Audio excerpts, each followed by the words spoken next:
यशोदानन्दन व्रज जनरञ्जना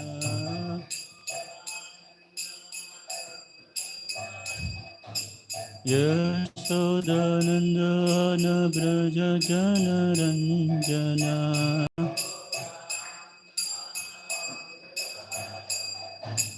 यशोदानन्दन व्रज जनरञ्जना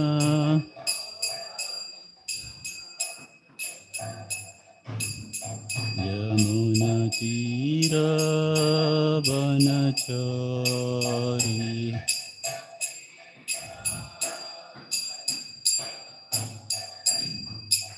जय राधा माधव कुञ्ज विहारी गोपीजनवल्लभ गिरिवरधारी जय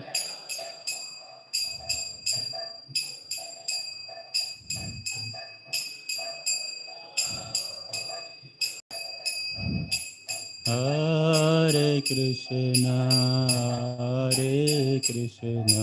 Krishna Krishna Hare Hare Hare Rama Rama Rama Hare Hare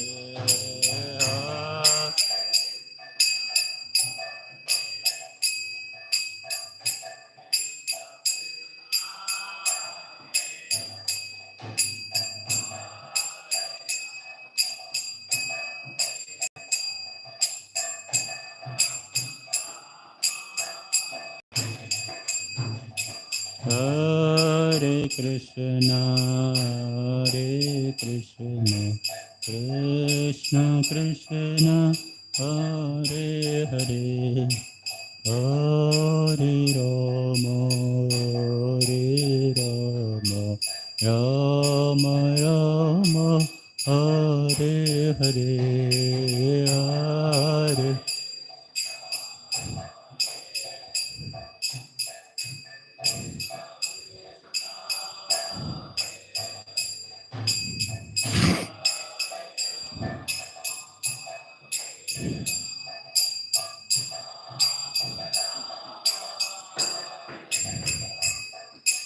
Hare Krishna Krishna Krishna Hare Hare Hare Rama Rama Rama Hare Hare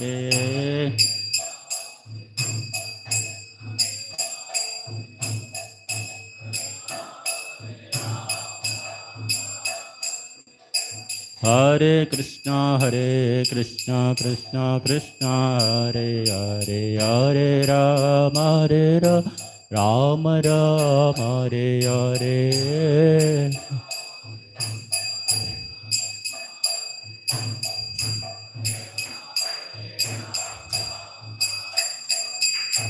Hare Krishna Krishna Krishna Hare Hare Hare Rama Rama Rama Hare Hare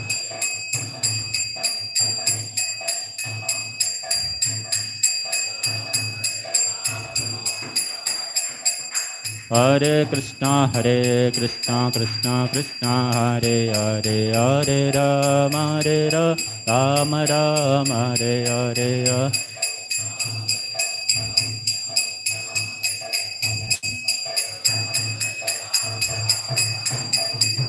Hare Krishna Krishna Krishna Hare Hare Hare Rama Rama Hare Hare Hare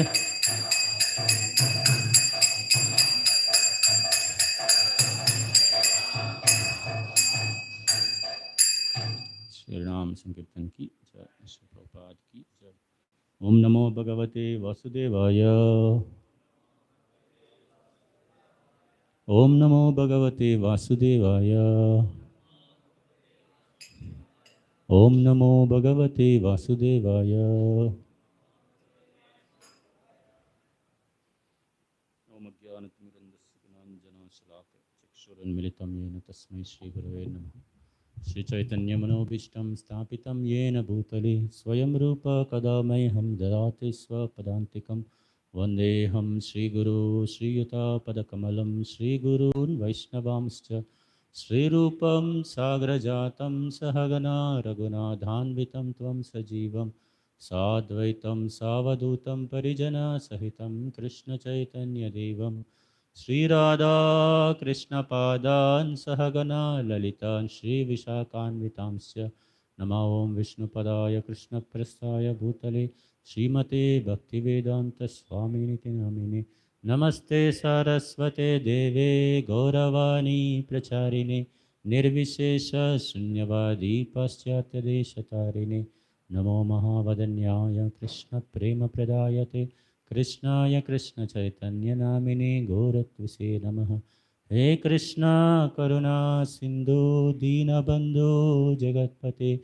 Gopesha Gopika Kanta Radha Kanta Namostute Tapta Kanchana Gaurangi Radhe Vrindavaneshwari Vrishabhanu Sute Devi Pranamami Haripriye Nilachala Nivasaya Nityaya Paramatmane Balabhadra Subhadrabhyam Jagannadaya Te Namaha Vancha Kalpa Tarubhyascha Kripa Sindhubhya Eva Cha Patitanam Pavanebhyo Vaishnavebhyo Namo Namaha Jaya Sri Krishna Chaitanya Prabhu Nityananda Sri Advaita Gadadhara Sivasari Gaura Bhaktavinda Hare Krishna Krishna Krishna Hare Hare Hare Rama Rama Rama Hare Hare.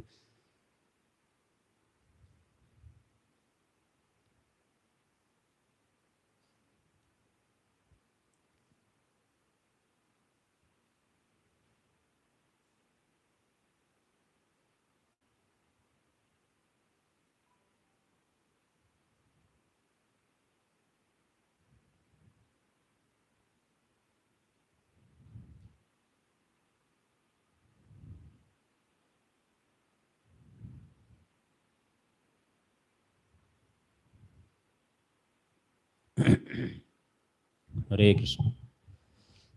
Lord Ramachandra is an abode of qualities.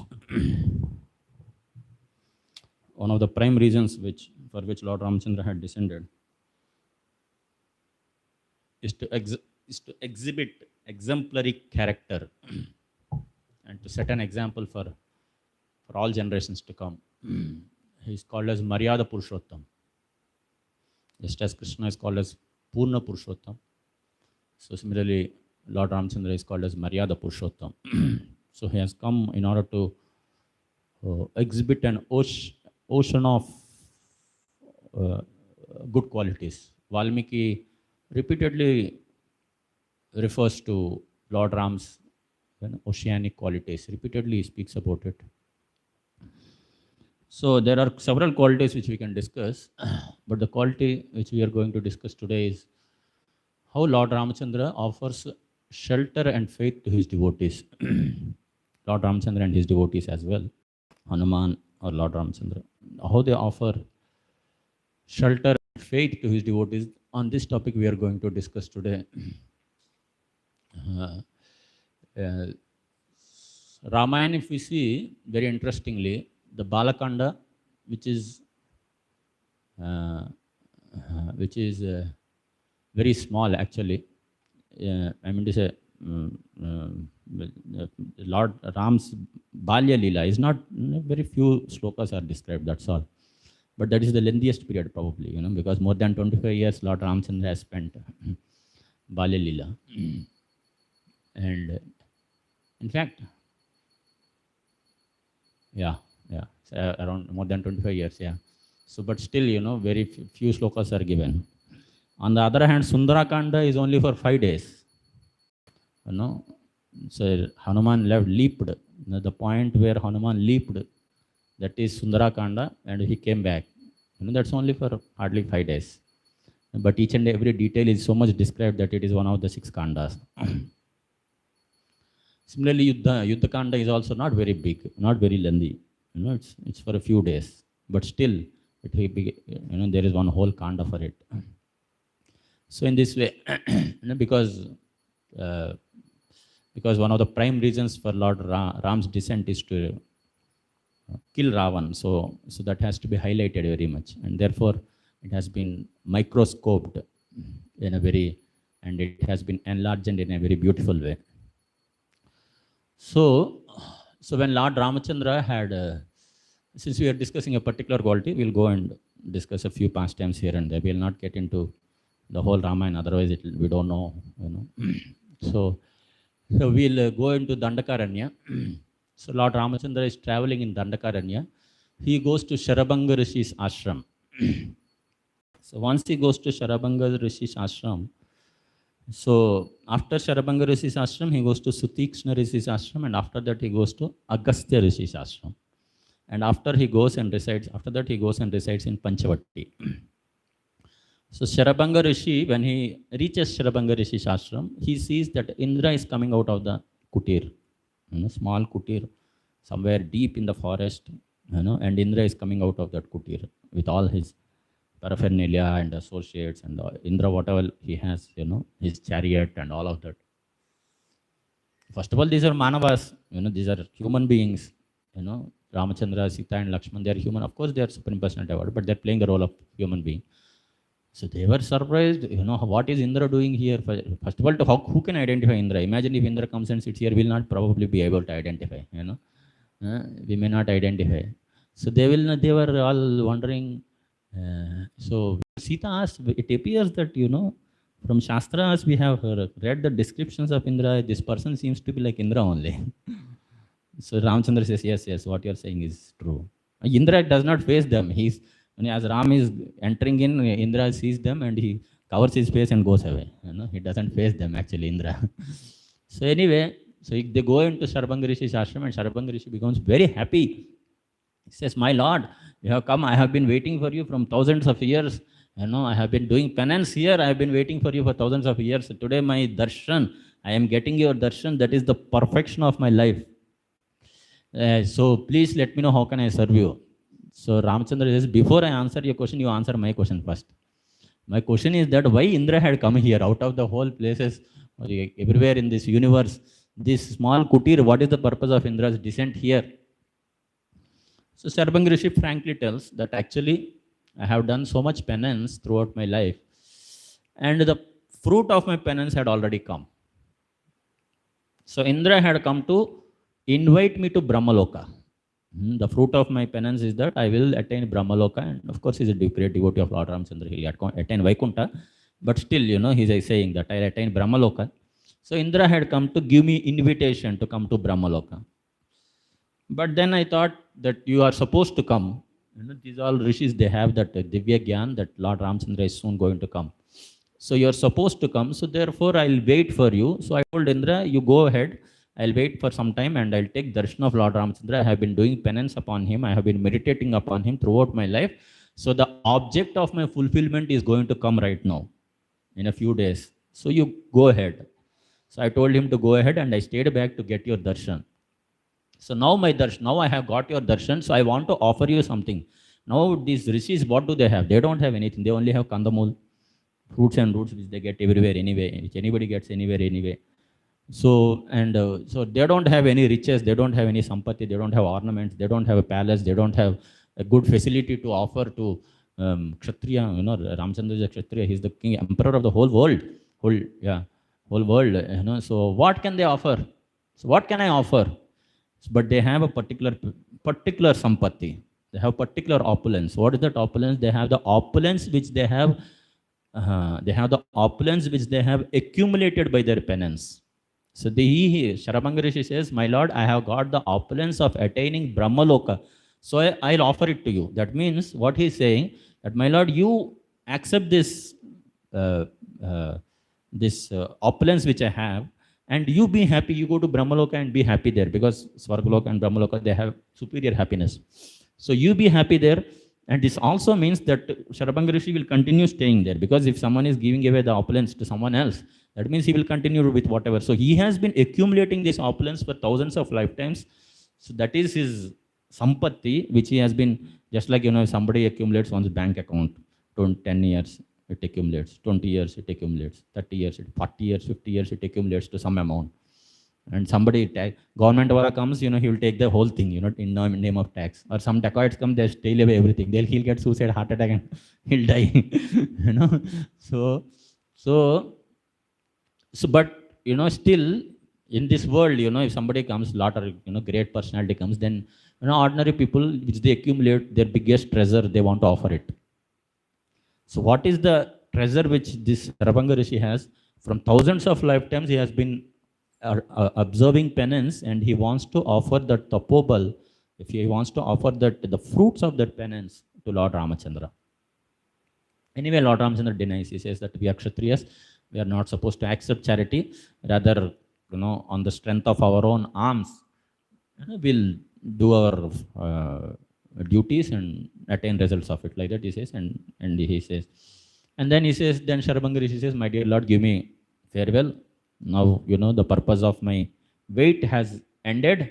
So now I would want to go ahead in my destination. And then he invokes the Agni element from his body, and he turns into ashes that very moment.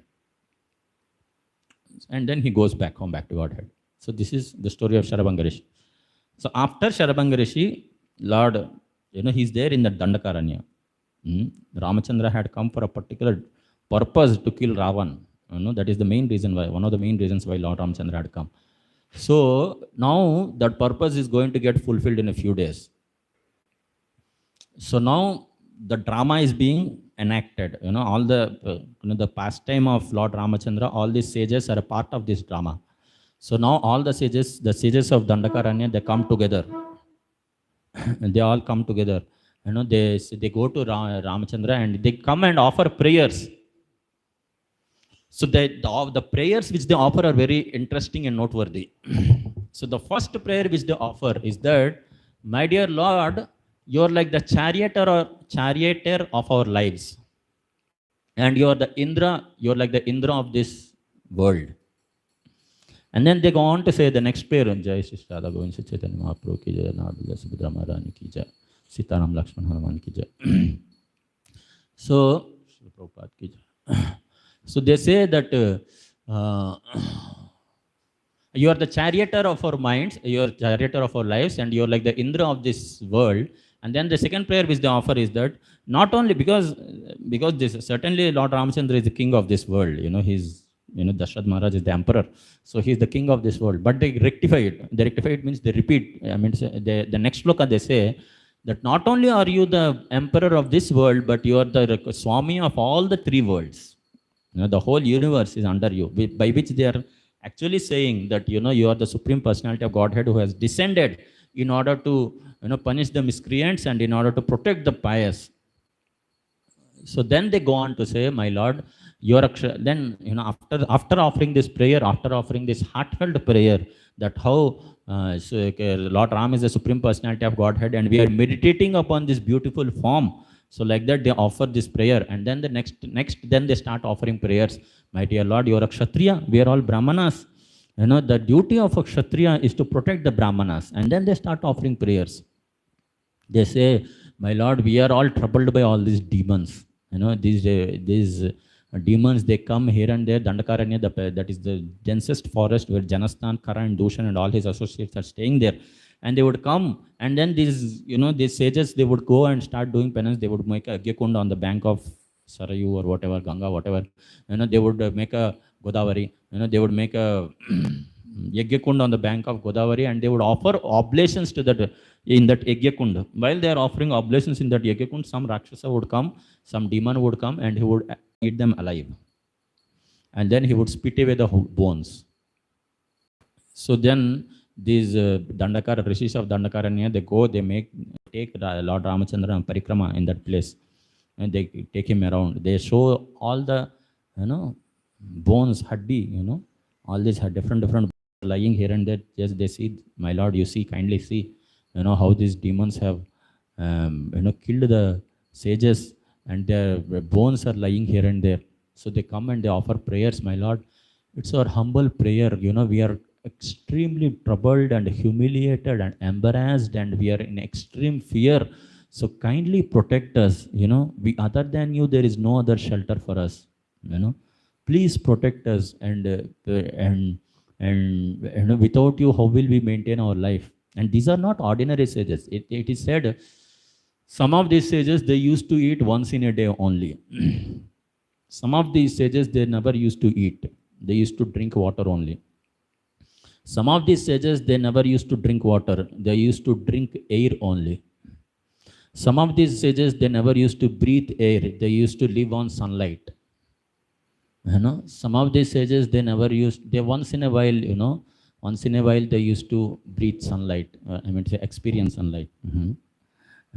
So different stages, these sages, they have attained, by the power of their penance. So they were not ordinary sages. If they want, they can themselves, turn these Rakshasas into ashes. But they don't want to use that power in that. Because they know the duty of sages is different and the duty of Kshatriyas is different. So they never did it. So therefore, and they know, and not only that, the most important thing is they know that Ramachandra had come for a particular purpose. And they want to become an instrument in fulfillment of Lord Ramachandra's purpose. So therefore, they are coming and offering their prayer, repeatedly. If we see, all these sages and all these Rakshasas who were there in Dhandakaranya, Virada, Kapanda, and all these people, they keep pushing Ramchandra towards southern direction. He comes to, first he goes to Gautam Rishi's. First he goes to Gautam Rishi's ashram, Bharadwaj Rishi's ashram, before Chitrakoot. Bharadwaj Rishi's ashram. Then he says, you go to Chitrakoot. After he stays for a few months in Chitrakoot, then there's a disturbance in Chitrakoot, and then they say that, okay, you go inside. All the sages, they go away. And they say, we are going inside Dhandakaranya, you also go. If you want, you also come away. So he also goes.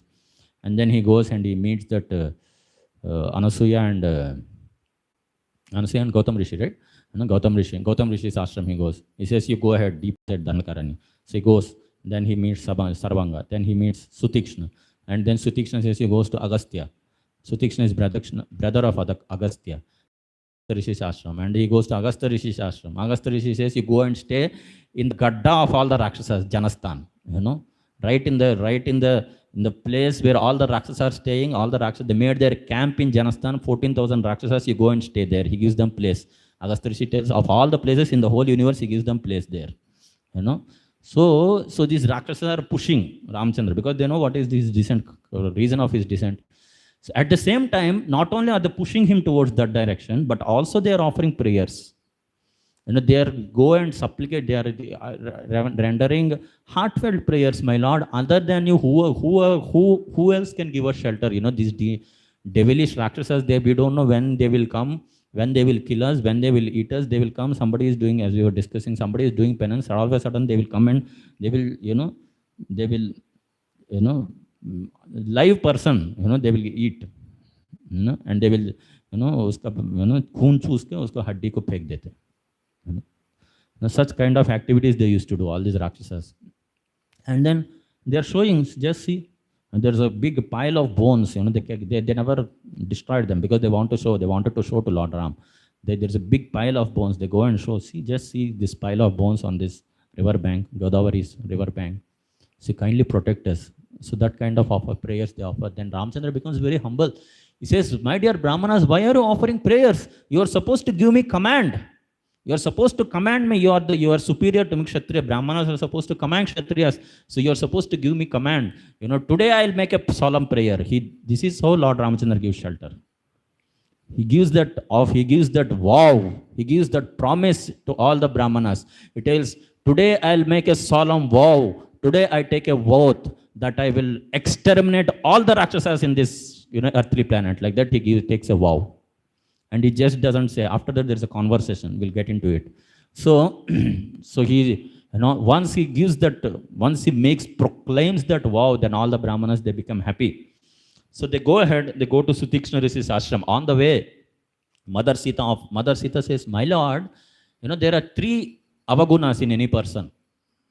Any person, he's said to have 3 avagunas. One avaguna is that he tells lies. Without some people, and there is no reason, they keep telling lies, So one avaguna is a person tells lies. Another avaguna is that, another fault is that a person associates with other women, other than one's own wife.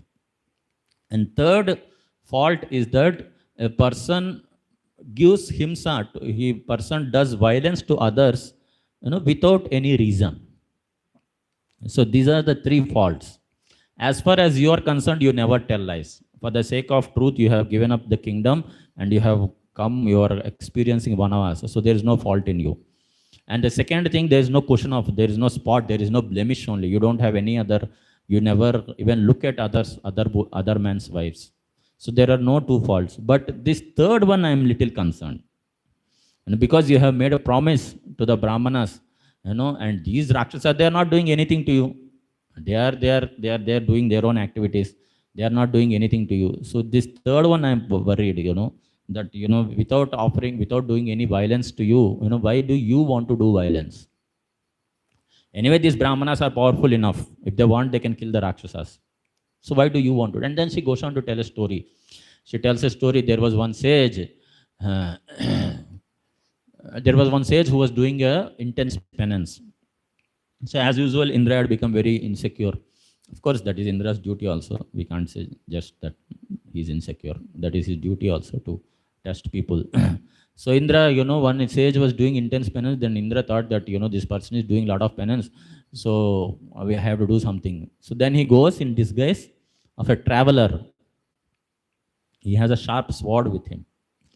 So he goes and he goes to the sage and says, my dear sage, my dear Brahmana, I'm going to some other country and I have this valuable sword with me. So I don't want to carry it with me. So you kindly keep it with you. You don't do anything, you just keep it with you. And I'll go and come back and I'll take it from you. And the sage says, okay, keep it there. So just before leaving, Indra, cunning as he is, he turns back and he smiles and he says, this word, by the way, is very sharp. If you use it for any purpose, immediately it will give you a result. Like that he says and he goes away.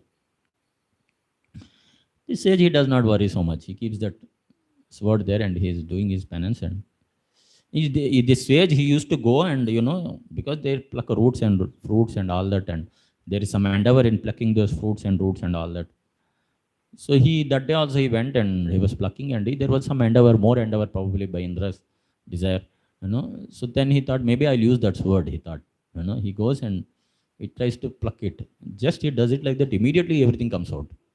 He thinks, this sword is really very sharp. Probably it will be much useful to me. Like that he thinks. And then wherever he was going, he was carrying that sword with him. Then after that. So after that, then he thinks that, he's only taking fruits and roots. Then he thinks that, okay, some fruits are lying up in the tree. So I'll pluck those fruits. And for plucking those fruits, I have to cut the tree. So then he goes and he cuts the big tree. He goes and he does just like that. And immediately the tree falls down. Just like that. He becomes very fascinated. This sword is not an ordinary sword. So thinking like that, he starts using sword here and there, and later on he becomes a big daku. He becomes a big dacoit. So Mother Sita tells this story. He says, my lord, you have come to forest. You are making bark trees. You are wearing bark trees. Why are you using this bow and arrows? You keep this bow and arrows in Agastya ashram. Let us go and peacefully mow here and there. You don't worry about himsa. So like that he says. Ramchandra once gives a vow, he'll never forget it. He makes a very solid statement. He tells Sita, I have come here. It's my duty to protect Brahmanas. I am not a Vanavasi. Don't think that I am a Vanavasi. Bharat, don't think that I am adopting ahimsa. Don't think like that. Bharat is the ruler of the whole world. On his behalf, I am his representative. On his behalf, if something adharma is happening in his kingdom, in the forest, on his behalf, as representative, I am supposed to stop that adharma. And not only that, I have given a vow. Even if I would not have given a vow, to protect Brahmanas is my dharma. So I am not going to give up my dharma. And then he makes a very famous statement. He says, Sita, if it is required, I'll sacrifice Lakshman. And if it is required, I'll sacrifice you, but I'll not give up the vow which I have given to these Brahmanas. Like that he says. And actually that happens. Later on, he sacrificed Sita. For the sake of killing Ravana, he had to sacrifice Sita. It's not that just Ramchandra spoke, but actually it happened later on. And Sita became the cause for the killing of all the Rakshasas. So like that he says, then Sita doesn't say anything after that. So in this way, Lord Ramachandra, he gives that shelter to all these Brahmanas. So later on, we know that how Shurpanaka comes. We'll not go into those details. Shurpanaka comes, and later on Kharadushan come, and all the 14,000 Rakshasas come, and Ramchandra, he alone, he didn't even take help of Lakshman. He didn't even take help of Lakshman. Alone, he pulverizes them. Within 2 hours, he completely clears off everything. And there is a great detail of it. So then he goes on, and then after that, Sita is kidnapped. Maricha comes, and Ravana comes, and Sita is kidnapped. So he goes on, and then he meets Kabanda. And after meeting Kabanda tells that, he says that, I'm in a demon's body, my brain is not working properly. They says, you give me some suggestion. He says, I'm in demon's body, my brain is not working properly. You put me, you bury me, dafna do mere ko, uske baad, then I'll start speaking. So, you bury me, and then, after that, Kabanda comes out in a celestial body, and then he tells, you're in an embarrassed situation, you're in a difficulty, and there is another person who is also in a difficulty. So both of you come together and make sandhi. That will bring auspiciousness for both of you. Who is the other person? Sugriva. So Sugriva is there nearby in Rishyamukha mountain. So you go there, and you make mitrata with him. You make friendship with him. You make a pact with him. So like Ram Lakshman, they take that direction, and they go ahead. They are looking out for Ravan, because Jatayu told them that Ravan had kidnapped Sita. So they go ahead, and finally they come, they meet. So this Sugriva is another character. The Brahmanas, they had intense faith in Ramchandra. They had that intense meditation on Ramchandra. So they know that Ramchandra would sometime come, and he will protect us. They have that intense faith. Sugriva is a character of total fear. He is a total fear personified. Everywhere, everything, anything he sees, he remembers Vali only. So he sees from distance, great distance, somewhere on the top of Rishyamukha mountain, he's there.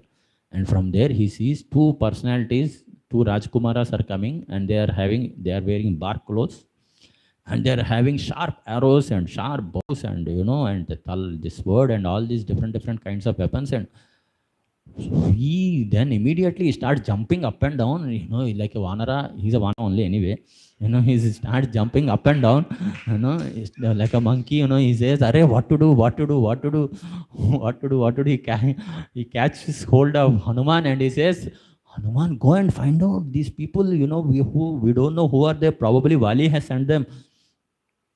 And Hanuman says, "Arey, don't worry. Vali can't come here." He says, "Vali can't come here, but he can send people here. Vali has sent people here. How do I? I am so fearful. What to do? Go and find out. So then Hanuman, don't go in your original form. If you go in your original form, then they will become all the more alert. So you go in the form of a Brahmana.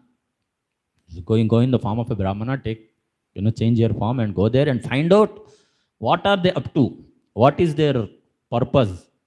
In case they have a purpose of, disturbing me, then, accordingly act. In case they have they have no other purpose, they are just roaming here and there, then, just by looking at them, Sugriva is also an intelligent person. Just by looking at them, he could understand that these people are very powerful people. In case you understand that these people are, just roaming here and there, then you convince them to become compassionate towards me. He tells him, how to act, how to talk with him, how to talk with them. So he goes, Hanuman finally, to pacify Sugriva. The Sugriva, why he is in such a fearful situation is also justified in one sense. Because, Vali has repeatedly beaten him. Whenever he found him, he bet him. Some people say, some acharyas say that, Vali used to go, he used to do Gayatri in 3 different oceans, in 3 different places. Sandhya, 3 Sandhya, Dhyayans, Tuvamstasya, 3 Sandhya. So every 3 times, he used to go to different oceans. So while he used to travel, from one ocean to another, in the, on the Rishyamukh mountain, Vali had a curse that if he steps on the Rishyamukh mountain, he will die. So, but, Sugriva, he doesn't have a shelter there. So he used to sit on the Rishyamukh mountain. So while traveling from one sea to another sea, on the way, he used to kick Sugriva on his head and go ahead. All the 3 times, he used to travel, used to kick Sugriva with his feet on the head of Sugriva, and he used to go. So every time Sugriva is in a panic situation. What time, he will be kicked, he doesn't know. So all 3 times in a day, he will be kicked. So anyway, later on, Hanuman, avoided it. So he's always in a panicky situation. And not only that, Sugriva is, he's the king of all the monkeys, supposed to be king of all the monkeys. And he has become a bound. He can't go beyond 4 kilometers radius. That Rishyamukh mountain is 4 kilometers radius, so he can't go beyond that. If he goes, he will be killed. Vali will catch him and he will kill him. He will make him chutney, black and blue, and he will kill him. So Sugriva is in a great, he has no knowledge of Ram and all that. So he's in a great fear. The only good thing he has is he has friendship of Hanuman. That is the only positive thing which Sugriva has. The greatest asset, we can say. So he has that. So he's so fearful. Everything he sees everywhere. And not only that, he's so much threatened. He was thrown out of the kingdom. He was beaten black and blue so many times. And his wife was kidnapped. Ruma was kidnapped, and he was exploited thoroughly this way by Vali. So he has enough reasons to become fearful. And he's fearful also. So Ram Lakshman, so Hanuman goes there to meet Ram Lakshman, and he tells, Hanuman asks Ram Lakshman, my dear sirs, so you happen to be, he asks several questions actually. He says, my dear sir, you happen to wear bark clothes, like a sage, but you're carrying bow and arrows. How is it possible? It seems it's like a paradox. Contradiction. It's like a contradiction. How is it that someone who is wearing the clothes of a sage carries bow and arrows and swords and quivers and all these things? So it's like a contradiction. And then he goes on to say that you look very beautiful, very handsome. You look very righteous. Please let me know. So Hanuman goes on to speak, continues speaking, expecting them to answer, but they don't answer anything for a long time. He just keeps asking questions, Hanuman. So finally, Lord Ramchandra, he doesn't address Hanuman. He starts addressing Lakshman. Because Ramchandra is the king, so he doesn't address anyone directly. So he addresses Lakshman. He says, my dear Lakshman, Ramchandra is so intelligent. He's the personification of learning. He says, by the speech of this Vanara, first of all, this Brahmana, this Vanara, Hanuman comes in the form of a Brahmana. But, Ramchandra immediately, he doesn't say, this Brahmana, he says this Vanara. So Hanuman gets a surprise at that very moment only. How is this person able to, he sees himself, am I, my form is okay or not? So Hanuman is surprised there only. So anyway, so Ramchandra says, by the speech of this Vanara, I can understand this particular speech, we can understand that he is completely learned in Atharva Veda. This particular speech, we can understand that he is completely learned in Rig Veda. This particular speech, we can understand that he is learned in Samaveda. So like that, and then he goes on to explain each and every statement, and he tells the decorations of each and every statement. Ramchandra says that, and he says that this person is such a wonderful person. If such a person becomes my messenger, Duta, such a person becomes my messenger, then it will be a great fulfillment for my mission, like that he says.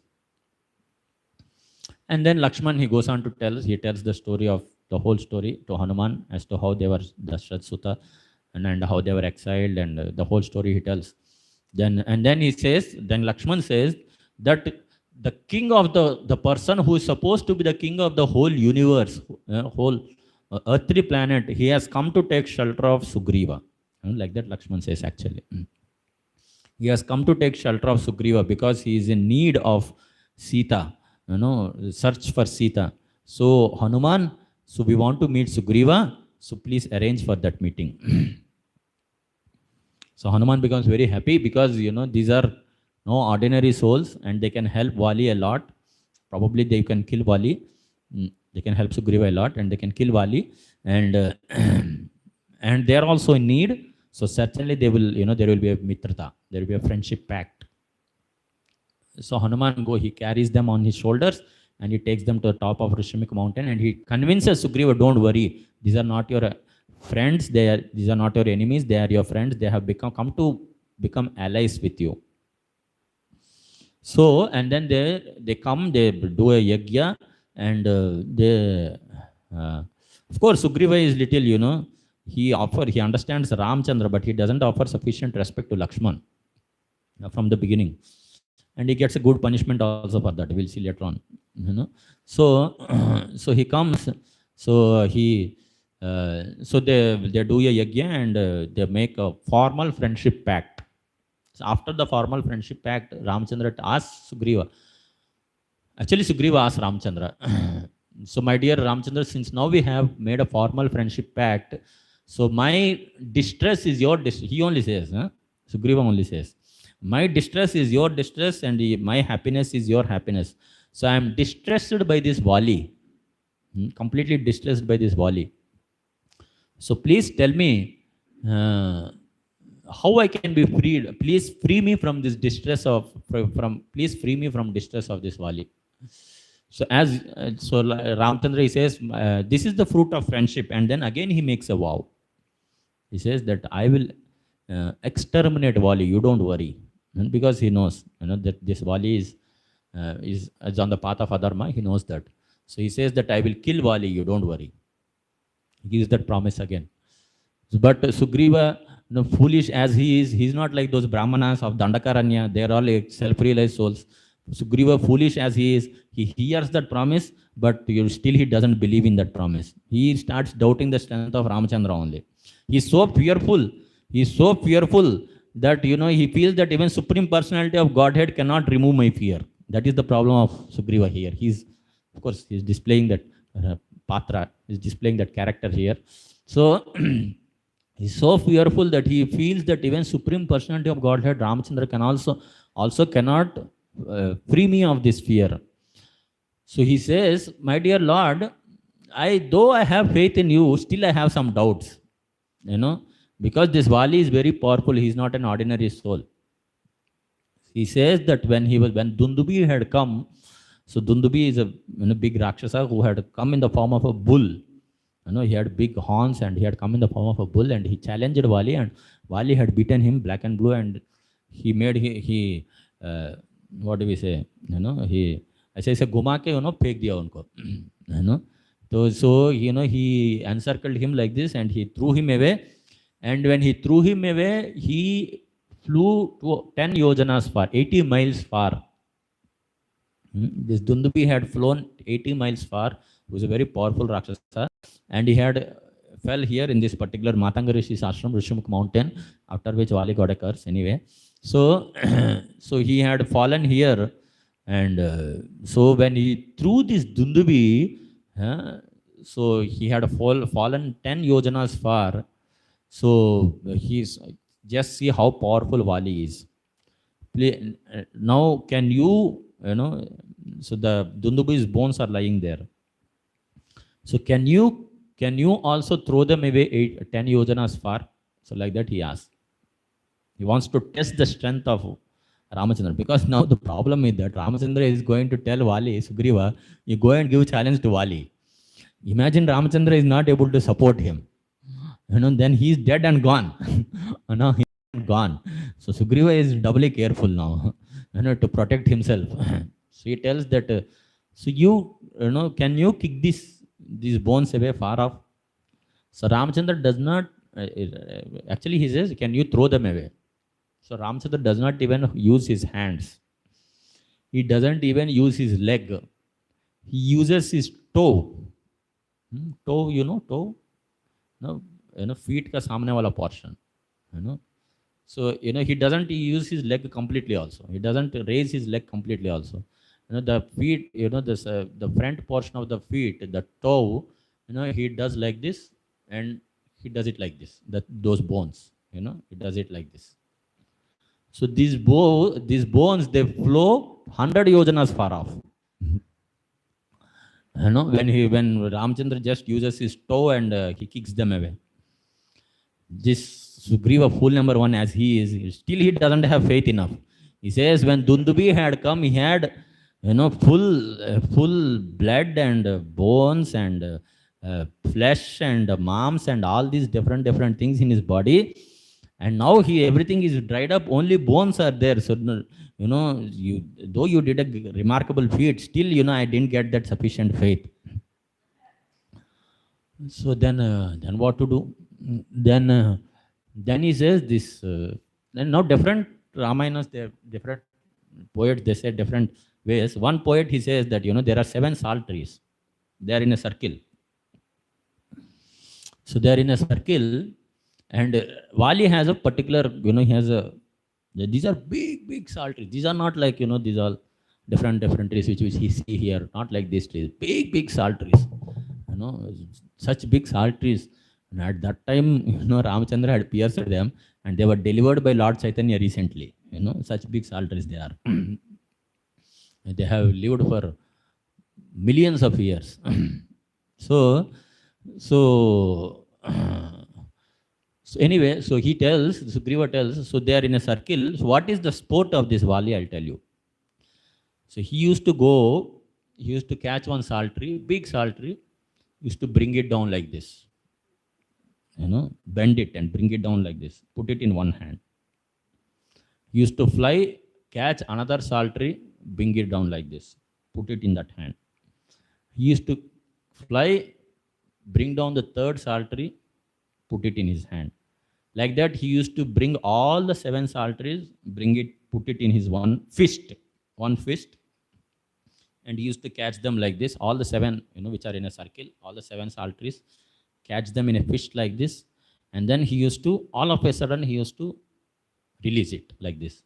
And then when he used to release it like this, because all the 7 salt trees, which were bent with great pressure, they have been bent. Nobody can even touch them. With great pressure, they have been bent, and they have been bent in this way.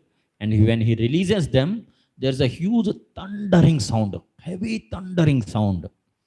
And then there used to be heavy thundering sound, and not only that, there were flowers and fruits on the branches of these salt trees. So they would fly up, way up, and they would come, and and they would be like a pushpa vrishti on Vali. And that is his sport. He used to enjoy that particular kind of sport, playing with these salt trees. So Sugriva tells, so that is his sport. I know I am not telling you to do that sport. So, but Sugriva is also, he knows that because he saw Sita going towards southern direction. So he has that confidence that probably Sita is in southern direction. So the Vanaras who are going in southern direction, he makes them a strong team. Angada, he keeps Angada, who is the prince regent, and he keeps Hanuman, he keeps Jambavan, who are all powerful warriors. He tells them, you go towards southern direction. And Ramachandra has a lot of faith in Hanuman. He has faith to the extent that he gives his own ring. This ring has a history. We will discuss it. So he gives that ring. Ramachandra gives that ring to Hanuman because of his faith. Now these Vanaras, they go towards east, west, north, all three. Sugriva, the word Sugriva means he's very disciplined. He's so disciplined, it is said, he's so disciplined. He used to say, it's all black and white, 0-1. He says, if you come within 1 month, well and good. Otherwise, you're dead and gone. That is his discipline. He would, he's like, let us say we have to put attendance. Some places we hear that, if somebody comes late for attendance, he has to put 5 rupees, 10 rupees in the hundi. Some places we hear that, if somebody comes late for the attendance, he has to write Maha Mantra. Sugriva's attendance is that if you come late for the attendance, you'll be killed. That is his attendance. That is his attendance.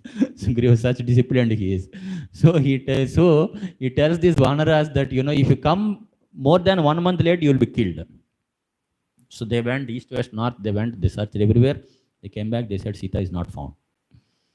The southbound Vanaras, they had gone. 1 month they have been searching. 1 month is about to get finished. And they haven't finished the southern direction.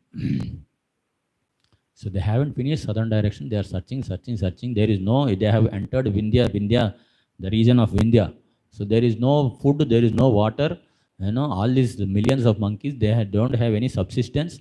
They are all tired, exhausted, don't know what to do. And they know that after 1 month is over, now we go back without information of Sita, dead and gone. So they don't know what to do. And they are so tired, exhausted, and simply searching for food and water. And now it's a detail, we'll not get into details because we are focusing on Ramchandra, how he gives shelter. And now we'll see that Hanuman, how he gives shelter, So how he gives that confidence to all the Vanaras. So then they see that, finally they see that there's a cave deep inside. Some cave is there, all andhakar, everything darkness. And outside that cave, some birds are coming, carrying some water in their beaks. And some grass and water and all that. So they understand probably there is some water inside the cave. So let us go and find out. Because now otherwise, before Sugriva kills them, they will be killed here only because of hunger and thirst. So they think that, let us go inside and search in the cave. So they go inside near the mouth of the cave. The cave is pitch dark. Nobody can see anybody. It's so pitch dark, complete darkness. So then they make a human chain. Then they make a monkey chain. Monkey chain means one Vanara goes ahead, another Vanara catches the tail. And then the other Vanara goes, another Vanara catches tail. So like that they make a monkey chain. So first Vanara who is going, he has to go, touch the walls here and there, touch the cave walls here and there. And then there is a turning, then he has to turn accordingly. And like that going on and on and on. So 8 miles they go inside. Pitch dark. Nobody knows. If the first Vanara goes and falls in a ditch somewhere deep inside, that's all gone. Everybody goes and falls deep inside. That is how the cave is. Because they are not able to see anything, pitch dark. So, and after going inside for 8 miles, they see there's a full lightened place. There's a full lightened place. So, and then they go inside that there is an Apsara sitting there and doing penance, yogic penance. Her name is Swayamprabha. So she says, my dear Vanaras, so they come, they see, it's completely filled with food and water and everything, all kinds of different, it's a feast for all the Vanaras. What a wonderful place, after so much hard work, endeavor, so that they come to this Swayamprabha's cave, and so they go to Swayamprabha and they take her permission, and she says, oh, you're all my guests, you do whatever you want. They were so happy. After so much time, they got food, water, all different kinds of food, and all opulent food. They were so happy, like Vanaras, like monkeys, they were jumping here and there and playing around and drinking and eating and all that. And then after everything is happened, then this my Vanaras ask Swayamprabha who she is, and she tells her story. And then Swayamprabha asks them, then Vanaras tell how they are all servants of Lord Ram. She becomes very happy. She says that I have been staying here to offer this service to Lord Ram. It's a great benediction to me that you have come here. So Swayamprabha expresses her gratitude to be able to serve all these Vanaras who are in the mission of Lord Ram, who are so dear to Ramchandra. So after everything is happened, so then these Vanaras ask my dear Swayamprabha, we want to go out now. She says this cave is only one way, one who comes here can't go out. So you are here, you're trapped. The whole life you have to stay here only. They say, what are you saying? We have come here in the search of Mother Sita and we are trapped here. Please do something. So then she says that you have to close your eyes tight. If somebody opens in between, then they will never go. Never they will stay here only.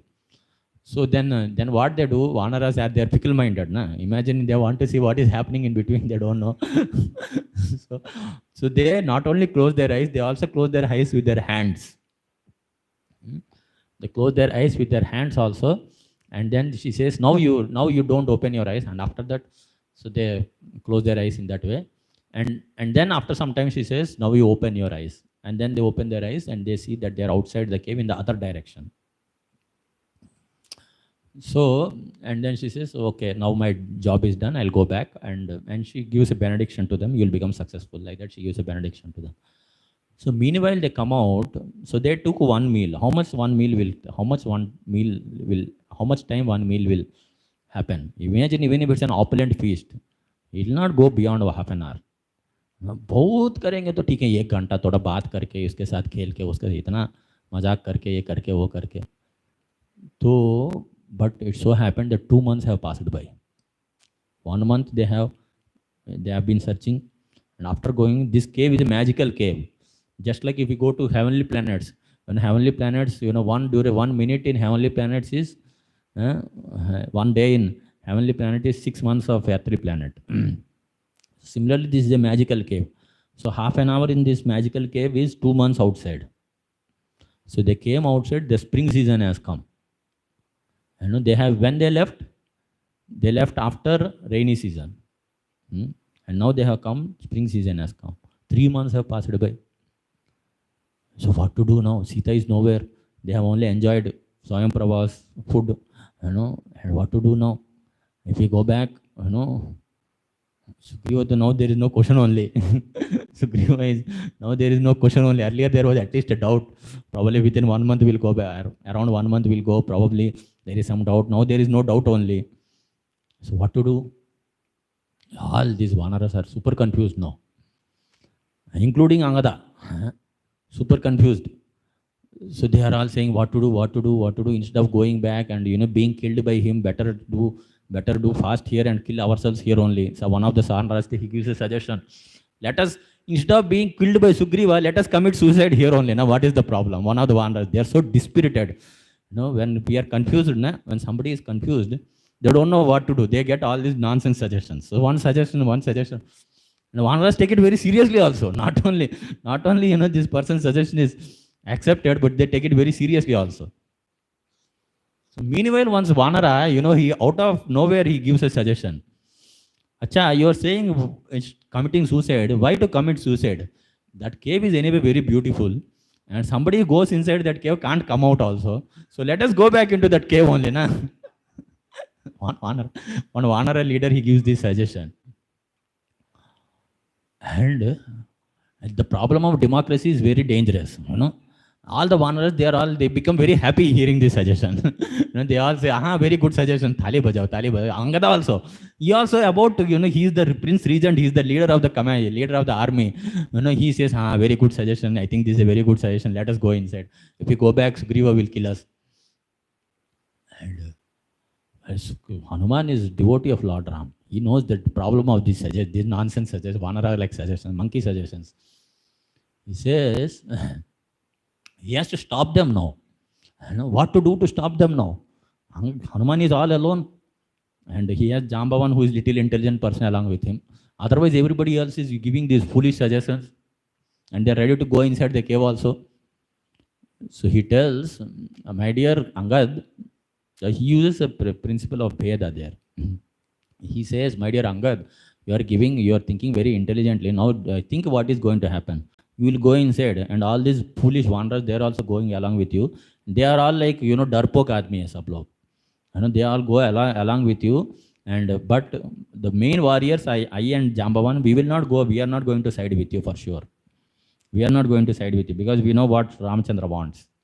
He doesn't want all these nonsense suggestions to happen. So if you go inside, I'll tell you what is going to happen. He's creating that fear in Angada's heart. He says, you'll go inside, will not go back. Then Lakshman will come to know after some time. He will come here. And his Lakshman's arrows are very powerful. Lakshman's arrows. What has happened to Sugriva, you have seen. So he will come. He will, with his arrows, he will, destroy the cave. He will destroy everybody inside. And these Vanaras, as and when they see, As and when they see Lakshman's arrows are coming, immediately they will desert you, they will leave you, and they will go and running will go towards Kishkinda for their wives and children, and then you will become all alone. And then you will become so fearful that even if you see a ghas ka tinka, even if you see a straw of grass, you will start becoming fearful after seeing that.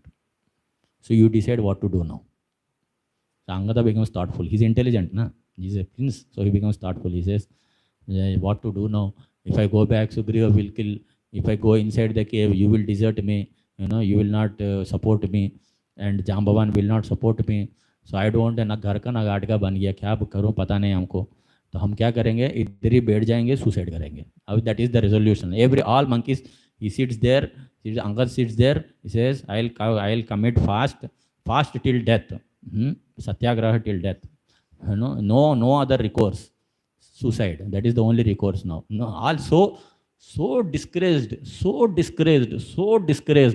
about to commit suicide, all the one. And all the wanderers, they're also not able to understand what to do. The leader is saying like that, he's so discouraged, what others can do. They also sit along with him, about to commit suicide. Everybody collectively have decided will commit suicide. What can Hanuman say now? He doesn't have any reason to say anything now. So he is just wondering what to do. At that time comes Ramachandra's mercy in the form of Sampati.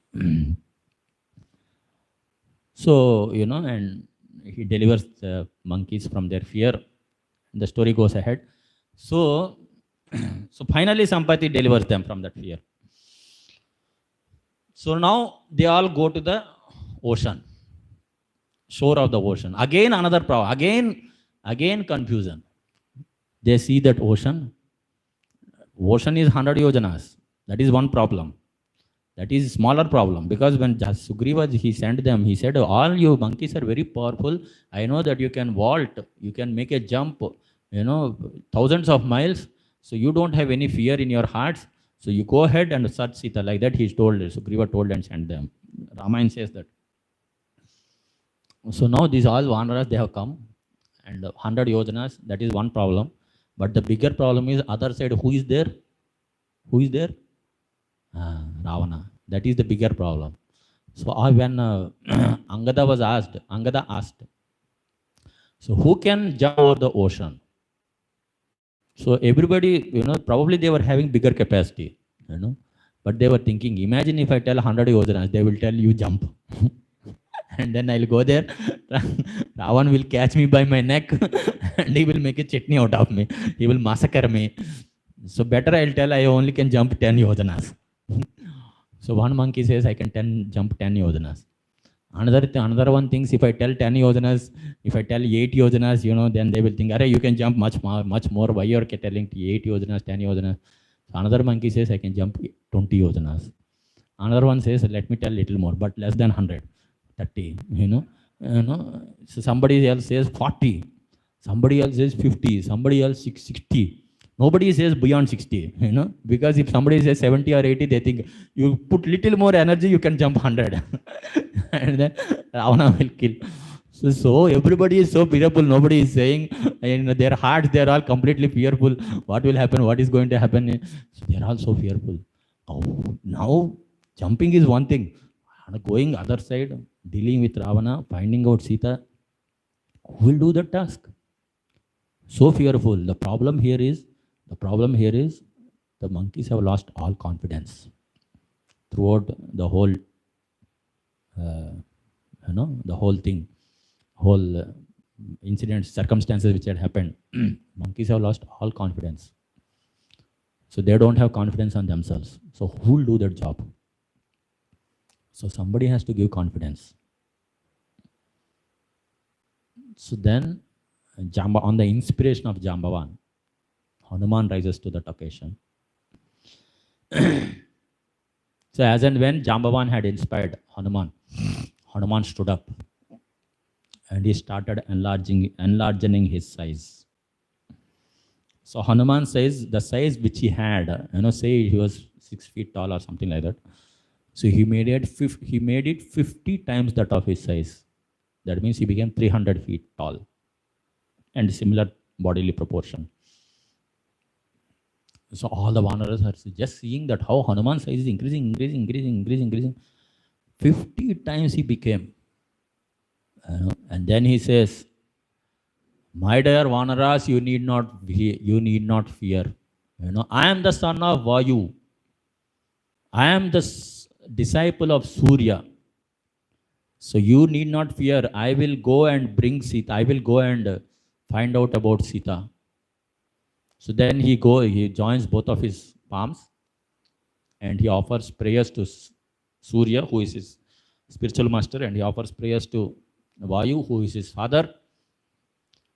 And then in order to instill confidence in the hearts of all the Vanaras are quite fearful now. If they are not instilled confidence, they are already thinking of committing suicide. Who knows what is going to happen till the time Hanuman comes back. So in order to instill confidence in the hearts of all the Vanaras, he tells, my dear Vanaras, please let me know what can I do for you. I have so much power. Garuda is considered to be the most powerful bird. He has, he's the fastest bird also. Hanuman says, I have so much power that while Garuda is flying, I can circumambulate 50 times Garuda, and continue flying along with Garuda. I have so much power that I can go and snatch the pot of nectar from the hands of Indra. Please tell me, should I do that for you? I have so much power. You are telling about this Ravana, rascal Ravana. I will catch him captive and bring him and throw him at your feet. Tell me whether I should do that or not. I have so much power. I will plug the whole Lanka, bring the whole Lanka and put it here. Tell me whether I should do it for you or not. Like that he says. Sure enough, the Vanaras, they get all confidence, Jambavan says, my dear Hanuman, we are assigned the task of finding the information about Mother Sita. So kindly go and find the information about Mother Sita. That's what we want. We have all got confidence that now you can do this task. So please go ahead and do this task. So then he offers his obeisances to them. He prays to them, and then he says that I am like arrow of Lord Ramachandra. He considers himself to be arrow of Lord Ramachandra. He says that I will go and find out about Mother Sita. He gives that abhaya, and he gives that abhaya to all the Vanaras, and he says, I will go and find out about Mother Sita. You don't worry. Jambavan, he says that, my dear Hanuman, we have got confidence about you, but still please understand our pitiable situation. Just in order to understand our pitiable situation, we will continue standing here on one leg. They all, they come into a yogic posture. They are standing on one leg. They say that till the time you come back, please understand it that all the Vanaras are standing on one leg and they are waiting for you. So please come back and deliver us from this humiliation, from this fearfulness. So Hanuman says, I will come back very soon, don't worry. So like that he says, and then he knows that his power is so much that if he jumps from that place, that there will be a whole depression in the whole earth. So he says that I will go, and there is a Mount Mahendra nearby. So I'll go on the top of Mount Mahendra, and from there I'll jump. Like that he decides, and he goes on the top of a big creature, goes on the top of Mount Mahendra, and he bends himself in order to make that vault. And while making, so when he bends himself, there's a pressure, right? There's a pressure. Because of the pressure, what happens is that there are, in that Mount Mahendra, there are many other beings which are there, Gandharvas and Kinnaras and sages and, and different other lions and elephants and all. So when he bends like that, because of his pressure, all these different creatures, these snakes and Gandharvas and Kinnaras and sages, they all start flying. They don't understand what is happening, where we are flying. How come we are flying all of a sudden? Because, the physics, imagine if you put pressure in one place, there is a reaction in other place like that. So, so Hanuman bends in one place, the whole pressure is there in order to vault, he bends like that. And then they, all the sages, they're all flying in air. Gandharvas and Kinnaras, they're all flying in air. And the snakes, they do not understand. They're also, very poisonous snakes. So they start hissing here and there. And then when they start hissing here and there, all the rocks, they turn red, reddish in color out of the poison of the snakes.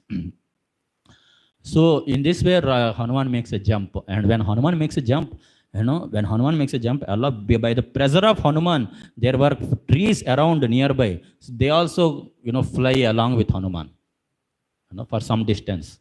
It's like as if, if a person, great personality is going, when a person, great personality goes, we offer flowers to him at his feet. So Hanuman, it has been arranged by the will of providence that the flowers were all distributed here and there, while Hanuman is flying, in the ocean. For some distance, all the trees had flown along with Hanuman and they had fallen down in the ocean. And the flowers were all everywhere around Hanuman. So when Hanuman was flying in this way, so then Vayu, he becomes very pleased and he makes a very soothing breeze. And Surya, he becomes very pleased because Hanuman is going in the mission of Lord Ram. So he decreases his, that sunlight, sun rays, the heat of the sun's heat. So in this way, Hanuman goes, and on the way he encounters Simhika and Surasa and that mountain, and so all that, and he goes ahead, he encounters Lankini later on. So finally he goes and meets Mother Sita. And Mother Sita, now that's a story in itself. Mother Sita is in a distress. That is no ordinary distress. When we read Ramayana, we can understand that is no ordinary distress. And we can't fathom the kind of distress she was undergoing. For 10 months, she has been captive, made captive by Ravan, and she is in total fear. For 100 yojana radius, in 100 yojana radius, she knows that there is no other personality other than all the Rakshasas. Only Rakshasas are there everywhere. So, and there is no clue of Ram Lakshman. After she was abducted, after she was kidnapped, she doesn't know what happened to Ram and Lakshman. So there is no clue of Ram and Lakshman. They don't know, she doesn't know whether they are alive or not also. And all these Rakshasas, cunning they gave information that Ram and Lakshman have died. So she doesn't know what has happened to Ram Lakshman. So she is in a total fearful situation. And every day, as if this is not sufficient, every day morning, Ravan would come and he would create a further fearful situation. He would go and he would come and frighten her. And on this particular day, on which Hanuman had gone there, so this is an everyday thing, but this day also, so Hanuman was hiding himself in the Ashoka Vatika on the top of a tree, Simshupa tree, under which Mother Sita was sitting. So his height was that of the size of, he took a very small size. His height was that of the size of Mother Sita's knees, small Vanara. So that was the height of Hanuman. So he was hiding inside the tree and he was looking at Mother Sita and he was seeing what Ravana was saying. So Ravan, he comes and he says that he threatens Mother Sita. First of all, he tries to pacify. He tells her, hey, Ram Lakshman, you don't know whether they are living or not. They are died. Why are you worried about these paltry human beings? Why don't you come and marry me? I'll make you the first queen of Lanka. Pattaparani. First queen of Lanka. I'll make you more powerful than Mandodari also. And not only that, you will get and I am the ruler of all the three worlds. Indra and Chandra and all of them, they're all my gardeners. Actually, Ravana had made Indra as his gardener. So they are all my gardeners. And so you'll also get opportunity to get cooked by them, to get cooking from them. They will cook for you and you will get to eat from their hands. So you will have so much opulence. So like that, he starts telling. Sita is very determined. She says that, my dear Ravan, if you come near me, I will. She puts a straw in between Ravan and herself, and she says, you can't cross this. If you cross this, you'll turn into ashes.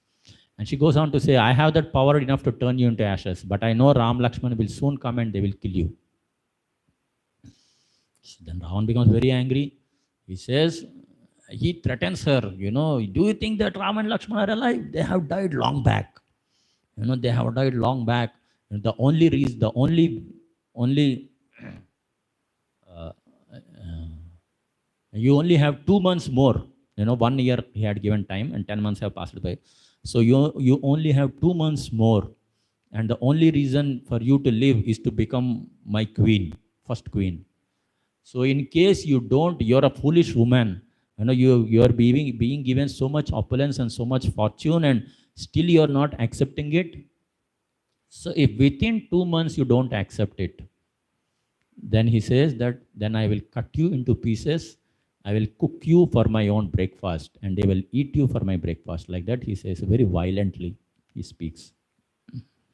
And then he says like that, and then before going, he tells all the ogres, all the Rakshasis who are there, he tells them that either by pacifying her or by threatening her, convince her to become my queen. Like that, he tells all the Rakshasis, and he leaves. And Hanuman is hearing all these things.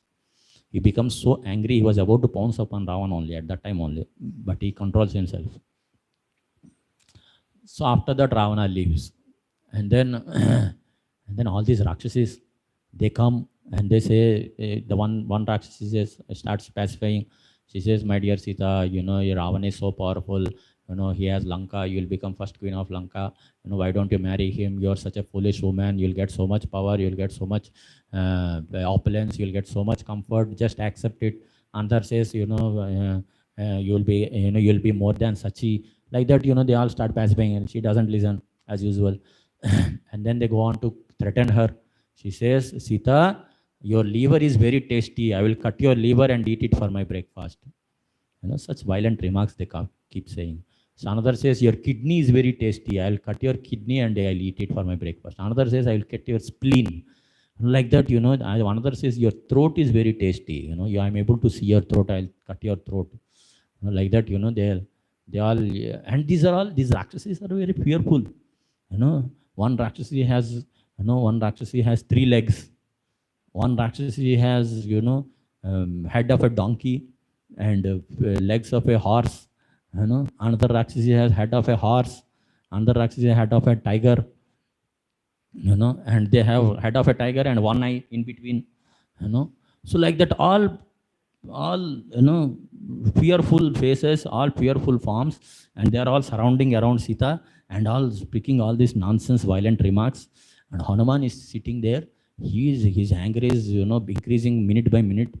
He's thinking, I'll pounce upon them, turn them into chutney. But he's just thinking, I have to wait. So he doesn't do anything. He just keeps hearing, and after some time they keep threatening him like that, her like that, and they go away. So this is the condition of Mother Sita. Such a fearful situation she is in. She becomes so dispirited, so discouraged, she thinks, I don't know whether Ram and Lakshmana are there or not. What is the purpose of my life? She thinks I'll commit suicide. She catches a branch of the tree. She doesn't have any clothes extra. From the day she had come, she didn't eat anything. She didn't take bath. She was just sitting there. She didn't take bath. She didn't change her clothes. And she didn't eat anything. Indra knew that on that very day she came, he came and gave some amrita to Sita so that her life air can remain. So otherwise she would have died by this time.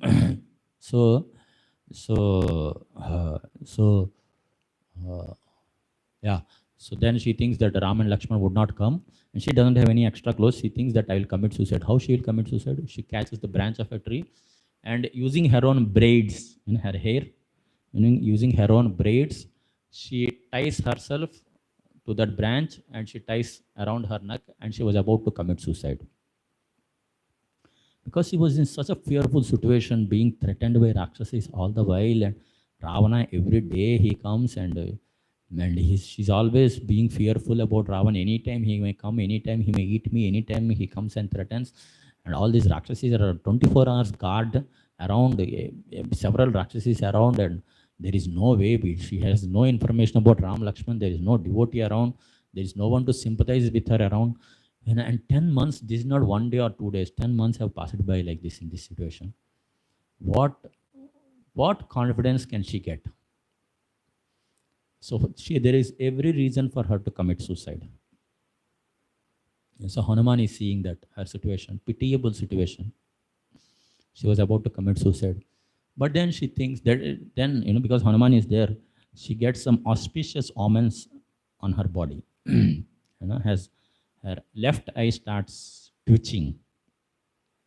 She thinks probably, and then she thinks anyway Ram Lakshman may come back. She's in a kind of internal ecstasy also. She's in an ecstasy of love for Lord Ram. So she is in total, it is said, of course, Agni Pariksha, from Agni Pariksha also we can understand that for not a moment she had forgotten Ram, and she had no sleep anyway. She had no food anyway. So throughout all the 10 months, 1 year, she for a single moment she had forgotten Lord Ram. The intense meditation, she was intensely meditating upon Lord Ram. So she had that auspicious moments, and she came down again. She refrained from the thought of suicide, but she sat down and she was wailing and crying and piteously, crying. So Hanuman was seeing all these things. Then Hanuman goes into a dilemma. What is the dilemma? Hanuman has a dilemma now. What is the dilemma? If I go, now he found Sita. The task which he has come for has been already accomplished. Sita is there in Lanka. She is there deep in Ashoka Vatika. It is already found. Now he goes back and he tells Ram, he tells the Vanaras and goes back and tells Ram, the task is accomplished.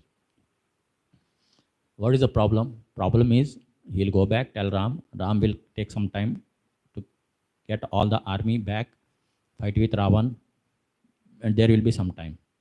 And in between this time, he is doubtful that Sita may commit suicide. Sure enough, she has already attempted to commit suicide. What is the guarantee? If I come after 1 month or 2 months, she will remain. Another problem. If I go and meet her, now here is a Vanara who is speaking human language. He is speaking Sanskrit. So a Vanara who can only speak monkey language, if a Vanara monkey starts speaking Sanskrit, naturally Sita will think, here is Ravana who has come earlier, he has come as a sadhu, now he has come as a Vanara. So then Sita will become alarmed, she will start crying again, she will start shouting, crying. All the Rakshasis who are there somewhere standing far off, so they will all come nearby. And then they will start fighting with Hanuman, and Hanuman has to fight with them. And who knows what will be the outcome of war. It may so happen that I may kill all of them, or it may so happen that they may take me captive. If they take me captive, no other Vanara can come back. So probably it's good to go back now. Who can jump that whole ocean? After great difficulty, I have come here. So if they take me captive, I don't know. Or they may kill me.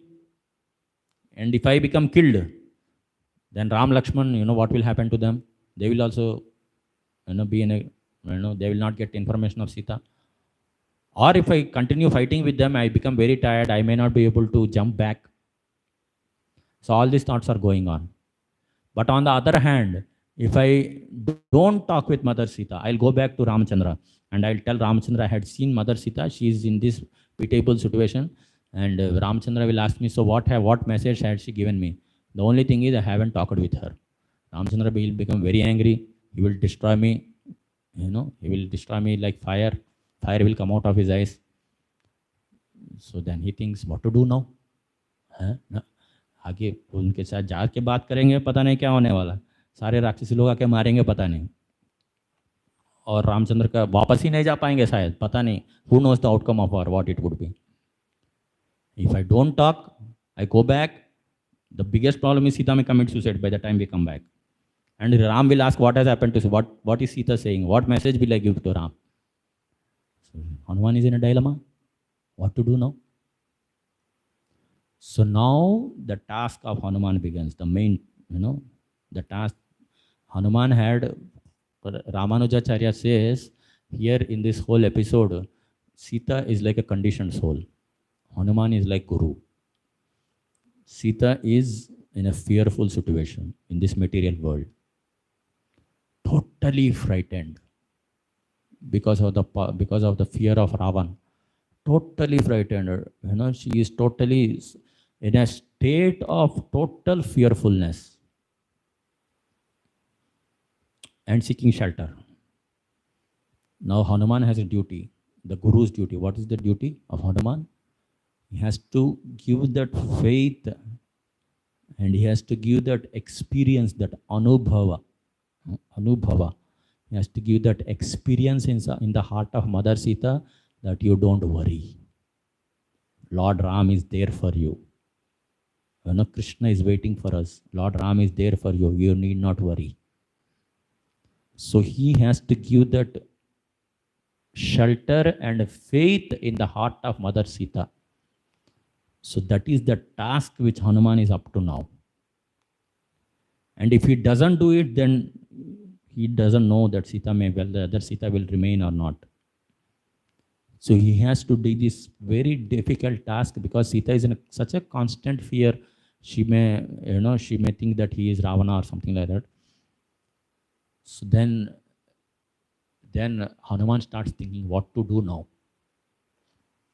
So then finally he thinks that I will start glorifying Lord Ram.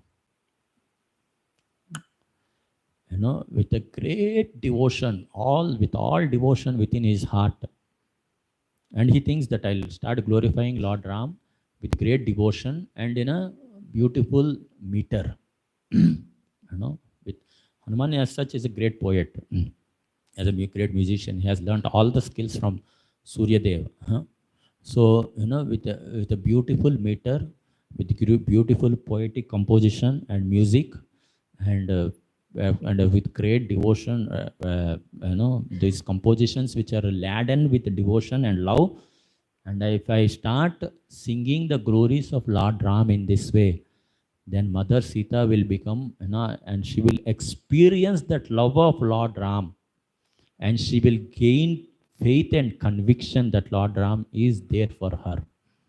So thinking like that, and she will get faith and conviction in me also, and she will get that message of Lord Ram. She will accept that message of Lord Ram.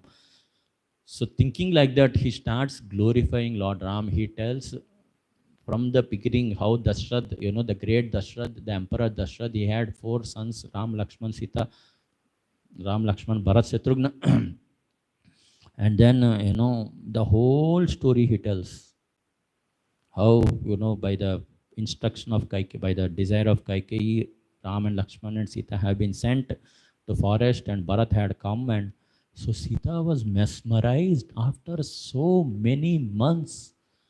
She had got someone. She is looking, and this person is hiding between the leaves, so she could not see. Where is that voice coming from? She could not understand in the beginning. She's looking here and there. Who is speaking? Who is singing? Who is singing? Who is singing? And then a sweet voice is coming, and with great devotion, and that is Sita is becoming mesmerized. And the whole story he's telling, he comes to the point that how Sita is kidnapped. Till that point, Sita knows. After that, Sita doesn't know anything. What happened to Ram Lakshman after that, she doesn't know. She doesn't have an idea. So after that, Hanuman starts describing that how after that, Ram Lakshman, Ram had become like a dead man.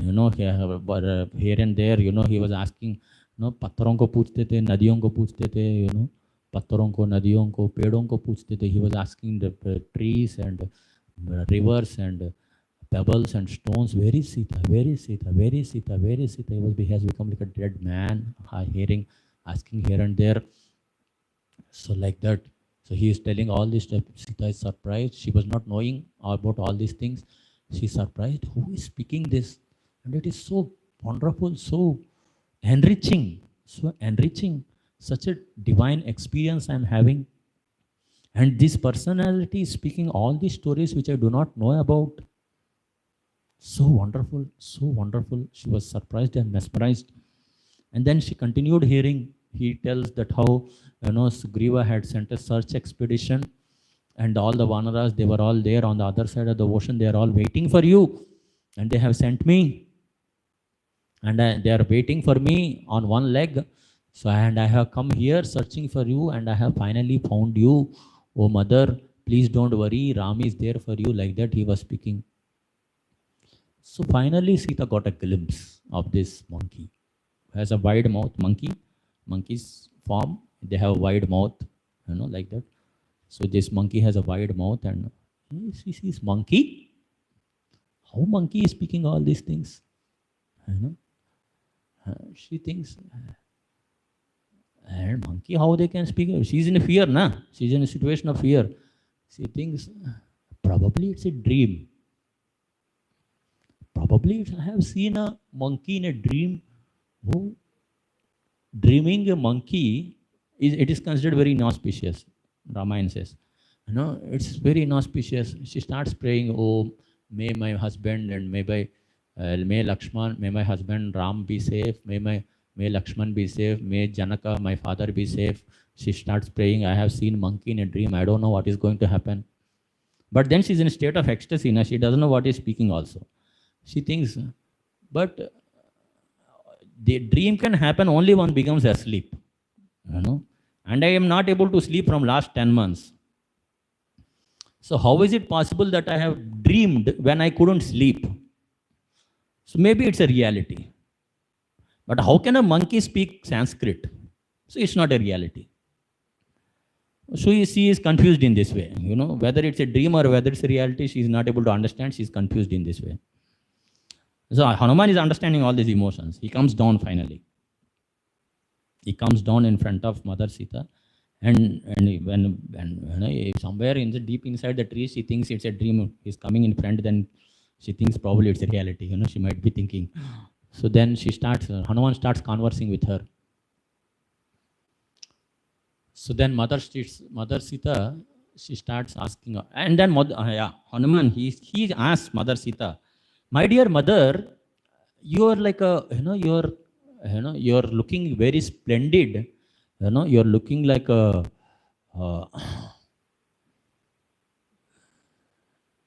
he uses lots of adjectives. He says, mother, you're like a kinnara, who has fallen from heavenly planets. You're looking like a kinnara. He says, are you a kinnara who has fallen? Are you an apsara who has fallen from heavenly planets? Are you a kinnara who has fallen from Gandharva Loka? Are you Lakshmi who is looking out for Lord Ramachandra, who is looking for Vishnu? Are you the princess? Are you the princess of some big king, the daughter of some big king who is in a state of constant lamentation? Who are you? Are you not Mother Sita, who is in constant remembrance of Lord Ram? He speaks like that, Hanuman. So as and when Mother Sita is looking for an opportunity, she can say, when Hanuman asks this question, are you Mother Sita? Are you not Mother Sita? Like that he asks. She can say, yes, I am Mother Sita. I am Sita, and I am wife of Ram Lakshman. Like that she can say, I'm wife of Ram. Like that she can say. But she got she's looking for an opportunity. As and when she heard that, are you wife of Ramachandra, immediately, as and when she got an opportunity, she grabbed that opportunity. She describes whole Ramayana. She tells from beginning how Dasharatha had 4 children. He wanted to have a child, so he started doing Putrakamesti Yagya, and after Yagya, he got this pot of nectar, and nectar has been distributed among the 4 queens, and out of that came 4 Kumaras, Ram, Bharat, Lakshman, Shatrugna. Her whole story she starts telling, and she tells that how there, my father Janaka had arranged for a what is that? This Swayamvar, arranged for that Swayamvar, and Ram had come, and all these kings had come, and they failed, and Lord Ramachandra, he broke the bow just like an elephant, it breaks the sugar cane.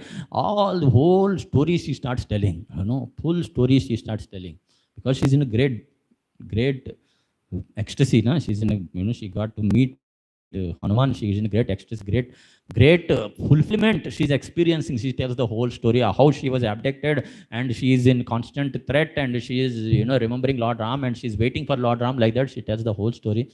And Hanuman is, the more she is describing, the more Hanuman is becoming happy, and she is becoming happy, and Hanuman, she's talking with her and going closer and closer and closer.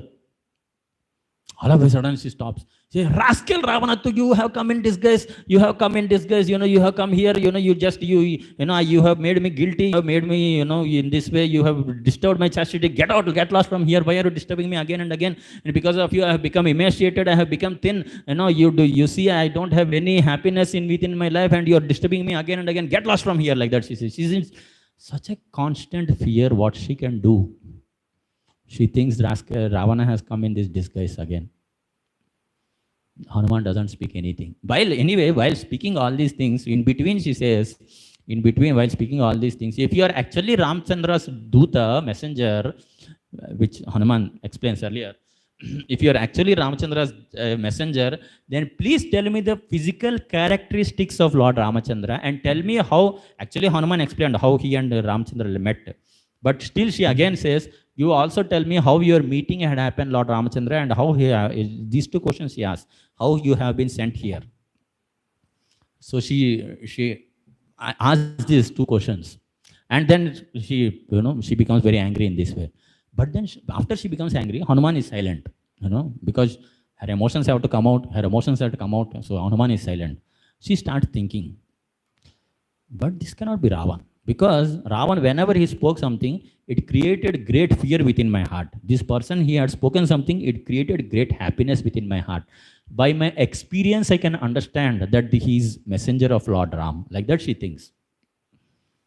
And not only that, then she says, she thinks like that. But then she's in fear of Ravan. So, but then she says, probably this is a hallucination. How can a monkey speak Sanskrit? So it doesn't seem logical. This is a hallucination. So this is a hallucination. Like that she thinks. So then she says that, this is a hallucination. So what can I do? What should I do?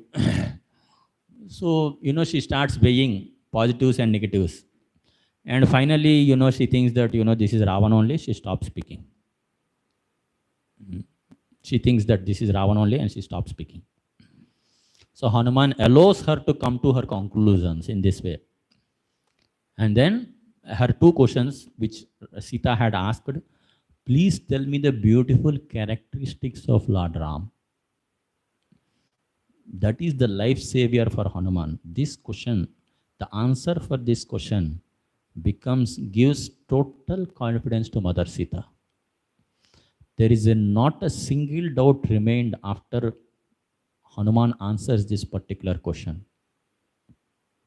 Hanuman's emotion, one writer says at that time, Hanuman's emotion is that, she is asking me to describe the physical characteristics of Lord Ramachandra. What a benediction it is. What a benediction it is. What other benediction can I have other than this benediction?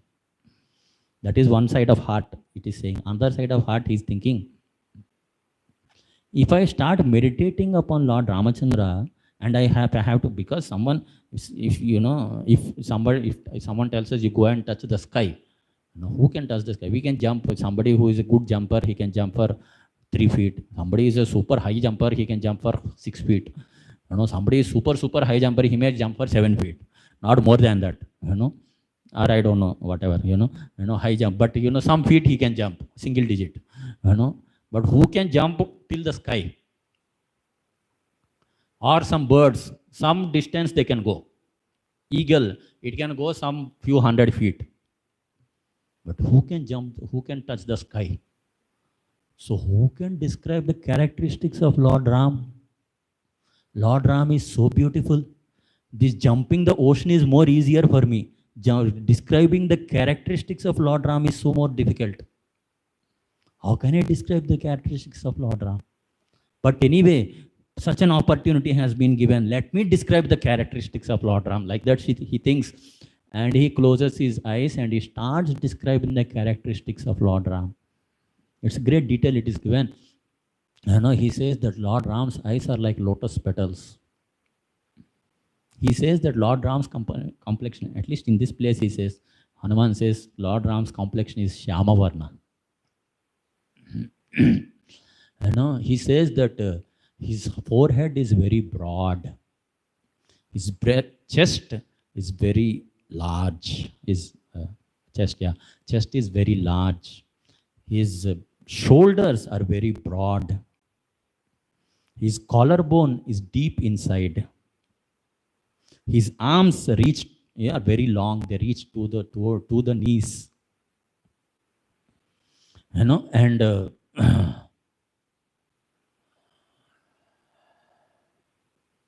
he, three places, his voice and his navel, one another, he says that these are very deep.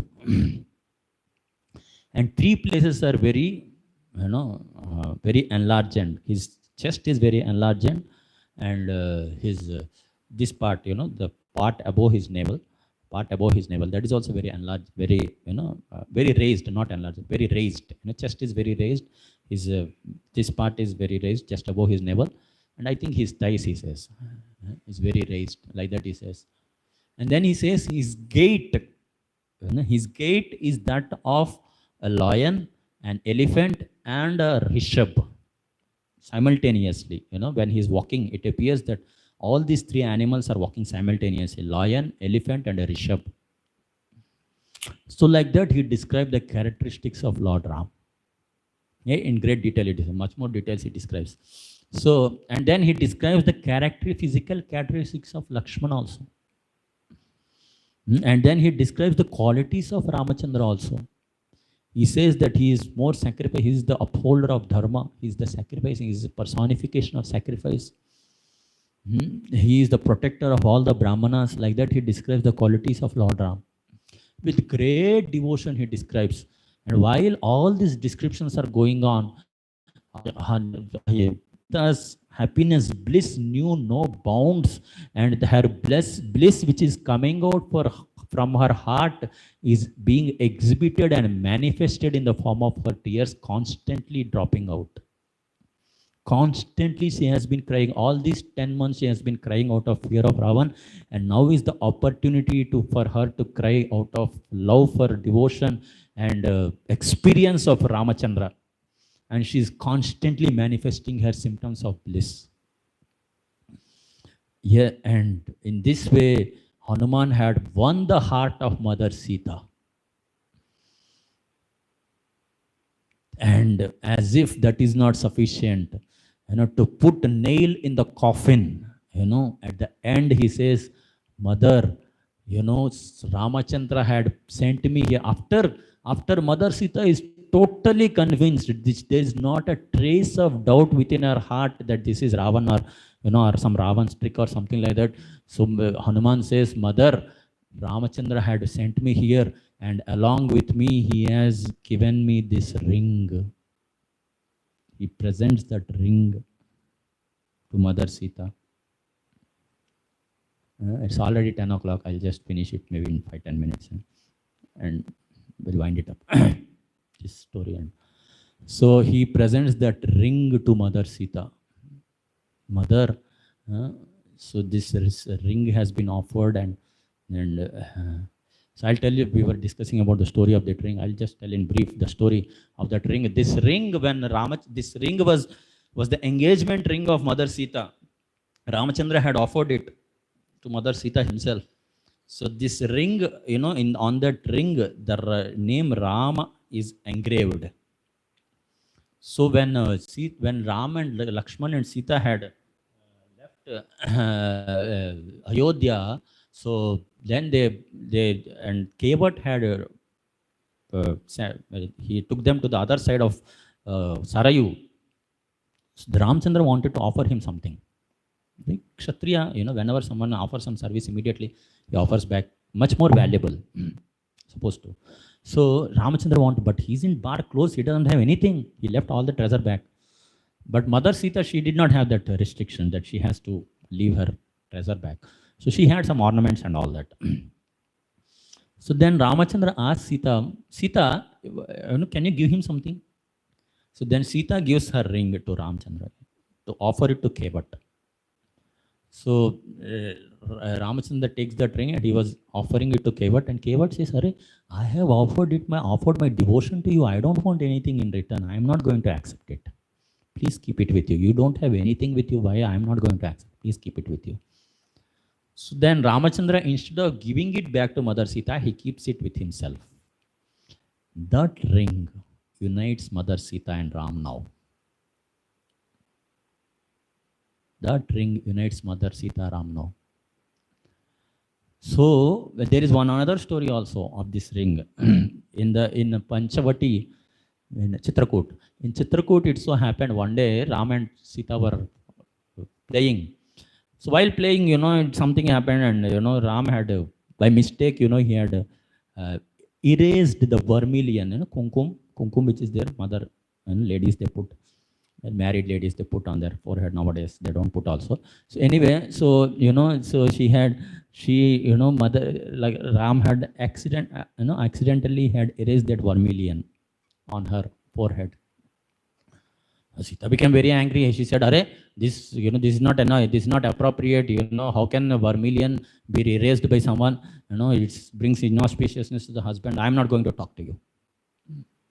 Ram thought, "Arey, if you don't want to talk, I am also not going to talk. Get lost." And it has become a cold war. Nobody is wanting to talk with anybody. Days are going by. Sita is not wanting to talk. Ram is not wanting to talk. A cold war. And who will talk first? And both want to talk. What can be done? Both want to talk, but nobody wants to put down their transcendental ego. So Sita thought that, okay, what to do. She thought of a plan. When Ram is around, that ring which is there, this particular ring, she threw it somewhere nearby, somewhere in that room, and purposefully. And then she started loudly saying, "Has someone found my ring? Has someone found my ring? Whoever finds my ring, nobody is there, only Ram is there." Nobody is there, only Ram is there. She says, "Whoever finds my ring, he will bring great happiness to me," like that she says. So Ram immediately goes and finds that ring, and he comes and offers it to Mother Sita, and Mother Sita smiles. Ram also smiles, and there ends the Cold War.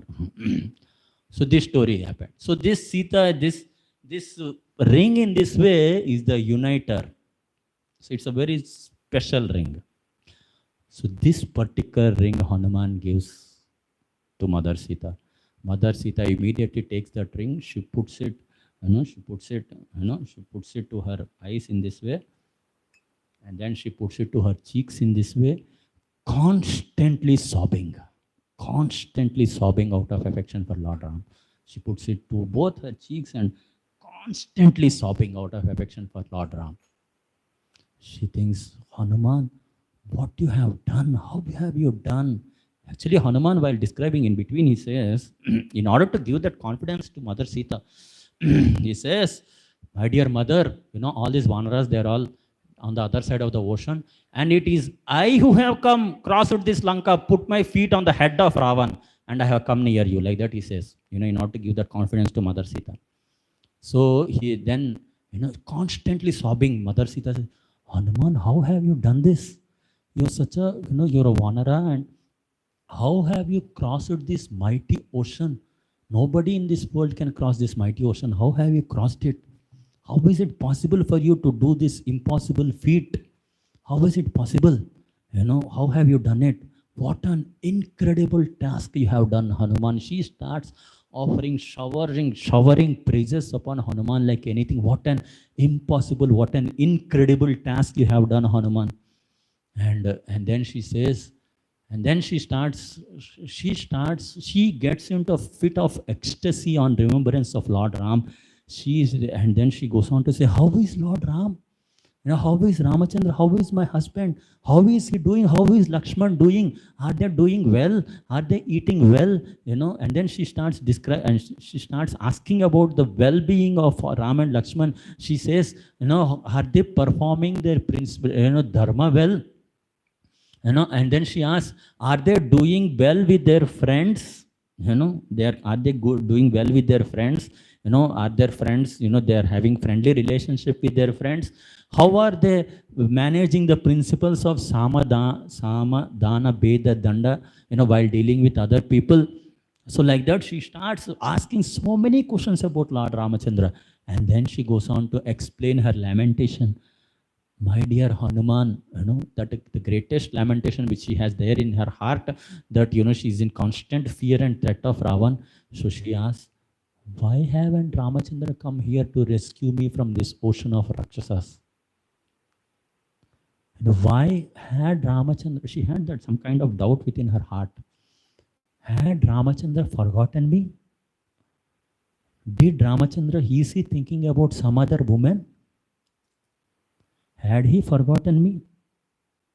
And then she goes on to express her humility. She says, oh, probably my sinful reactions are so many. I have done so much sinful activities, that why Ramachandra is not coming and saving me and rescuing me? So like that, she expresses her lamentation. Now it is Hanuman's turn.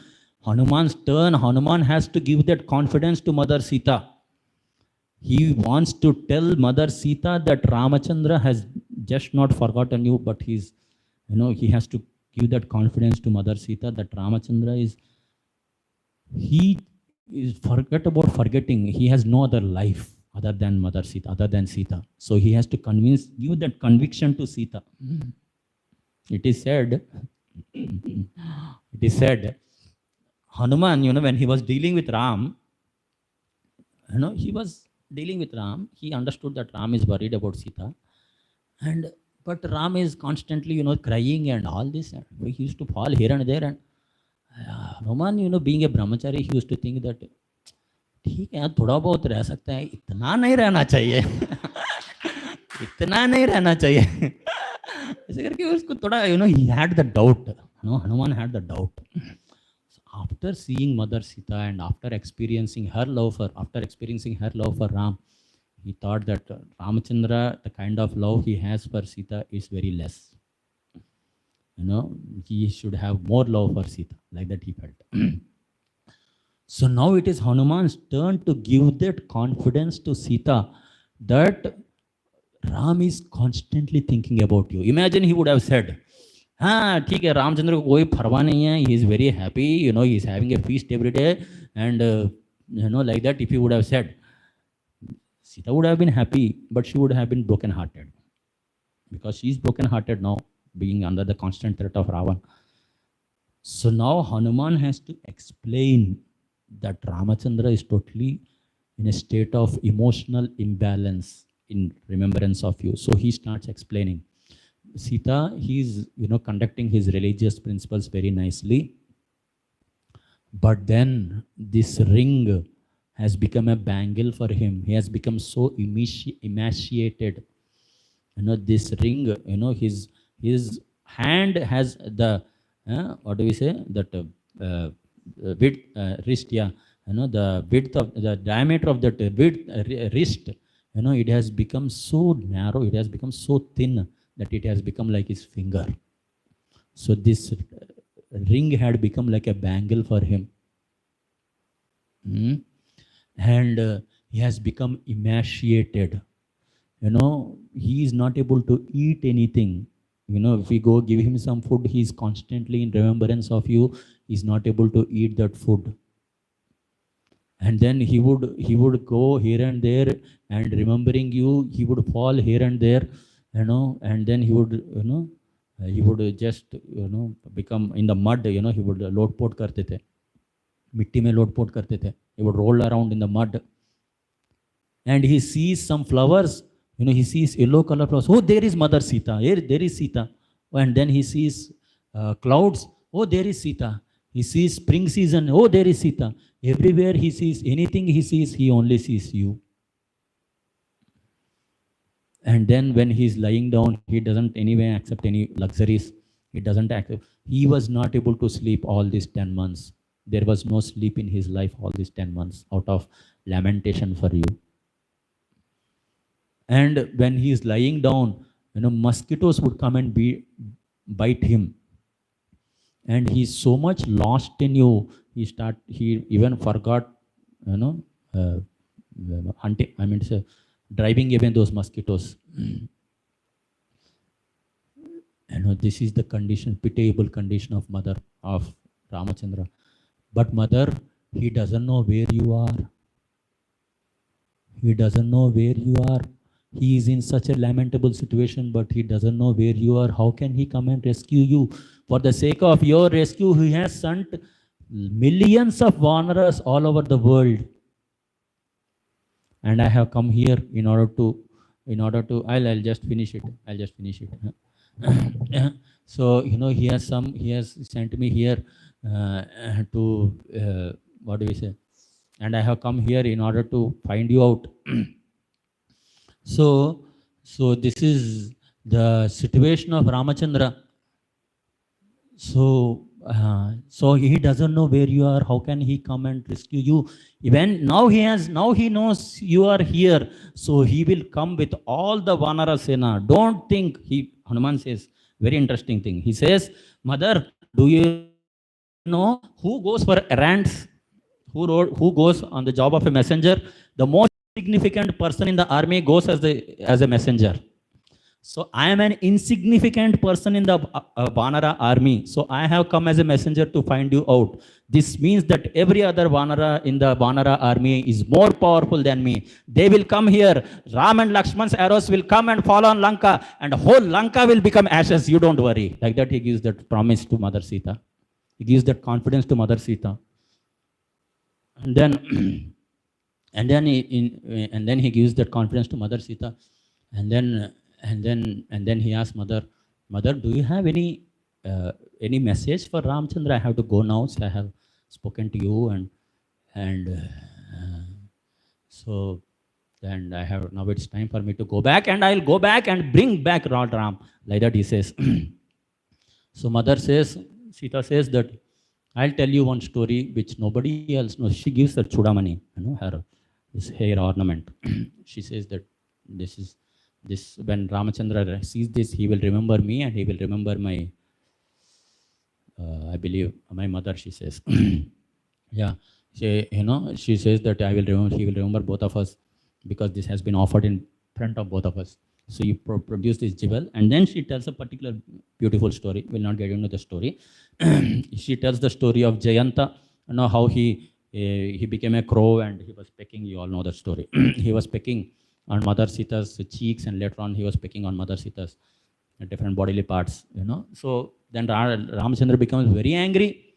He becomes so angry, you know, he plucks a straw of grass and he turns it into Brahmastra and he releases it.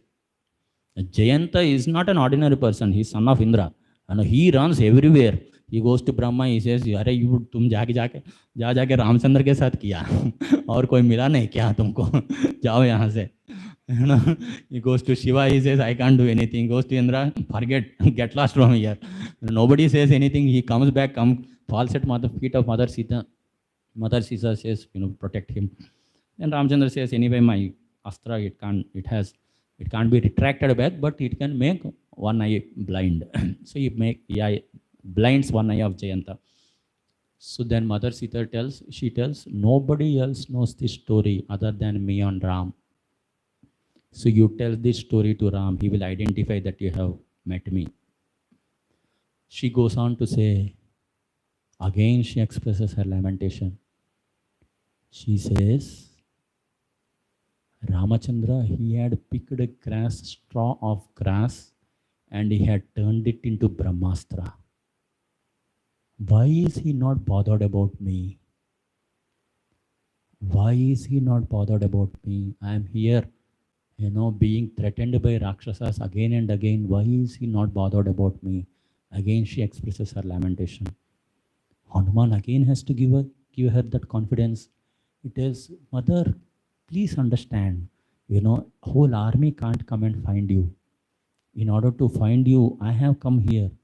Now having gotten information about you, I'll go back and we'll come back very fast. Very fast you'll find that rascal Ravana dead. Very fast, very soon you will find all these Rakshasas who are there around you, they will all be dead and gone. Very soon you will be united with Lord Ram. You don't worry, Ram and Lakshmana are simply bothered about you. They have nothing else in their life other than you. So he gives that confidence again to Mother Sita. And Sita, having gained that confidence, she says, Hanuman, but I don't have much time. I have only 2 months' time. Ravan had already given a deadline. And I can't even live for 2 months. My life is ebbing away. I may die at any moment. Hanuman says, Mother, why should you worry about Ram? Why should you wait for Ramchandra? I will carry you right away. Forget about this Ravan, forget about this nonsense practices. I'll take you back to Kishkinda right away. Come with me. Sita, in spite of her sorrow, she starts smiling. She starts smiling. She says, Are, you are the height of my knees. You are the height of my knees. You are saying you'll carry me back. What nonsense you are speaking. She says, actually, she doesn't say like that. She says, Hanuman, I think all Vanaras in your army are not like you, probably. Like that she says. Hanuman gets insulted. She says, she's commenting about my personality. Hanuman gets insulted. He becomes ego problem for Hanuman. It becomes ego problem. He thinks, she's commenting about my personality. I'm such a small. Then he starts enlarging himself. Becomes so large. Mother Sita becomes, her size becomes that of to the knees of Hanuman. It becomes so large. Mother Sita's size becomes that as much as the size of knees of Hanuman. Then Sita asks, what is your actual size? Your actual size is this, or actual size is that, or something else? What is your actual size? Hanuman gives a very clever answer. He says, I am a very insignificant person, but for Lord Ramachandra's mission, I can accept any size. Like that Hanuman says. So anyway, he said, Mother Sita, she denies that proposal. She gives 4 reasons. She says that I can't go with you. First reason, she says that when I'm going with you, because of the power of air, I may fall down somewhere in the ocean or something like that, and and I'll become food for the sea monsters. It's not very logical, And then she says that when you're taking me, then all the Rakshasas will come and fight with you. Then you have to fight with them. In the meanwhile, I may fall down somewhere and I may get killed.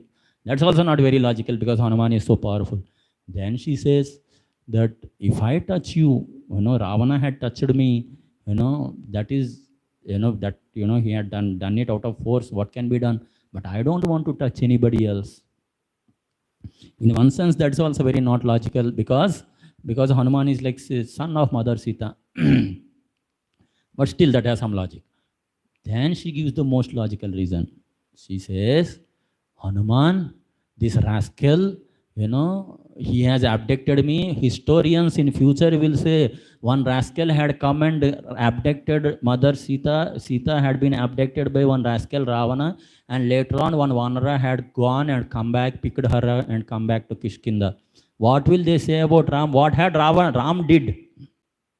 How will they glorify Ramachandra? So I don't want to come. I want Ramachandra come and kill Ravan. So Hanuman becomes clean bold. He thinks, she keeps her life under threat just for the sake of glory of Lord Ram. Just for the sake of glory of Lord Ram, she keeps her life under threat. So, but what can he say? He says, okay, mother, whatever you say, that shall be my instruction. But Mother Sita does not leave him there. Hanuman, within 1 month, 1 महीने समय आपके पास है.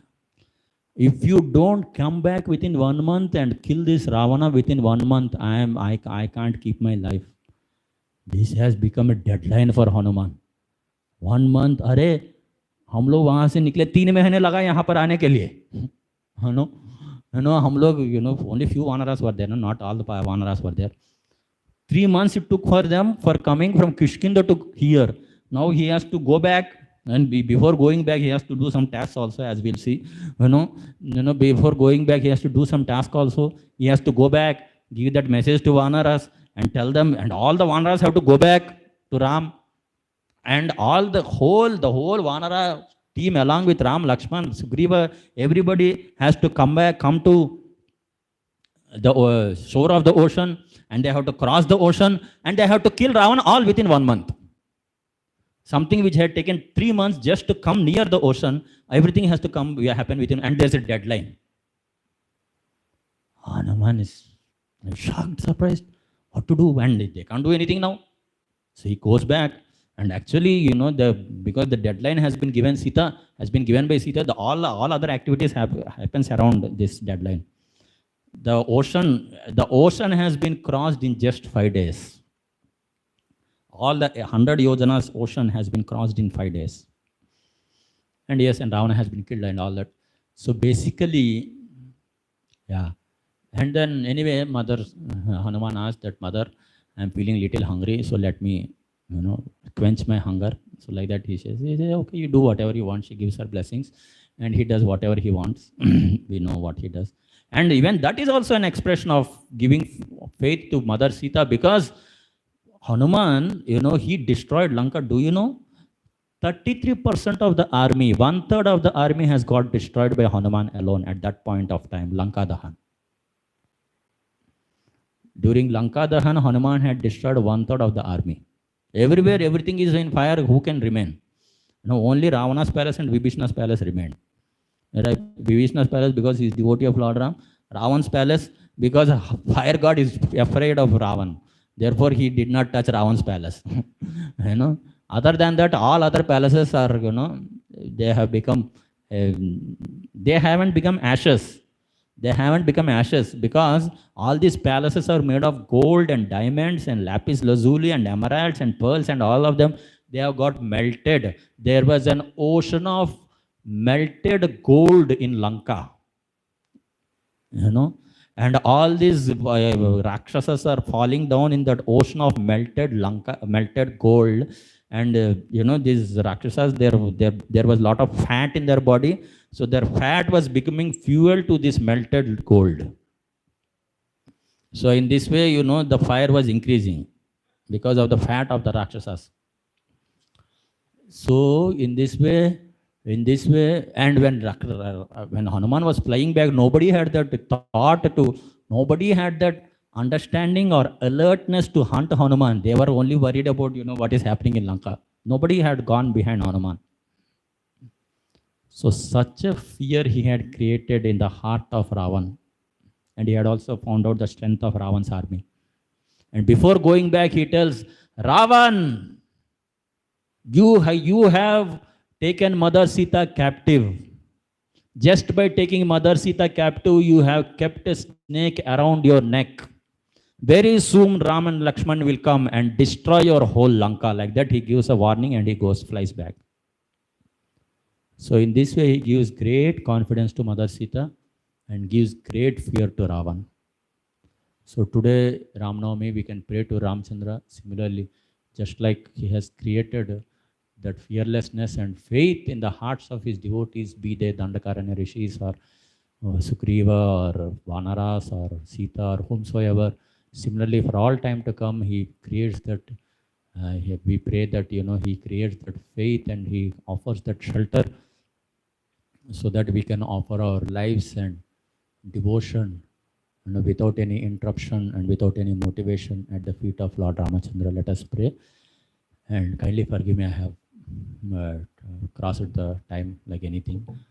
So we'll end it here. Thank you very much. Sri Ramachandra Bhagavan ki jai, Srila Prabhupada ki jai.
Hare Krishna. We'll chant prayers. Om Jnanatimirandasya Jnananjana Shalakaya Chakshurunmilitam Yena Tasmai Shri Guruve Namaha. Shri Chaitanya Manobhishtam Sthapitam Yena Bhutale Swayam Rupa Kadamahyam Dadati Swapadantikam Vandeham Shri Guru Shri Yuta Padakamalam Shri Gurun Vaishnavamsha Shri Rupam Sagrajatam Sahagana Raghunathanvitam Stam Sajivam Sadvaitam Savadhutam Parijana Sahitam Krishna Chaitanya Devam Shri Radha Krishna Padan Sahagana Lalita Shri Vishakhanvitam Sha Nama Om Vishnu Padaya Krishna Pristhaya Bhutale Shrimate Bhaktivedanta Swami Niti Namane Namaste Saraswate Deve Gauravani Pracharine Nirvishesha Shunyavadi Pasyat Deshatarine Namo Mahavadanyaya Krishna Prema Pradayate Krishnaya Krishna Chaitanya Namane Gauratashe Namaha He Krishna Karuna Sindhu Dinabandhu Jagatpate Gopesha Gopika Kanta Radha Kanta Namostute Tapta Kanchana Gaurangi Shri Radhe Vrindavaneshwari Vrishabhanu Sute Devi Pranamami Hari Priye Nilachala Nivasaya Nityaya Paramatmane Balbhadra Subhadrabhyam Jagannathaya Te Namaha Vancha kalpatarubhesha kripa sindhuve vacha patitanam pavanebhyo vaishnanebhyo namo namah Jai Shri Krishna Chaitanya Prabhu Nityananda Shri Advaita Gadadhara Shrivasadi Gaura Bhakta Vrinda Hare Krishna Krishna Krishna Hare Hare Hare Rama Rama Rama Hare Hare Mukam Karoti Vachalam Pangum Langhayate Grim Yat Kripatam Ham Bande Shri Guru Dinataranam Parmananda Madhavam Shri Chaitanya Ishwaram.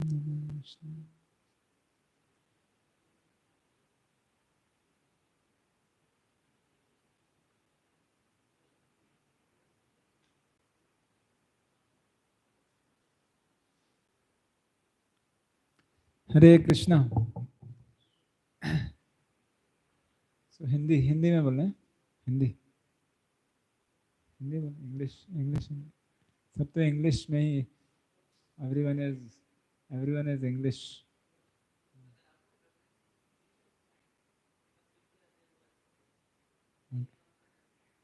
ठीक तो हम आप सभी भक्तों के से आशीर्वाद मांगते हैं कि आज रामनवमी के शुभ अवसर पे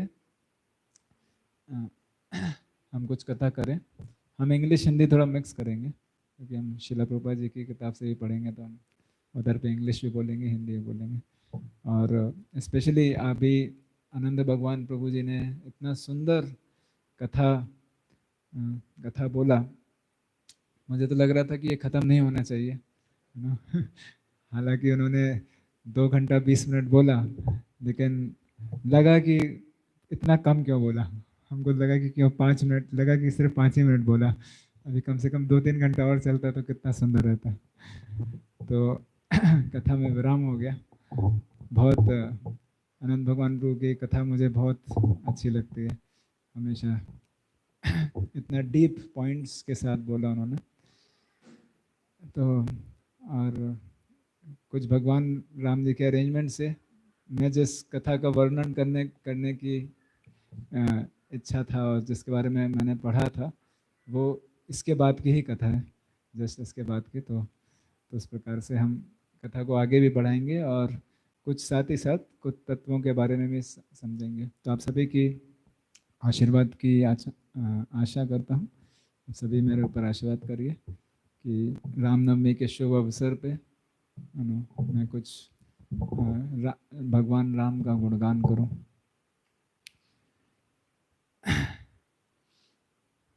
तो हम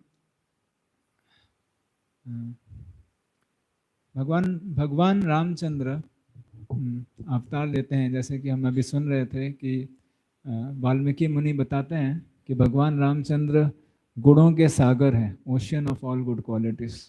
एंड और हम कुछ कितनी ही गुणों को लेकर हम उनके बारे में चर्चा कर सकते हैं, और ये सभी गुण आध्यात्मिक गुण हैं, है ना। इनको कभी भौतिक गुणों के नज़रिए से नहीं देखना है, सभी आध्यात्मिक गुण के सागर हैं वो।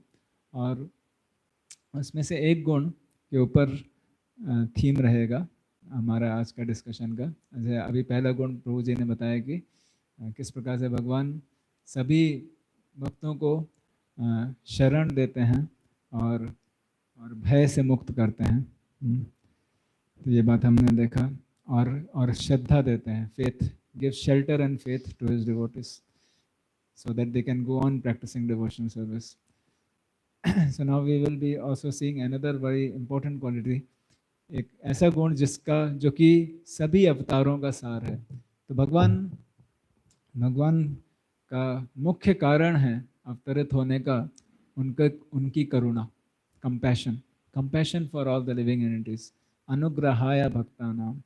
सो सिर्फ सभी के ऊपर करुणा वर्षाने के लिए भगवान आते हैं, और ये कारुण्य रस जो भगवान दर्शाते हैं उसके ऊपर हम थोड़ा आज भगवान राम के लीलाओं में हम देखेंगे किस प्रकार से भगवान अपने ऊपर अनेक दुविधाएं लेते हैं।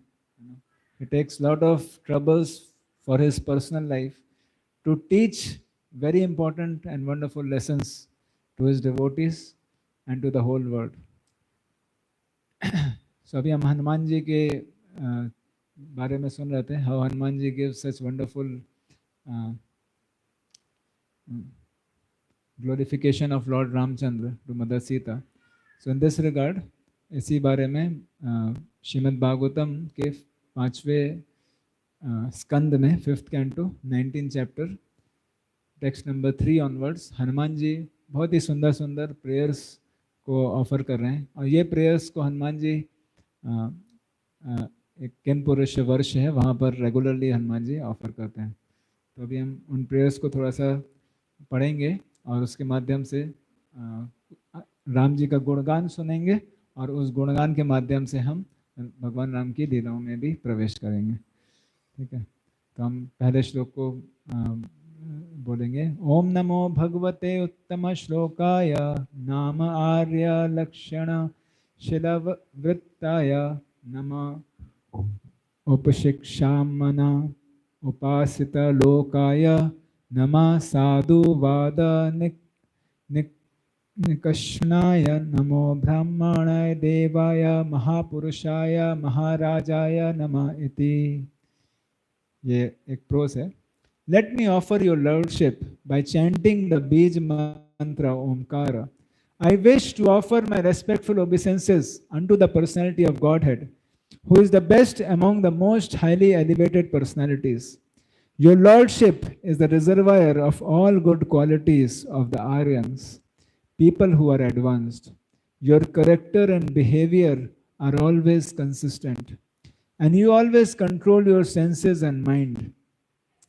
Acting just like an ordinary human being, you exhibit exemplary character to teach others how to behave. There is touchstone that can be used to examine the quality of gold, but you are a touchstone that can verify all good qualities. You are worshipped by Brahmanas, who are the foremost of all devotees. You are the Supreme Person, are the King of Kings, and therefore I offer my respectful obeisances unto you. So this is a beautiful prayer. ये बहुत सुंदर प्रार्थना है हनुमान जी की, जो कि वो रामचंद्र को अर्पित कर रहे हैं। तो इस प्रार्थना को समझने के लिए हम और इसको और गहराई में घुसेंगे इस प्रार्थना में। We'll try to enter into the depth of this prayers by reflecting on this prayer, and और इस प्रार्थना में जो हनुमान जी बता रहे हैं उसको भगवान राम के जीवन में और उनकी लीलाओं में हम थोड़ा देखेंगे।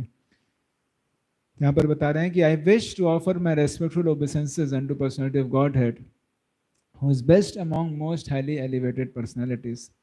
तो हम उनको नमन करते हैं जो सभी जो उच्च कोटि के जो व्यक्ति हैं उन सभी में सर्वश्रेष्ठ हैं, इसीलिए उनको बोलते हैं पुरुषोत्तम, और वो मर्यादा पुरुषोत्तम है. Your lordship is reservoir of all good qualities of those people who are advanced, and your behaviour and consist and character are always consistent. So हमने ये बात देखा किस प्रकार से भगवान राम का बिहेवियर, उनका आचरण और उनका जो मनोभाव है, करेक्टर है, करेक्टर का सही चरित्र और उनके जो आचरण है वो पूर्ण रूप से कंसिस्टेंट है, जो कि हमेशा देखेंगे जो भी उन्होंने वचन दिया. तो जैसे कि सर्वप्रथम जब उन्होंने वनवास का जो एपिसोड आता है उसमें हम देखते हैं कि किस प्रकार से भगवान रामचंद्र, क्योंकि ये वचन दिया गया था तो उन्होंने पूर्ण रूप से उस वचन को निभाया, और उसके लिए वो वन में जाने को पूर्ण रूप से रेडी थे. जबकि भरत ने उनको बोला कि आप वापस आ जाइए, लेकिन भगवान राम का करेक्टर कंसिस्टेंट था. और इस प्रकार से हम देखते हैं एक और चीज़ इसमें लिखा है, you always control your senses and mind. और उस प्रकार से राम जी ने एक पत्नी व्रत भी लिया था, और वो भी हम देखते हैं किस प्रकार से उसको निभाया. और हम इसके बारे में और थोड़ा चर्चा करेंगे इस क्वालिटी के ऊपर, और जो जहाँ तक हमने अभी तक सुना उसके आगे बोलकर. सो अभी हमने सुना किस प्रकार से Anand Vardhan bro, is it okay I speak in English? I'm little becoming inconsistent in my words. Okay, so sorry, I'll speak in English so that I can speak in proper flow. So just now we heard that how Hanumanji and Hanumanji's searched Mother Sita, gave him courage, confidence, faith, and after that Hanumanji returned back to Kishkinda, where Lord Ram was anxiously waiting. As Hanumanji returned back, the first thing we hear, that first thing he spoke is that he says in Sanskrit verse, he says that first word he says is found, that because Lord Ram was in such great pain, of what has happened, and so one of the very important theme of our discussion will be that how Lord Ram actually has intense love for Mother Sita, but simply to show to the whole world his love, he will be tolerating that pain and going through even more difficult hardships to teach the lesson to the whole world. So we see that so Lord Ram was in great pain of feeling of separation from Mother Sita, and as soon as Hanuman came, Hanuman didn't want to say. Generally, we say that if we have done some nice service, we want to say that मैंने सेवा कर दिया, right? We want to first give credit to ourselves, right? But we find that Hanumanji, as soon as he came, he was not interested. So first word he says is found. मैंने ढूंढ लिया, right? Because that's all Lord Ram wanted to hear.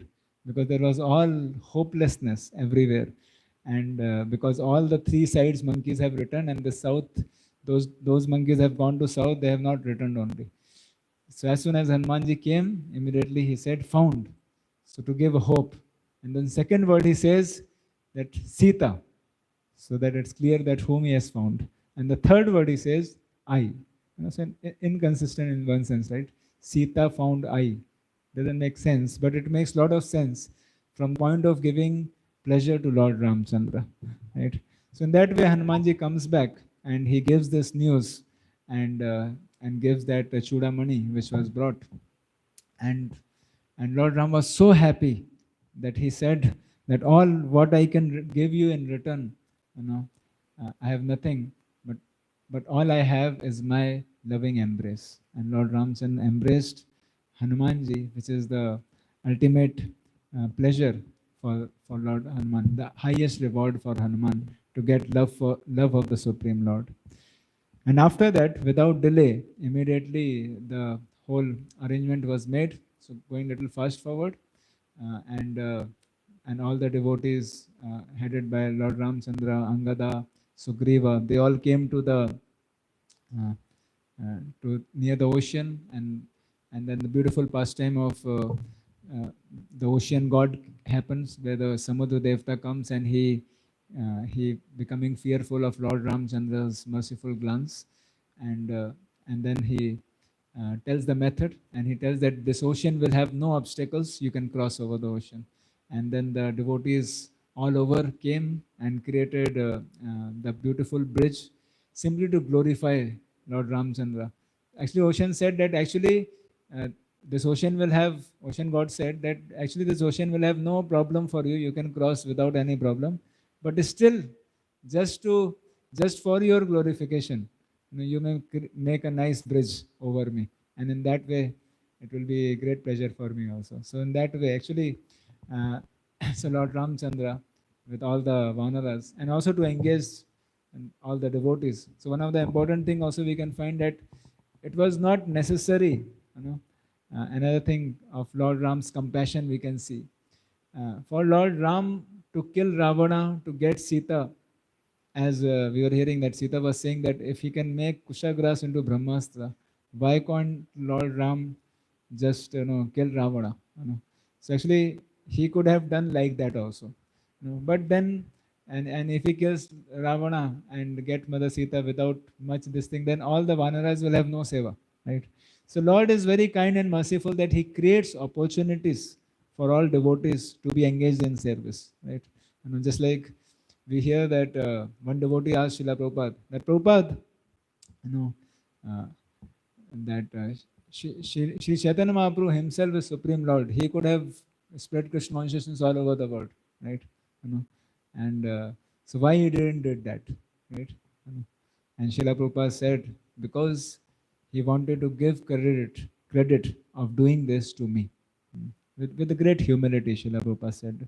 So the point is that yes, Lord is capable of doing so many things, and Lord himself can do everything, but then devotees will have no seva. So it is one of the very important aspect that Lord creates opportunity for devotees to do service, right? And that is the way the conditioned soul can come closer to Krishna, and that is the way a devotee who has perfected his life can also express his love to Krishna, right? If there's no seva, and if Lord is doing everything and there's no seva, then that's not the devotees are not so happy with that. Right? Devotees are happy that everything is going nice, but the more wonderful happiness for devotees is if they're able to do something to please Krishna. And Krishna doesn't need anything. So that's why Krishna creates opportunities. So that's why Lord Ramchandra acts like a human being, right? Obviously, when it's necessary, he acts extraordinarily, And one of the place where he acted extraordinary is at the ocean, where he glanced at the ocean, and with his glance, he boiled the entire ocean, right? So this no one can do, right? Radheshyam generally gives example. Can you take a glass of water and with your glance boil? So we can't even boil a glass of water. What to say of ocean, So Lord Ramchandra can do this extraordinary feat, Right? So, anyways, but Lord Ramchandra in general always keeps that, that as if he needs help, If by the mercy of Lord Ramchandra and by the strength of Lord Ramchandra, Hanuman can cross over the ocean, was there any reason for Lord Ramchandra to need the bridge? There is no need, but the whole point is he wants to give that opportunity for all devotees to render wonderful service for Lord Ramchandra. So in that way we find that a beautiful bridge was constructed, and all the devotees walked over it. The bridge is also explained as 10 yojana by 100 yojana, right? 80 miles width and 800 miles long. So we can't imagine of such a bridge. right? In the modern engineering field, and the width was also very huge, right? 80 miles width. So amazing bridge was constructed. And then all the devotees and the number of monkeys are also explained, and that all the number of monkeys are explained to be uh, something like something which can never be counted, but something what I heard is something like 10 to the power 60 or something like that. That means we can't understand this figure. 10 to the power 60, you forget. If you like the current population of world is some 8 billion or something. That is 10 to the power 9, so just 10 times of that, and you make it 100 times of that and billion times of that, and multiply it, keep multiplying it. It's unimaginable, but the estimation is given that this 80 mile by 800 mile bridge, this whole bridge was covered with monkeys, right? And the monkeys were on this side, the monkeys were on this side, and monkeys were continuously coming, and this bridge was constantly covered with the traffic.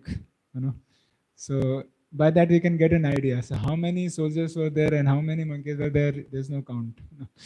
So this is the army of Lord Ramchandra. He is coming with this army. Now the important point is that and just before the fight begins, we know this beautiful episode of Vibhishana.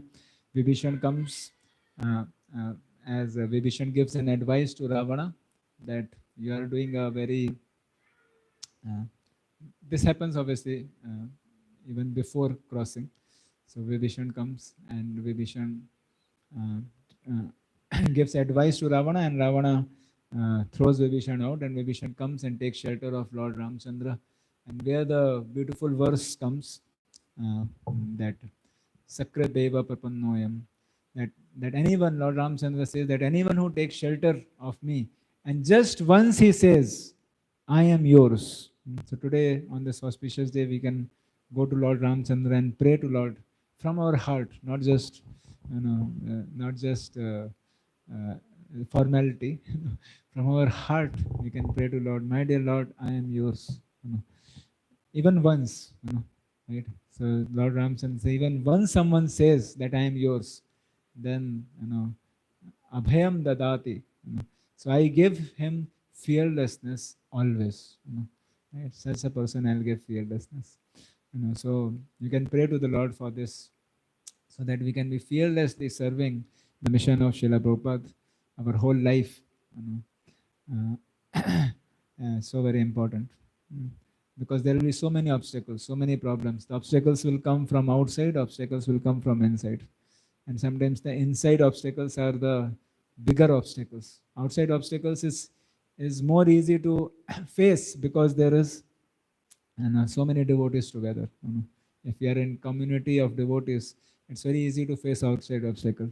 But inside obstacle is more difficult. And that's why we need that strength and fearlessness from the Supreme Lord to face that. We find Vibhishan comes and Vibhishan takes shelter of Lord Ramchandra, and Lord Ramchandra hearing and gives shelter to Vibhishan. Although he heard from all the devotees, he gave shelter to Vibhishan, and Hanumanji said that Vibhishan is the perfect person to be given shelter, and Lord Ramchandra gives shelter. And that point of time, an interesting episode also comes that Lord Ramchandra makes Vibhishan the king of Lanka. He does his Rajabhishek right there on the spot. And that time, someone asked Lord Ramchandra that, my dear Lord, you have given Vibhishan before Ravana is dead, you have given the Vibhishan the Raja of Lanka. Now suppose Ravana comes and he surrenders to you, then what you will do? Right?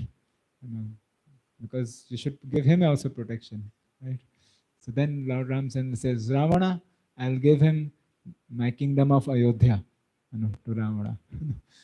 But then the devotee says, but Ayodhya you have already given to Bharat. What about him?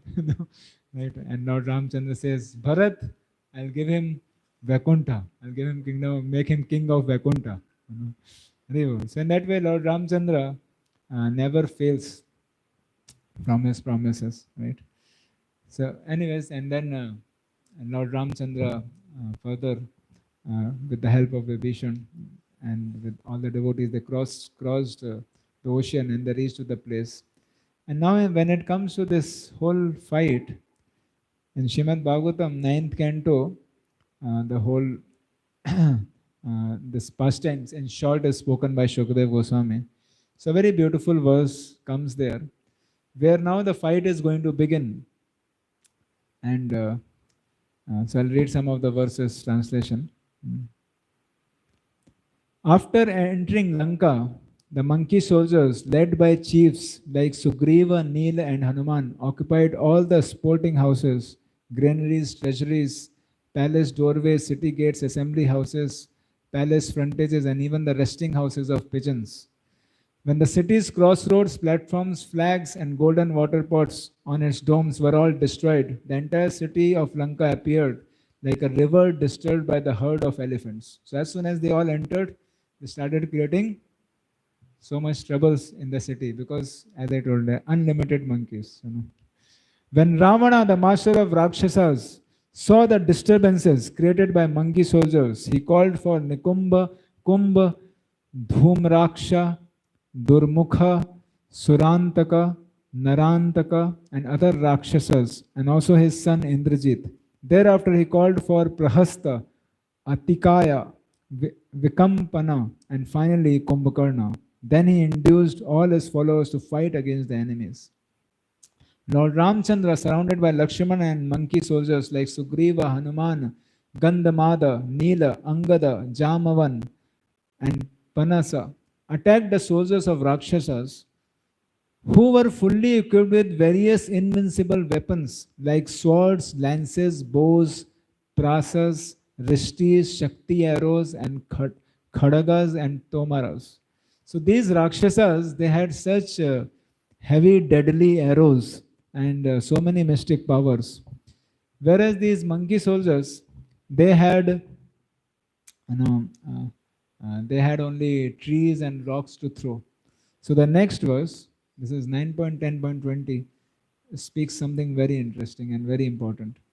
It says, Teyani kaparagopatera bhipatya sarve dvandam varutham ibhapattir rathasva yodhai jagnordrumai giri gadeshu bhir angadadya Sita bhimarshahata mangala ravanesham.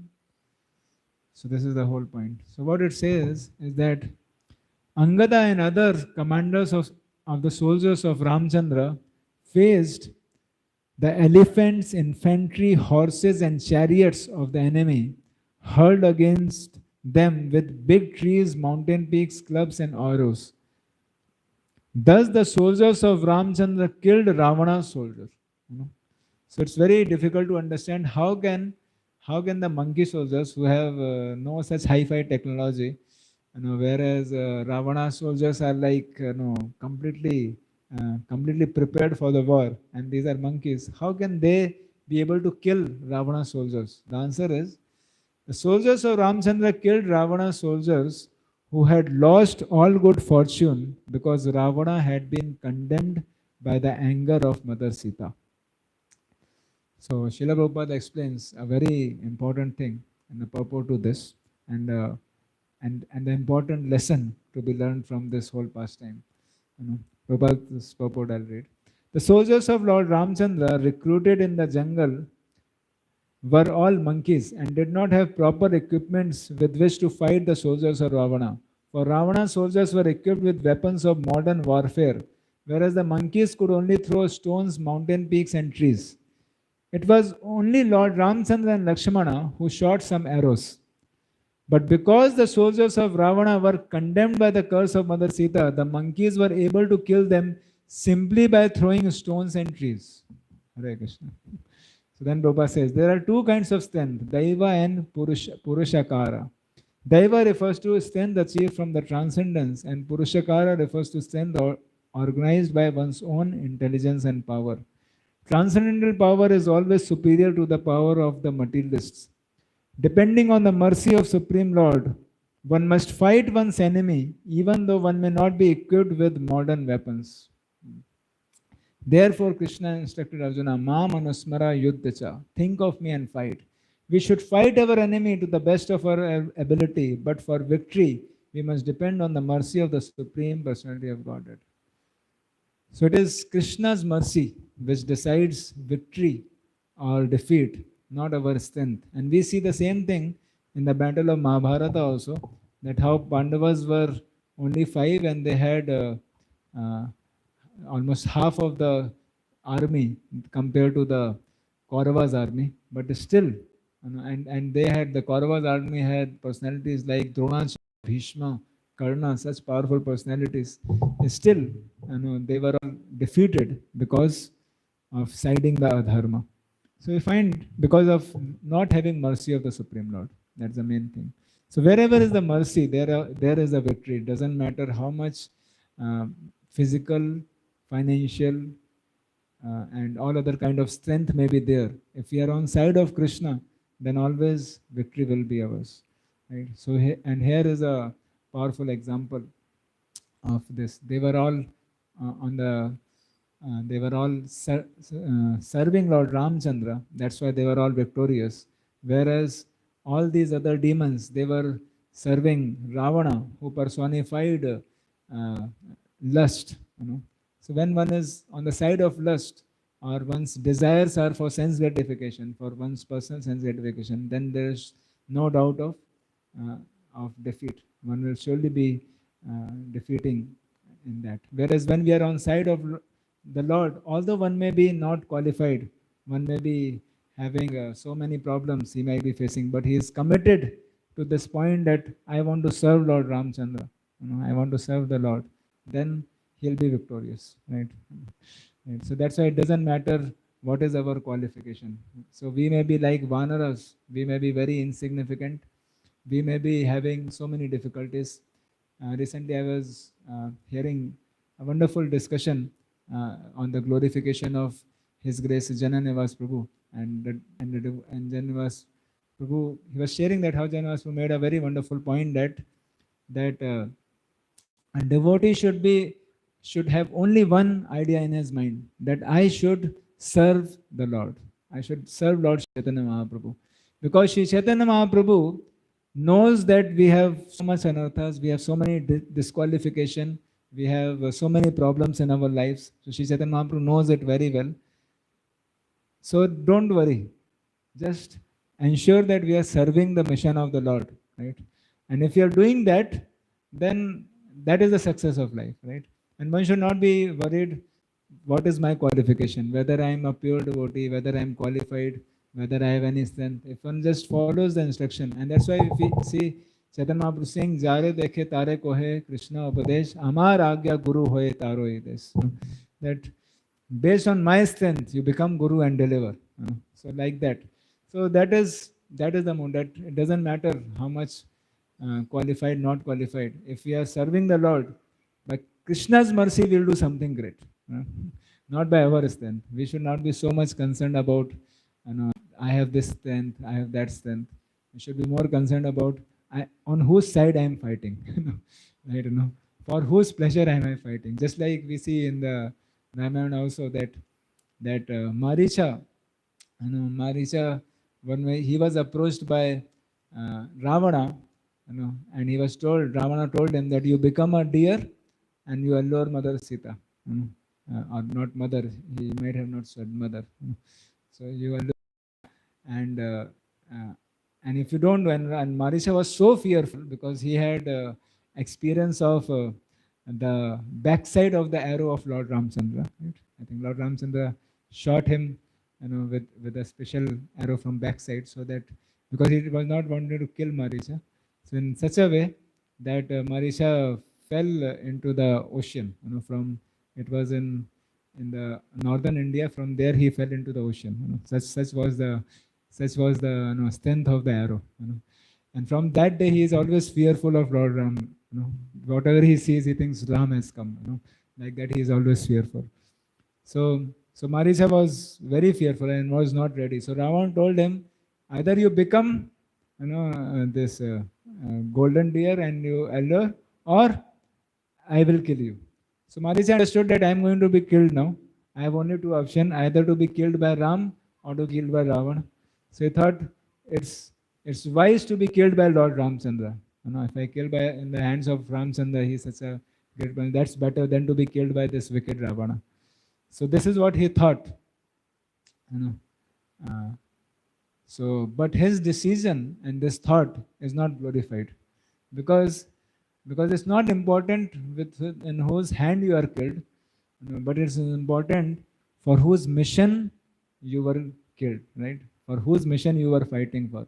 So actually, he was fighting, or he was doing the things for the mission of Ravana, and hence his life is not glorious. Whereas we find Jatayu, on the other hand, we find he also fought. He fought with Ravana, and he fought with Ravana to be sure that he will be killed by Ravana. Right? He knew that Ravana is more powerful, right? So he fought with Ravana, and he was ready to be killed by Ravana, but it doesn't matter whom he is killed by, because he fought for the mission of Lord Ramchandra. Right? So that is more important, that for whose mission am I living my life.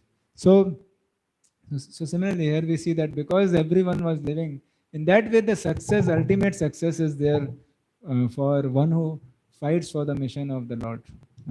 For him the success is there, right? Jatayu got ultimate success because he went, his last rites were done directly by Lord Ramchandra, and Lord Ramchandra sent him to Saket, to a spiritual world, back home, back to Godhead, right?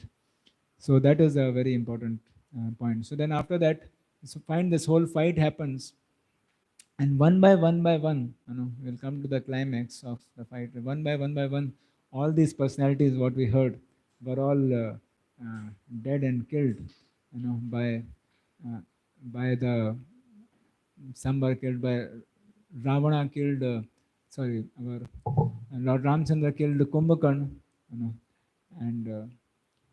and instilled fearlessness in the heart of all devotees. Lord Ram and Lakshmana killed Indrajit. In that way, one by one, everyone was killed. And finally, in the final battle, which happens, where Lord Ramchandra was face to face with Ravana, where the battle happens, and the first thing which happens in the battle is that by a weapon, Ravana makes Lakshmana unconscious. So we'll start from there. So in 10 minutes, I think I have to wind up. So in 10 minutes, we'll try to complete an episode. So so Lakshmana was completely unconscious, and Lord Ramchandra was thinking that if Lakshmana dies, practically Lakshmana was dead. If Lakshmana dies, then what will I do? How can I go back, and what face I'll show to Sumitra? So hence, if Lakshmana dies, what is the use of doing anything? I will also die. I will also commit suicide here. I will die. There's no use of fighting and conquering over, because I couldn't. How can I show that I couldn't protect Lakshmana? And it became a very and everyone were very, very morose at that point of time, when everyone was morose, and Lord Ramchandra was also crying. At that point, Hanumanji immediately gave hope to everyone, and Hanumanji at that point of time asked Sushena, the Veda, the doctor, to check what is the situation of Lakshman. So immediately he checked, and he said that actually Lakshman is not dead. He is still life is there, but he needs urgent treatment. So immediate treatment is needed. So immediately he was Hanuman was told that you bring certain this Sanjeevani and different herbs by which he can be revived, and immediately that was brought, and Lakshmana came back to life, and Lord Ramchandra became so happy, and with this Lord Ramchandra gained great strength, and now with great anger he charged towards Ravana, and this time Lord Ravana was a little bit relaxing. And then Ravana came with full vigor, and started to fight with Ram. And at this point of time, as Ram was completely angry and and challenged Ravana, at that point of time, from the heaven, all the gods, all the demigods came in the heaven, and they were all looking. I'll read.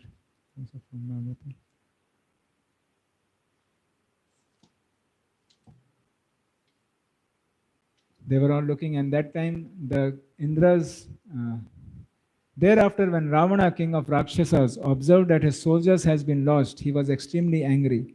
Thus he mounted his airplane, which was decorated with flowers, and proceeded towards Lord Ramchandra, who sat on an effulgent chariot brought by Matali,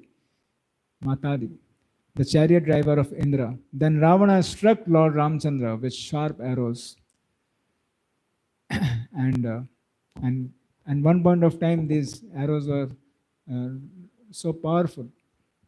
So then finally Lord Ramchandra said to Ravana, and challenged Ravana. He said, "You are most abominable of man-eaters. Indeed, you are like their stool. You resemble a dog, for as a dog steals eatables from kitchen in the absence of the householder, in my absence, you kidnapped my wife Sita Devi. Therefore, as Yamraj punishes sinful man, I shall also punish you. You are most abominable, sinful, and shameless. Today, therefore, I, whose attempt never fails, shall punish you." So in that way, after thus rebuking Ravana, Lord Ramchandra fixed an arrow to his bow and aimed at Ravana and released the arrow, which pierced Ravana's heart like a thunderbolt. So in Srimad Bhagavatam, a very brief description comes, right? Whereas in Valmiki Ramayana, you find a detailed description of this whole fight, of Ravana and Lord Ramchandra, how they were flying in the sky, and everyone was practically observing this fight, which has never happened. There Ravana would be shooting, sometimes 10 arrows, 100 arrows, and thousands of arrows in one shot, and Lord Ram would shoot double of those arrows and simultaneously hit and target at Ravana. So in that way, Ravana was covered with arrows, and Lord Ramchandra was covered with arrows, and no one could could feel that who will win, because both sides were so powerful. And finally, Lord Ramchandra started fighting with such high vigor, and his arrows, as Ananda one was telling, his arrows are so powerful, so sharp, that Lord Ramchandra, he shot 10 arrows, hitting at the 10 heads of Ravana, and he cut off all the 10 heads of Ravana. And when all the 10 heads were cut, instantly, all the 10 heads came back. Then again, Lord Ramchandra shot 10 arrows and cut the 10 heads of Ravana. And again, the 10 heads cut, and again it came back. And like that, Lord Ramchandra 10 times cut the 10 heads of Ravana. And again the head came back. And Lord Ramchandra was thinking that what is happening? How this person has to be killed. At that point of time, Vibhishana mounted the chariot, and Vibhishana told Lord Ramchandra, while there is fight is going on, Vibhishana told Ramchandra that actually he has got a benediction that he will not be he has got a nectar in his heart, through which he gets strength, and he will not be killed unless that nectar dries up. So then Lord Ramchandra finally remembered the arrow given to him while he was in forest by Agastya, and also Agastya Muni also came and gave him Aditya Hridaya mantra, which also Lord Ramchandra chanted that mantra, and he invoked a celestial weapon, which was the shaft was made up of ether, presided by Vayu Devata. The head of that arrow was presided by Surya Devata, and the plumes of that arrow was presided by Agni Devata, by Agni, and that the weight of that arrow is said to be of Mount Sumeru. Such was a powerful arrow. Lord Ramchandra took that arrow, and targeted on and chanted the Aditya Hridaya and targeted in the heart of Ravana.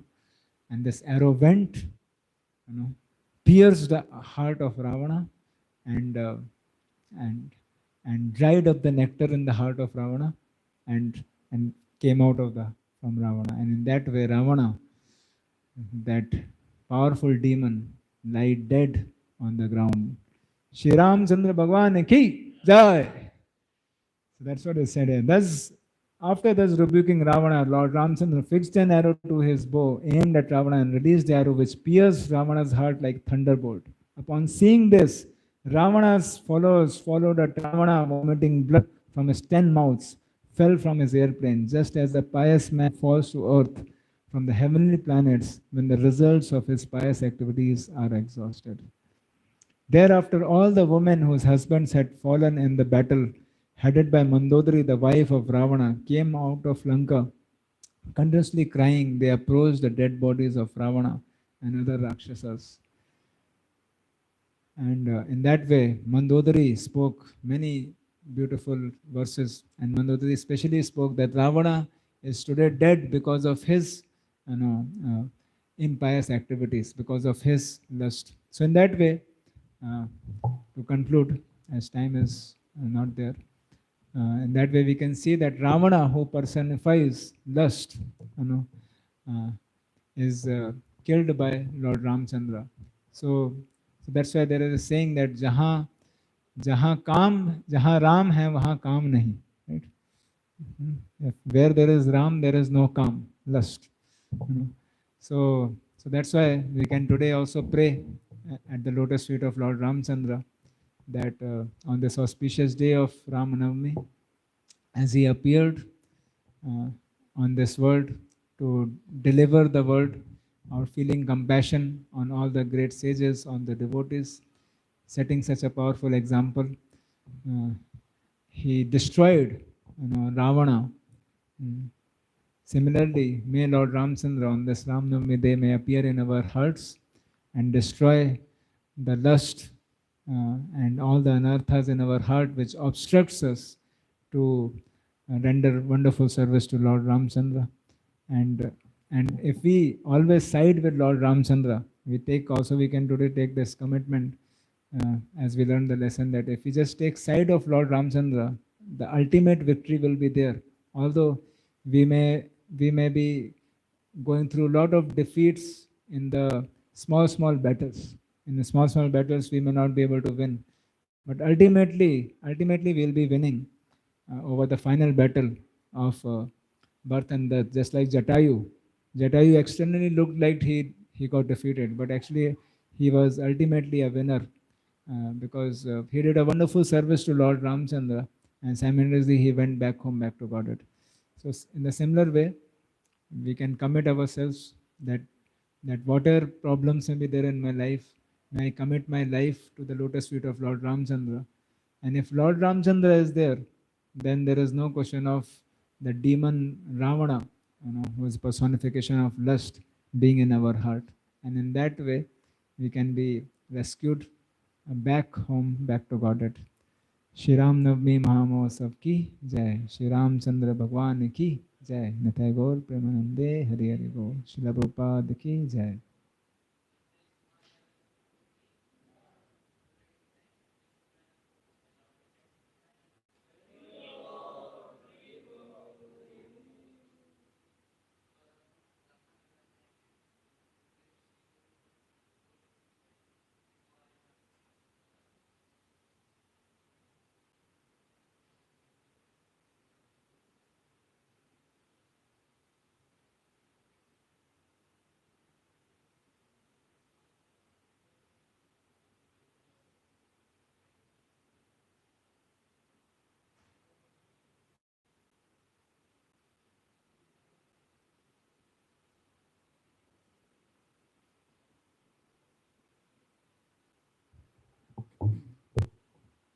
Hare Krishna.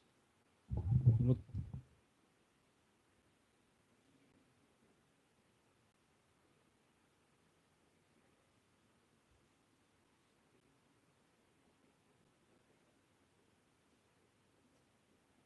Hare Krishna. हम लोग छोटा सा भजन गाएंगे। हरे कृष्ण। रामचंद्र रघुवीरा।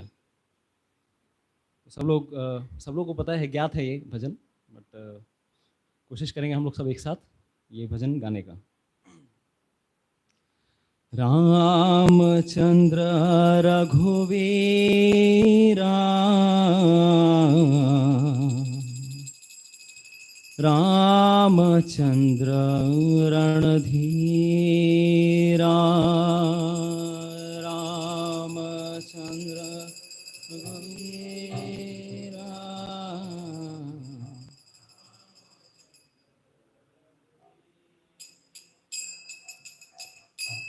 रामचंद्र रघुवीरा, रामचंद्र रणधीरा,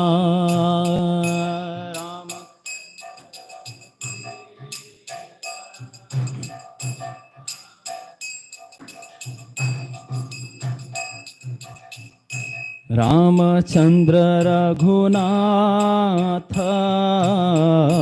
रामचंद्र जगन्नाथ,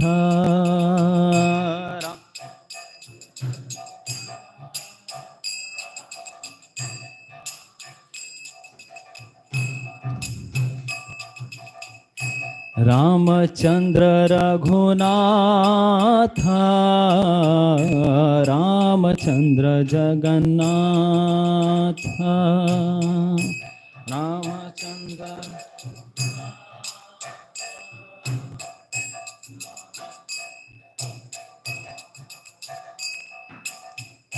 रामचंद्र मम बंधो, रामचंद्र दया Sindhu, Ram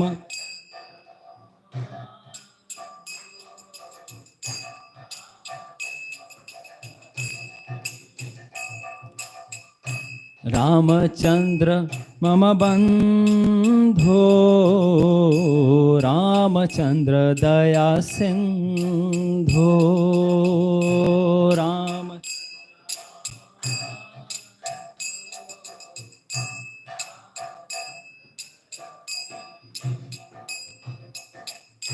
Ramchandra रघुवीरा, Ramchandra रघुवीरा, Ramchandra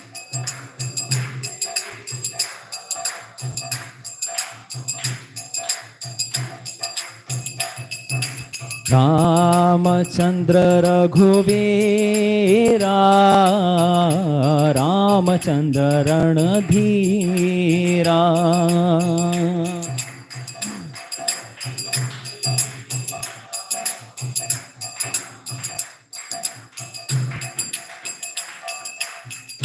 Ramchandra Raghunath, Ramchandra Jagannath, Ram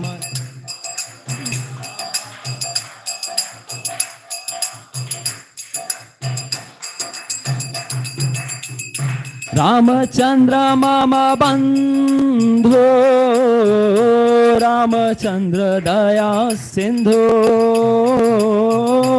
Ramchandra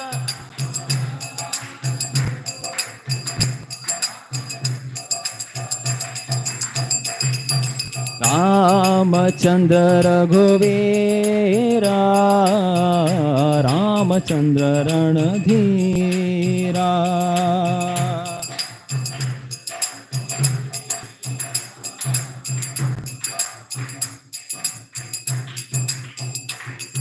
Ramchandra Raghurama, Ramchandra प्राणधामा, Ramchandra Raghurama, Ramchandra प्राणधामा, Ramchandra Raghunath, Ramchandra Jagannath, Ram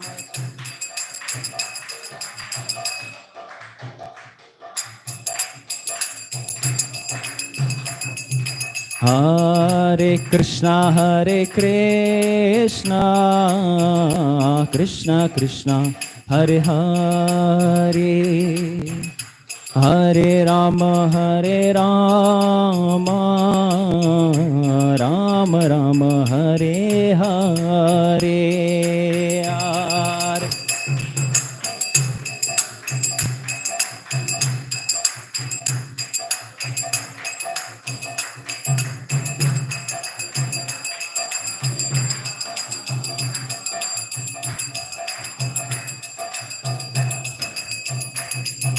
Hare Hare Krishna Krishna Krishna Hare Hare, Hare Rama Rama Rama Hare Hare. Hare Krishna.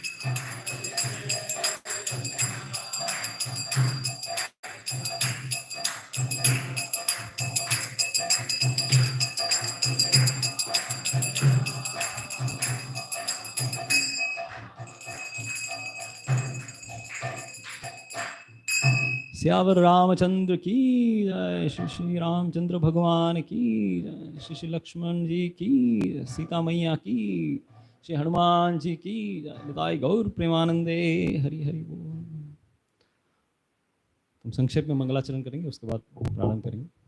ओम अज्ञानतिमिरान्धस्य ज्ञानाञ्जनशलाकया चक्षुरुन्मिलितं येन तस्मै श्रीगुरवे नमः। श्रीचैतन्यमनोभीष्टं स्थापितं येन भूतले स्वयं रूप कदा मह्यं ददाति स्वपदान्तिकं। नमो विष्णुपादाय कृष्णपृष्ठाय भूतले श्रीमते भक्तिवेदान्त स्वामिनिति नामिने।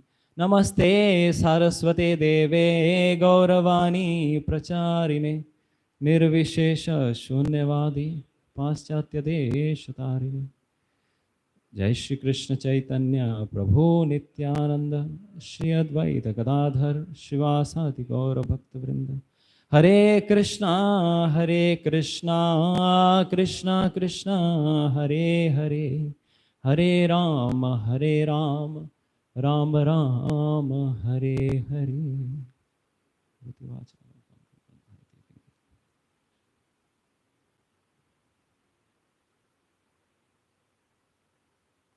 हरे कृष्णा।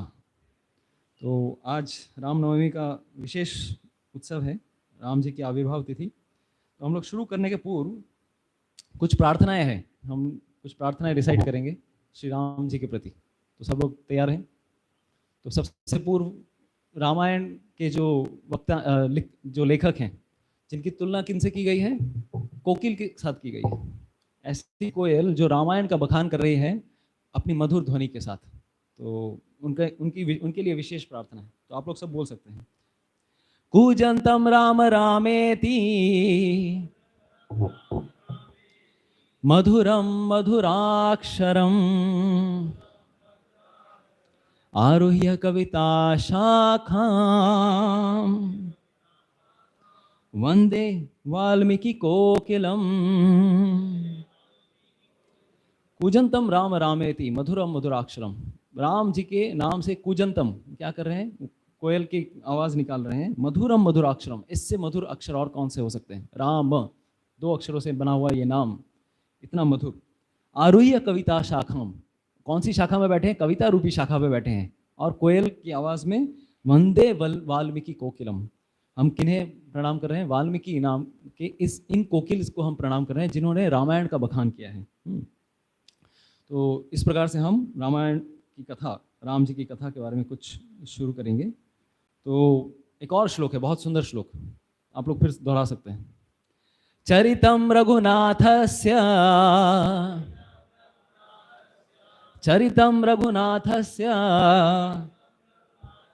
शतकोटि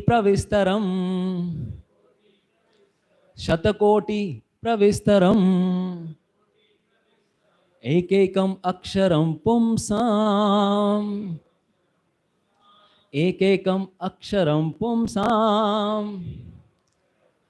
महापातकनाशनम, महापातकनाशनम। चरितम रघुनाथस्य शतकोटि प्रविस्तरम। श्री रघुनाथ जी की जो की चरितावली है कितने श्लोकों में लिखी गई है? बताइए, रामायण में कितने श्लोक हैं? तो जीके पूछ लिया हमने, बताइए कितने श्लोक हैं रामायण में? 24,000। लेकिन ये सिर्फ उनके लिए जो इस प्लेनेट में है, वही हमारे लिए भारी पड़ता है, इसलिए छोटा वाला हम लोग बुक निकालते हैं रामायण का। छोटा वाला बुक कहाँ मिलेगा हमें? या फिर शॉर्ट कॉपी, सॉफ्ट कॉपी में अगर मिल जाए, पूरी श्लोक नहीं पढ़ेंगे, कुछ पढ़ लेंगे हम, मतलब smaller version. But Ram ji की कथा कितने श्लोकों में विस्तारित है? शतकोटि प्रविस्तरम, 100 करोड़ श्लोक। वाल्मीकि जी ने जो एक्चुअल वर्जन लिखा है देवताओं के लिए, ब्रह्मा जी के लिए, दैट इज हाउ मच? शतकोटि प्रविस्तरम। और वहां पर क्या लिखा रहा है? लिखा है एक एकम अक्षरम पुंसाम, एक एक अक्षर क्या है, किस प्रकार से है? पुंसाम महापातक नाशनम। अगर कोई एक एक अक्षर सुनता भी है, पढ़ता भी है और अपने जीवन में अप्लाई करने की कोशिश करता है, तो क्या होगा? महापातक नाशनम। महापातक मतलब संसार में जो बड़े से बड़े पाप हैं उनको भी नाश करने की क्षमता रखता है एक एक अक्षर। तो सोचिए, पूरे अभी हमारे पास टाइम नहीं है कि 100 करोड़ वाली, अभी 1 घंटे में ही जितना हो जाए हम उतने ही सुन लेते हैं। हरे Krishna. So there are many more shlokas I will recite for myself and for others and for my own purification. Ramam Lakshmana Purvajam Raghuvaram Sitapatim Sundaram Kakusam Karunanavam Gunanidhim Viprapriyam Dharmikam Rajendram Satyasandham Dashratatanayam Shamalam Shantamurtim Vande Lokabhiramam Raghukula Tilakam Raghavam Ravanarim रामाय राम भद्राय, सबको ही बोलिए, रामचंद्राय वेधसे रघुनाथाय नाथाय सीताय पतये नमः। श्री राम राम रघुनंदन राम राम, श्री राम राम भरताग्रज राम राम, श्री राम राम रणकर्कश राम राम, श्री राम राम शरणं भव राम राम। माता रामो मत पिता रामचंद्र, स्वामी रामो मत सखा रामचंद्र, सर्वस्व में रामचंद्रो दयालु, नान्यम जाने नैव जाने न जाने। तो इस प्रकार से हम राम कथा की शुरुआत करते हैं। जो अंतिम श्लोक था इसका मतलब यह है कि माता रामो मत पिता रामचंद्र। हमारे माँ कौन है, हमारे पिता कौन है? रामचंद्र, भगवान श्री कृष्ण, राम, नरसिंहदेव, सारे जितने भी भगवान के अवतार हैं हमारे माता पिता हैं। स्वामी रामो मत सखा रामचंद्र। स्वामी कौन है? हमारे मास्टर कौन है? रामचंद्र। मत सखा, फ्रेंड भी वही है। सर्वस्व में रामचंद्र दयालु, जो भी हैं हमारे सब कुछ भगवान श्री रामचंद्र हैं। नान्यम जाने नहीं व जाने न जाने, उनके सिवा मैं और जीवन में किसी और को कुछ नहीं समझता। He is the only shelter of my life. तो इस प्रकार से हम आज की कथा की शुरुआत करते हैं। तो रामायण की जिस प्रकार से शुरुआत हुई हम सबको पता है। रामचंद्र श्री वाल्मीकि मुनि को 2 क्रौंच को लिखने की हम सबको पता है, राइट? ज्ञात है कि 2 क्रौंच पक्षी दे वर मेटिंग, उस समय संग कर रहे थे और उसी समय एक शिकारी आकर तीर मार देते हैं। उनमें से जो मेल, जो पुरुष जो थे उनको तीर से मार देते हैं। और तत्पश्चात उस समय उस नदी के पास में श्री वाल्मीकि मुनि और उनके शिष्य सब वहाँ पर आए थे, उपस्थित हुए थे। और ऐसी करुण पुकार सुनकर, क्योंकि मादा जो पक्षी थी बहुत तीव्र पुकार से अपने पति के मृत शरीर को देखते हुए, ऐसी अवस्था को देखते हुए वो पुकारती है। और ये जब सिचुएशन आती है, ये जब सिचुएशन श्री वाल्मीकि मुनि देखते हैं तो स्वतः उनको खुद समझ में नहीं आया कि उनके मुख से एक काव्य रूपी श्राप उनके मुख से सृजन होता है। तो उनके छंद भी कुछ अलग प्रकार के थे। उनको समझ में नहीं आया जो मैंने जो इसको श्राप दिया मेरे मुख से निकला, लेकिन ऐसे निकला, ऐसे मुझे पता ही नहीं कि मैंने जानबूझकर कुछ इस व्यक्ति को श्राप दिया हो, स्वतः रूप से अपने आप निकला। तो इसमें करुणता की पुकार थी वाल्मीकि जी की। तो उस शिकारी को श्राप देने के बाद जैसे ही वो लौट के आते हैं, और लौट के आने के बाद उनको पश्चाताप भी होता है कि मैंने फिजूल ही एक शिकारी को श्राप दे दिया, लेकिन दुख भी था कि एक क्रौंच पक्षी की इस प्रकार से हत्या हुई, राइट। तो उस समय ब्रह्मा जी स्वयं वहाँ पर अपने विमान में, हंस वाहन में वो आते हैं, और वो बताते हैं कि ये जो श्राप था, ये तो जो तुम्हारे मुख से निकला, ये स्वतः नहीं निकला है। वाणी की देवी सरस्वती ने मेरे इंस्पिरेशन से तुम्हारे जीवा में क्या किया, प्रकाशित रूप से she came on your tongue, और उन्होंने इस अलग छंद की सृष्टि की। इस छंद में जो छंद रूपी जो श्राप लिखा है, ये उनकी सृष्टि है। तो मेरा अभी तुमसे ये आदेश है कि तुम भगवान श्री राम जी की लीला का बखान करो, लीला का बखान करो, और इसी छंद में, because on this metre and this emotion, ये जो भाव है करुण रस, इसी भाव में, क्योंकि ब्रह्मा जी वाल्मीकि मुनि इस भाव में थे, इस भाव में तुम रामायण की रचना करो। तो रामायण पूर्ण रूप से अगर देखा जाए तो किस प्रकार का ग्रंथ है, करुण रस से भरा हुआ है, पूर्ण रूप से करुण। इसमें लाइक ड्रामा है, एक्शन है, ट्रेजेडी है, सब कुछ है, लेकिन कॉमेडी कम है, ऑलमोस्ट है ही नहीं, राइट। क्योंकि ये सीरियस एक शास्त्र है। राम जी के रामायण का मतलब क्या है, राम जी ने अयण, जहाँ जिस स्थान पर वो विचरण किया उन्होंने, वही हो गया रामायण। पूरे भारतवर्ष में जिस जगह पर वो श्री रामचंद्र गए, उसकी ये कहानी है। तो इस करुण रस भरे शास्त्र में दो ऐसे भी प्रसंग आते हैं जहाँ पर हास्य रस की छोटी छोटी बौछारें भी आती हैं, तो उनके बारे में हम थोड़ी चर्चा करेंगे उसके बाद हम, क्योंकि आज 2 खंड ऑलमोस्ट बोले जा चुके हैं। सुंदरकांड, अनंत भगवान प्रभु सुंदरकांड के बारे में बता रहे थे, और निवायन प्रभु निवायन प्रभु वो बता रहे थे युद्ध कांड के बारे में, 5वां और 6वां कांड। अभी हमसे पूछा जाए कि रामायण में कितने कांड हैं, बताइए कितने कांड हैं टोटल, कितने कांड हैं? 7। मेन कितने हैं? मेन 6 हैं, और 7वां क्या है, एडिशनल, क्योंकि वो काफ़ी बाद में लिखा गया। वाल्मीकि जी ने साथ में नहीं लिखा था, बहुत बाद में लिखा था, उत्तर रामायण। और उसमें क्या है, बहुत सारे कहानियों का संकलन है। जैसे रावण ने कौन सी ट्रॉफी जीती, कौन से मेडल लाए, तो वो सब कहाँ पर है। रावण का परिचय अगर दिया जाए तो वहाँ पर है। रावण को कहाँ से श्राप मिले, वो सब डिस्क्रिप्शंस आते हैं अंतिम वाले 7। जैसे महाभारत में अगर देखा जाए 18 दिन युद्ध हुआ, 18 अक्षौहिणी थी, सब कुछ 18, राइट। भगवत गीता में 18 अध्याय, उसी तरह से रामायण में सब 7 हैं, 7 दिनों तक युद्ध हुआ, 7 कांड हैं, इस तरह से एवरीथिंग इज 7। तो ये हम 2 छोटी सी घटनाओं के बारे में बताएंगे कि किस प्रकार से रामायण में भी छोटी सी हास्यप्रद घटनाएं हैं, कुछ घटनाएं। तो एक घटना कब आती है, जब एक समय भगवान श्री रामचंद्र बालक रूप में थे और खेल कूद कर रहे थे। ऑफ कोर्स बाल्यकांड, जो भी रामायण का बाल्यकांड है, उसमें राम जी की बाल्य लीलाओं से ज़्यादा विश्वामित्र मुनि के बाल्य लीलाओं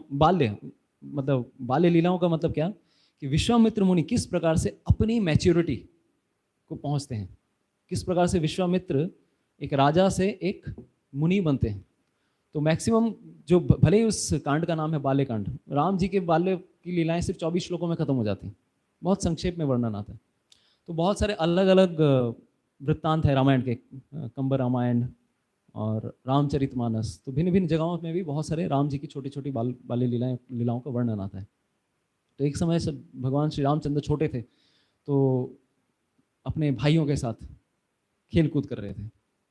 अब खेल कूद का तरीका क्या था कि मिट्टी के ढेले लेंगे वो बॉल्स, कीचड़, और कीचड़ के ढेले लेकर खेलना। जैसे हम लोग कभी शिमला में जाते हैं या फिर कहीं श्रीनगर, अभी श्रीनगर में नहीं जाते हम लोग, पहले जाया करते थे, लेकिन शिमला या कोई हिल स्टेशन में जाते थे तो क्या करते हैं हम लोग, बॉल बनाते हैं और बॉल बना के फेंकते हैं।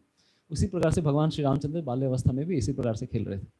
तो खेलते खेलते इतना आनंद आ रहा था सबको कि सब ले रहे थे, और फाच पूछ सब एकदम पूरे के पूरे एकदम गंदे हो गए थे, मिट्टी से सने हुए थे। और उनकी माताएं दूर से देख रही थी, राजमहल से सब ये लीलाएं देख रही और बहुत आनंद ले रही थी। Kaikeyi, Kaushalya, Sumitra, everyone was very happy, सब कोई बहुत आनंद ले रहे थे। तो इस समय भगवान श्री रामचंद्र को एक, मतलब भगवान रामचंद्र जनरली ग्रेव हैं, लेकिन बाल्य व्यवस्था में सब बच्चे लोग मस्ती करते हैं, बच्चे मजे करते हैं। तो श्री रामचंद्र ने क्या किया, वो सबको देख रहे थे, अचानक उनको एक एक एक एक स्त्री दिखी। और स्त्री कैसी थी, वो कैसी थी, कुबड़ी थी। और कुबड़ी स्त्री के जिस प्रकार से बैल के सर के पीठ पे क्या रहता है, कुब्ज रहता है, उसी तरह से इस कुब्जा स्त्री के क्या था, पीठ में एक माउंटेन टाइप का था। तो भगवान श्री रामचंद्र ने एक तीर उठाया और तीर के सामने एक बॉल माउंट किया कीचड़ का, और सीधा तीर मारा, और मारने के बाद और ठीक उस कुब्जा के सीधा वहां पर डायरेक्ट लैंड किया, छपा, और सब बच्चे सब हंसने शुरू कर दिया। इवन जो राजकुल की जितनी भी स्त्रियां थी सब के सब हंस रही थी, तो बहुत आनंद आ रहा था, सिवाय किसके, उस कुब्जा के। और वो कुब्जा स्त्री कौन थी, मंथरा। तो मंथरा में बचपन में जब ये एक छोटी सी इंसिडेंट्स थी हुई थी, तो बचपन से ही उसके अंदर में भगवान श्री राम के प्रति ईर्ष्या भावना तो थी, द्वेष भावना तो थी, लेकिन इस घटना के बाद सबको आनंद आ रहा था, लेकिन उसको आनंद नहीं आ रहा था। भगवान राम के आनंद में उसको आनंद नहीं आ रहा था, ये थी उसकी सिचुएशन। तो इस घटना के बाद उसके हृदय में ज्वाला और भड़कने लगी, और उसी को वो हिसाब निकालती हैं 20 साल बाद, जब कैकेयी को वो अपनी मंत्रणा देती है, मंथरा। तो ये एक छोटी सी घटना थी जब ये घटना होती है। दूसरी एक और घटना आती है श्री रामायण में। तो एक बार भगवान श्री राम, मतलब जब रामचंद्र को वनवास हो गया, तो रामचंद्र भगवान जब गुहक के राज्य में आए, और उनको बोला गया कि आपको दायित्व है किस, कहाँ, इस राज्य से उस पार में आपको लेकर जाना है, हमें गंगा पार करवाइए। तो गंगा पार करने के बहाने उस समय जो केवट थे, जो नाव पार करवाने वाले थे, तो सब, तो जैसे ही रामचंद्र भगवान आए और बाकी सब लोग आए, सीता मैया, लक्ष्मण, और साथ ही साथ उनके राजा, वो भी आए वहाँ पर। तो वो जैसे ही वहाँ पर आया, उन्होंने अरेंजमेंट, अरे बाप रे, रामचंद्र भगवान आए तो कुछ अरेंजमेंट करना पड़ेगा मुझे। तो पहले उन्होंने, लक्ष्मण जी आते हैं, श्री श्री राधा गोविंदेश्वर महाप्रभु की जय, श्री जगन्नाथ बलदेव सुभद्रा महारानी की जय, श्री राम दरबार की जय, श्री सीता राम लक्ष्मण हनुमान की जय। तो जैसे ही नाव प्रिपेयर होने वाले थे, तो लक्ष्मण जी आते हैं, थोड़ा सब कुछ अरेंजमेंट करते हैं, सब फूल से वो बैठने की व्यवस्था करते हैं, सब कुछ ठीक ठाक अरेंजमेंट करते हैं। और उसके बाद रामचंद्र भगवान को कहते हैं, भगवान आप आगे बढ़िए, प्रस्थान कीजिए। तो जैसे आगे बढ़ने की ओर जाते हैं, तो उस समय ये जो नाविक थे, चलाने वाले थे, वो कहते हैं रुक जाओ, सावधान, अभी मत चढ़िएगा। तो क्या हो गया, सब कोई भौचक्के हो गए, खास करके जो गोवक थे, उन्हीं के राज्य में उनका नाविक बोल रहा है रुक जाओ, आप मत चढ़े, अभी आप चढ़ने के लिए रेडी नहीं हुए, आप नहीं चढ़ सकते अभी। तो सबसे ज़्यादा ये कंफ्यूज हो गए होस्ट कि अरे मेरा आदमी क्या कर रहा है, गड़बड़ क्यों कर रहा है, क्या हो गया इसको लास्ट मोमेंट में। तो फिर वो बोलते रुक जाइए, भगवान श्री रामचंद्र आप मेरी नाव में पैर नहीं रख सकते। बोल क्या हो गया, क्यों ऐसे क्या हो गया, अरे आपके पैरों की जो धूल है उसमें कुछ अजीब ही, वो कुछ अजीब अजीब चीज कर सकते हैं, आपकी जो चरणों की धूल है। मैंने सुना है कि आपकी चरणों की धूल अगर किसी चट्टान पे भी पड़ती है तो क्या बन जाती है, वो स्त्री बन जाती है।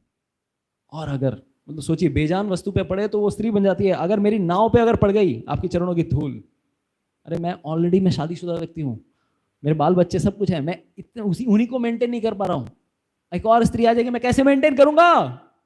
तो अरे रामचंद्र जी आप रुक जाइए, पहले हम आपके चरणों से सारी धूल हटाएंगे, साफ करेंगे। और सब कोई जितने लोग थे सबको धीरे धीरे समझ में आने लगा कि इसका प्लान क्या है। तो ऐसा ट्रांसेंडेंटल ट्रिकरी उन्होंने किया, ऐसा उन्होंने छल भरे शब्दों में उन्होंने बताया कि भगवान श्री रामचंद्र के चरणों की धूल पाने के लिए, उनके चरणों से जल पाने के लिए उन्होंने क्या किया, इतना बड़ा एक छोटा सा ऐसे चीज़ रचना की उन्होंने। तो बोले रुकिए पहले हम एक थाली लेके आता हूँ मैं, तो थाली लेके आए। थाली में भगवान श्री रामचंद्र के पैरों के वहीं गंगा जल से जल लिया और धोने लगे। तो एक बार धोया, 2 बार धोया, फिर भी मन नहीं भरा। अरे पहली बार रामचंद्र, ऐसा अपॉर्चुनिटी कहाँ मिलता है, बार बार थोड़ी ना मिलेगा। 3 बार 4 बार अच्छी तरह से धोया और जितना पानी कलेक्ट किया एक वेसल में रखा उन्होंने, और फिर पोंछने लगे अच्छे से भगवान रामचंद्र जल के चरण कमलों को। और फिर बोले हे भगवान रामचंद्र, अभी आप पूरी तरह से फिट हैं हमारे बोट को बोर्ड करने के लिए, ठीक है, हमारे नाव पे चढ़ने के लिए आप अभी पूर्ण रूप से फिट हैं। और उसी समय श्री रामचंद्र जी आते हैं, सीता मैया लक्ष्मण सब चढ़ते हैं, और जो भी जल उन्होंने इकट्ठा किया था। और इस समय जब भगवान श्री रामचंद्र के जब चरण धो रहे थे तो सीता मैया को ऐसे देख रहे थे वो, और देखते देखते हंस भी रहे थे, बहुत खुश थे उस दिन, क्योंकि इसके पीछे एक कहानी है। तो उस जल से उन्होंने फिर अपने घर वालों के ऊपर छिड़का, खुद के ऊपर छिड़का, सबके ऊपर छिड़का, लेकिन सीता मैया के ऊपर नहीं छिड़का। तो उसके पीछे कारण है। तो वैकुंठ जगत में, ये कंब रामायण में आता है, ये वैकुंठ जगत में यही जो नाविक थे, ये एक क्या थे, एक कछुआ था, कच्छप। तो एक दिन भगवान श्री विष्णु और लक्ष्मी, भगवान श्री विष्णु अनंत शेष में की शैया में लेटे हुए थे, और ये जो कछुए थे उन्होंने देखा कि भगवान श्री विष्णु के जो चरण कमल हैं उनको देख के लगने लगा इतने इतने लाल हैं, इतने एकदम गुलाबी हैं, उनको देख के लगा कि ये तो ये कमल है लगता है कोई। और वो कछुआ आके डायरेक्ट थोड़ा कोशिश कर रहा था कि भगवान के चरण कमलों को थोड़ा छुए, टच करे। तो उस समय लक्ष्मी देवी देखती हैं, अरे कहाँ से कछुआ कहाँ से आ गया, तो उन्होंने हटा दिया उसको, साइड हटो, डिस्टर्ब करने मत आओ भगवान श्री विष्णु को।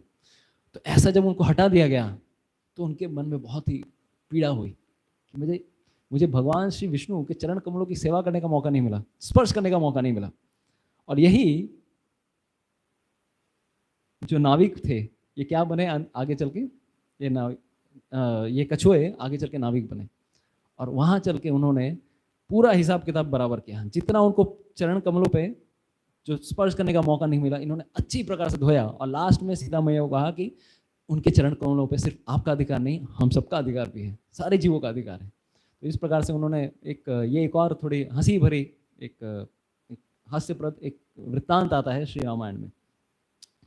तो ये रामायण के बीच में ही कुछ कहानियाँ हैं।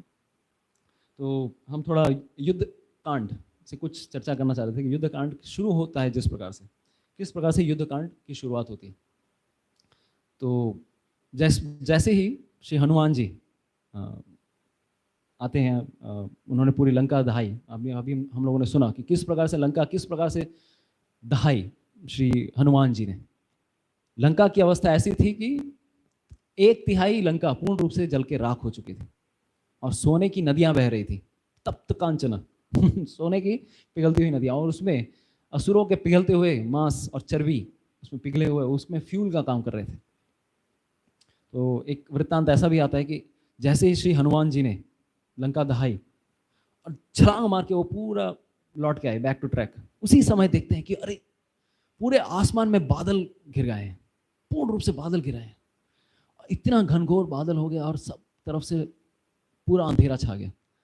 और उसी समय बारिश भी शुरू हो गई, और हनुमान जी को इतना क्रोध आया, इंद्र तुम्हारी हिम्मत कैसी हुई मेरे किए कराए पे पानी फेरने की। मैंने इतनी मेहनत करके मैंने पूरे लंका में आग लगाया है, और ये इंद्र महाराज क्या करने लगे, पानी लो कर लो बात। तो उस समय बाद में इंद्रदेव उनको दर्शन देते, बोलते इंद्रदेव भी हंस रहे थे, मुस्कुरा रहे थे, मंद मुस्कुरा रहे थे। तो हनुमान जी को समझ में नहीं आया। बोले हनुमान तुमको समझ में नहीं आया ये क्या है? बोले क्या है? ये पानी है। नहीं ये पानी नहीं है,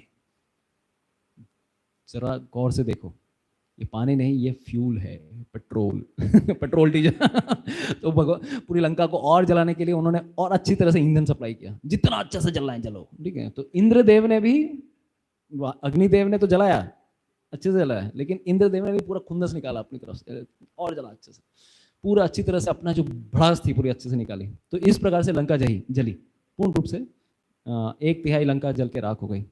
और रावण की असेंबली में सब के सब इतने, मतलब जीवन में रावण को पहली बार ऐसी हताशा दिखने को मिली कि जैसे ये घटना होती है, रावण अपने दरबार में सबको बुलाते हैं, सारे मंत्रियों को बुलाते हैं, मंत्रियों पधारो। और सारे मंत्री आते हैं और सबसे मंत्रणा करने के लिए पूछते हैं, सबसे राय मशवरा लेते हैं। जीवन में पहली बार सारे मंत्रियों ने रावण को इतना मायूस और लाचार देखा था, मतलब पहली बार उसका हेड डाउन होकर रखा था। रावण ऐसा व्यक्ति था कि किसी हर व्यक्ति से उसको यस सुनने की आदत थी, कभी भी नो नहीं सुन सकता। नो मैन चाहिए नहीं, सब यस मैन चाहिए। और सब कोई उसको बूस्टिंग वाले, मतलब मस्का मारने वाले लोग चाहिए। कोई भी व्यक्ति, ऐसा व्यक्ति जो उनको सत्य का, अगर कड़वा सच अगर कोई बोलता था तो उनको वो पसंद नहीं करते थे रावण। और इसीलिए उनके पूरी सभा में सब के सब ऐसे ही लोग भरे हुए थे जो सिर्फ और सिर्फ चाटुकारिता समझते थे। तो रावण की ऐसी स्थिति देखकर सारे असुर लोग हैरान हो गए और सब के सब एक के बाद एक बोलते हैं, रावण जी आप बिल्कुल भी चिंता मत कीजिए, अरे एक छोटा सा वानर था, एक वानर से आप क्यों चिंता कर रहे हैं इतना? अरे वो तो हम लोग अलर्ट नहीं थे, हम लोग ज़्यादा सावधान नहीं थे, इसीलिए वो पूरी लंका ढहा के चला गया। ठीक है, अरे हम अगर पूर्ण रूप से अपनी सेना के साथ सशक्त रहते, बद्ध अवस्था में एकदम यूनिफॉर्मली अगर अरेंजमेंट में रहते, तो ये वानर क्या, पूरी राम की सेना पे हम भारी पड़ेंगे। आप चिंता ना करें हे लंका राज, आप बस विश्वास रखें, हम आपके साथ हैं। बट ये सब सांत्वना पाने के बावजूद भी, भले ही थोड़ा बहुत उसका मन ऊपर उठ रहा था, लेकिन फिर भी पूर्ण रूप से संतुष्ट नहीं थे। उस समय विभीषण उनको मंत्रणा देना शुरू करते कि हे रावण, आप मेरे भाई हैं, आप मेरे सगे संबंधी हैं और मैं आपका हित चाहता हूं, तो कृपया करके कान खोल के सुनिए, ध्यान देते हुए सुनिए। ये जितने भी लोग आपकी राज्यसभा में हैं, सब एक से बढ़कर एक चाटुकार लोग हैं, सब के सब गलत दृष्टिकोण को आपके सामने प्रकट कर रहे हैं। ये सब आपकी सिर्फ वो चीज बोलना चाहते हैं जो आप सुनना चाहते हैं, कोई भी सत्य को प्रकाशित नहीं कर रहा है, क्योंकि इनको पता है ये आपसे डरते हैं। तो मैं आपको सत्य बताऊंगा। अगर आप में सच में अभी भी थोड़ी बुद्धिमानी बची है तो कृपया करके हे लंका नरेश, सीता मैया को आप राम जी को लौटा दीजिए, अभी भी समय है, अभी भी समय है, आप कृपया करके आप लौटा दीजिए, क्योंकि आपके पास समय नहीं है। क्योंकि उस ओर राम जी अपनी वानर सेना के साथ पूर्ण रूप से ऐसी पूर्ण फॉर्मेशन बना रहे हैं। तो ये सब धीरे धीरे जैसे जैसे सुन रहे थे, रावण को बिल्कुल भी पसंद नहीं आ रहा था। He was not able to understand anything. ये चल क्या रहा है, ये मेरा भाई होकर ये शत्रुओं की बात क्यों कह रहे हैं? और जीवन में पहली बार पूर्ण रूप से खुलकर विभीषण ने, पहले भी विभीषण ने बहुत बार सत्य का सहारा लिया, लेकिन इस बार वो खुलकर बोलने लगे। जैसे हनुमान जी जब आए थे, तो जब हनुमान जी को मारने का प्रयास किया गया, तब विभीषण ने आवाज उठाई थी कि कभी भी हम दूत को मार नहीं सकते, ये धर्म के अगेंस्ट है, राइट? तो तब भी उन्होंने कहा था। तो लेकिन जब कोई भी मानने को राजी नहीं था, तो बोले ठीक है, दूत को मार नहीं सकते, आप एक काम करो, दूत को दंड जरूर दे सकते हैं, ये भी धर्म के अगेंस्ट में है, लेकिन उन्होंने कॉम्प्रोमाइज धर्म रावण को कहा कि आप इसकी पूंछ में आग लगा दो। तो उस समय रावण को लगा कि अगर मैं विभीषण की बात नहीं मानता, अगर मैं उसी समय हनुमान को मार देता, हालांकि मार नहीं पाते वो, अगर मैं उसी समय हनुमान को मार देता तो शायद ये दुर्गति नहीं होती, पूरी की पूरी लंका को मैं तबाह होने से बचा सकता था। तो इस समय उनके मन में एक क्षोभ तो था, ये अंदर ग्लानि तो थी, लेकिन उसी समय विभीषण कटु सत्य पूर्ण रूप से उनके सामने प्रकाशित करते हैं कि अभी भी समय है, हे रावण, आप सीता को लौटा दीजिए। आपने अपने गले पे एक सांप को लपेट के रखा है और ये काल आपको धीरे धीरे निगलता जा रहा है, आपको समझ में नहीं आ रहा है, तो कृपया करके आप इन्हें लौटा दीजिए। तो इस प्रकार से जब ऐसी बात चल रही थी, तो उस दिन रावण भी थोड़े सोच विचार में आ जाते हैं और वो थोड़ा सोच के उस दिन राज्यसभा से निकल जाते हैं, कुछ कहते नहीं। और सारे के सारे राज्यसभा वाले पहली बार देखते कि हमारे राजाधिराज लंका नरेश रावण पहली बार कंफ्यूज दिख रहे हैं, ऐसा कैसे हो गया? तो उस दिन तो चले जाते हैं, पूरी रात भर वो सोते नहीं हैं, सारी रात उनको विभीषण की बात याद आती है और रात में विभीषण स्वयं आते हैं और अच्छे से बताते कि हे भ्राता आप मेरे भ्राता हैं, कृपया करके मेरी बात सुनिए। लेकिन फिर भी रावण उस दिन सुनने के मूड में नहीं थे। और जैसे ही नेक्स्ट दिन आता है, नेक्स्ट दिन उनके तेवर कुछ और थे। फिर से वही राजसभा बैठती है और उस दिन विभीषण फिर से वही बात कहने लगते हैं, लेकिन रावण आज सुनने के मूड में नहीं थे। विभीषण की बात सुन के उनके जो पुत्र थे, उनके पुत्र का नाम मेघनाथ, इंद्रजीत उठ खड़े होते हैं और कहते हैं, हे विभीषण, अब भाई नहीं हो, आप मेरे चाचा नहीं होते तो आज ही मैं अपनी तलवार लेकर आपका सर काट देता। आप जिंदा रहने के लायक नहीं हुए। आप हमारे, अगर आप असुरों के नाम पे आप कलंक हो। असुरों का इतना बलशाली, एकदम ऐसा एकदम फेमस कुल रहा है और उसमें आप दाग हो। अरे आप कैसे रामचंद्र की साइड ले सकते हो? रामचंद्र हमारे दुश्मन हैं, हमारे शत्रु हैं। और उस समय विभीषण जब ये बात सुनते हैं, विभीषण भी पूरे जोश में कहते हैं, अरे इस रावण के कुल को, हमारे असुर कुल को अगर कोई तबाह करने वाला है तो वो हो तुम सबसे बड़े आस्तीन के सांप हो। इस संसार में अगर हमारे असुर साम्राज्य का नाश कोई करेगा वो हो तुम, क्योंकि तुम्हारी शक्ति के बूते पर आज रावण अपने आप को इतना बलशाली समझ रहे हैं। तुम बच्चे हो, अरे बच्चे से भी नीचे गिरे हुए हो, तुमको पता ही क्या है जीवन के बारे में? क्या होगा तुम्हारा? राम जी का एक बाण अगर तुम्हारे शरीर पे पड़ेंगे तो तुम्हारी कुछ शक्ति नहीं रहेगी। तो इस प्रकार से विभीषण समझा रहे थे। उस समय रावण भी पूर्ण रूप से क्रोधित हो जाते हैं और कहते हैं, खामोश विभीषण, आज बहुत बोल चुके तुम अगर मेरे भाई ना होते तो मैं तुम्हारे लिए जीवन दान भी नहीं देता। मैं तुम्हें कहता हूं, निकल जाओ यहां से, मेरे राज्य से, और जाओ यहां से, निकलो, जहां जाना है जाओ, बट तुम मेरे राज्य में नहीं रह सकते। तुम मेरे लिए कलंक हो, तुम मेरे भाई नहीं हो। You are more than a shame to me. तो इस प्रकार से जैसे ही विभीषण बहुत कोशिश करते हैं समझाने की, लेकिन फिर भी रावण सुनने के मूड में नहीं थे।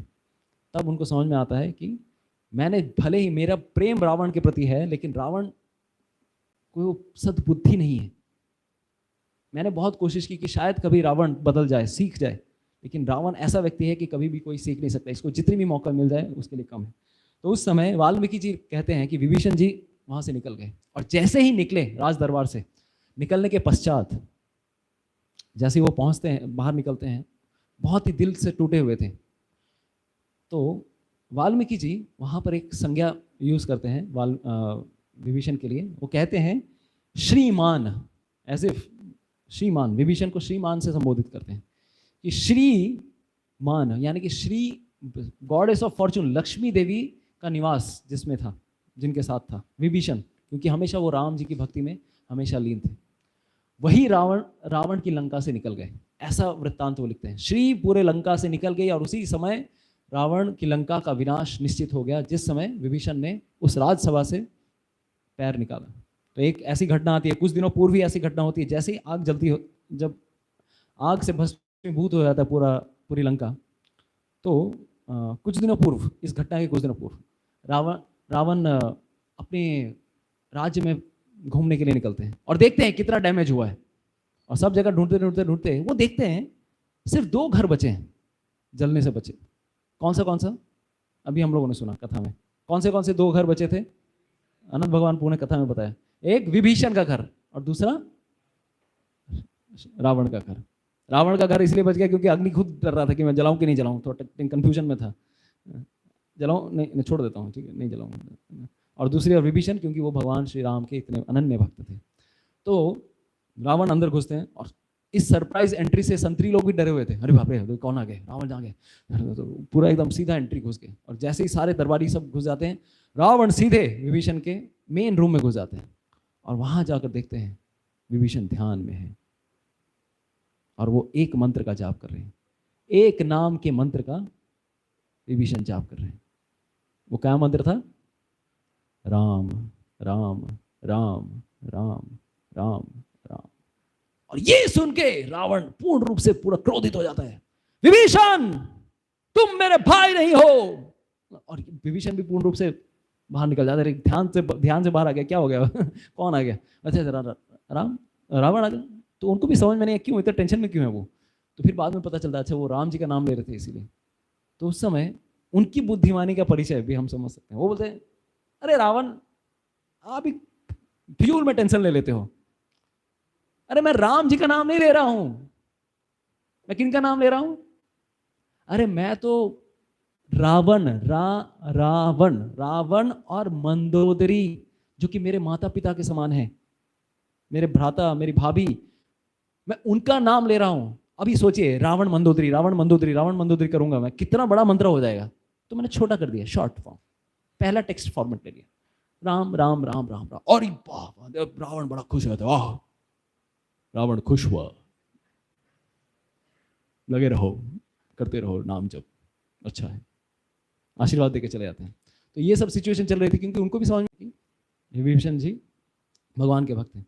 तो विभीषण जी वहां से निकलते हैं, जैसे ही राज्यसभा से निकलते पूछते हैं, मेरे साथ कोई और अगर जाना चाहता है तो जा सकता है, कोई और, किसी और की इच्छा है कि इस राज्यसभा से निकले, इस असत सभा से निकले कोई? तो वो तब उस समय उनके ही 4 उनके एसोसिएट्स थे, उनके ही बहुत ही जिगरी उनके एसोसिएट्स थे, वो उनके साथ आते हैं, हम आपके साथ जाएंगे। तो उनके मंत्री और तो 2 side, 2 right side, 2 left side, और 5 लोग मिलके वहाँ से प्रस्थान करते हैं, और सीधा वायु मार्ग से, जिस मार्ग से हनुमान जी को छलांग मारना पड़ा, उसी मार्ग से फिर से वो लौट के आते हैं और सीधा वो लैंड करते हैं रामेश्वरम। और जैसे ही आते हैं उस समय सुग्रीव जी देखते हैं, अरे ये कौन आ गए, हवा में उड़ते उड़ते कौन आ गए ये, बाप रे। तो उस समय उनको लगा, समझ में आ गया, अरे तो वो बताते हैं, विभीषण बताते हैं कि मैं रावण का भाई हूँ, और मैं रावण को छोड़ के मैं आप लोगों की शरण लेने के लिए, मैं श्री रामचंद्र की शरण लेने के लिए, मेरा जीवन में और कोई नहीं है।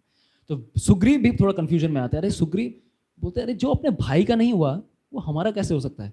और ये असुर लोग भेष बदलने में एक्सपर्ट है, कभी भी हमारी पार्टी में आ जाएंगे, हमारी खबर उधर व्हाट्सएप भेज दिया, व्हाट्सएप में लोकेशन भेज दिया, GPS भेज दिया, कुछ भी कर सकते हैं लोग, कोई ठीक नहीं लोग, टेक्नोलॉजी यूज करेंगे लोग, हमारी खबर भेज देंगे उस साइड में, अरे ये स्पाइज हैं, ये लोग हमारे घर के भेदी रहेंगे, इनको हम अपनी साइड में नहीं लेंगे।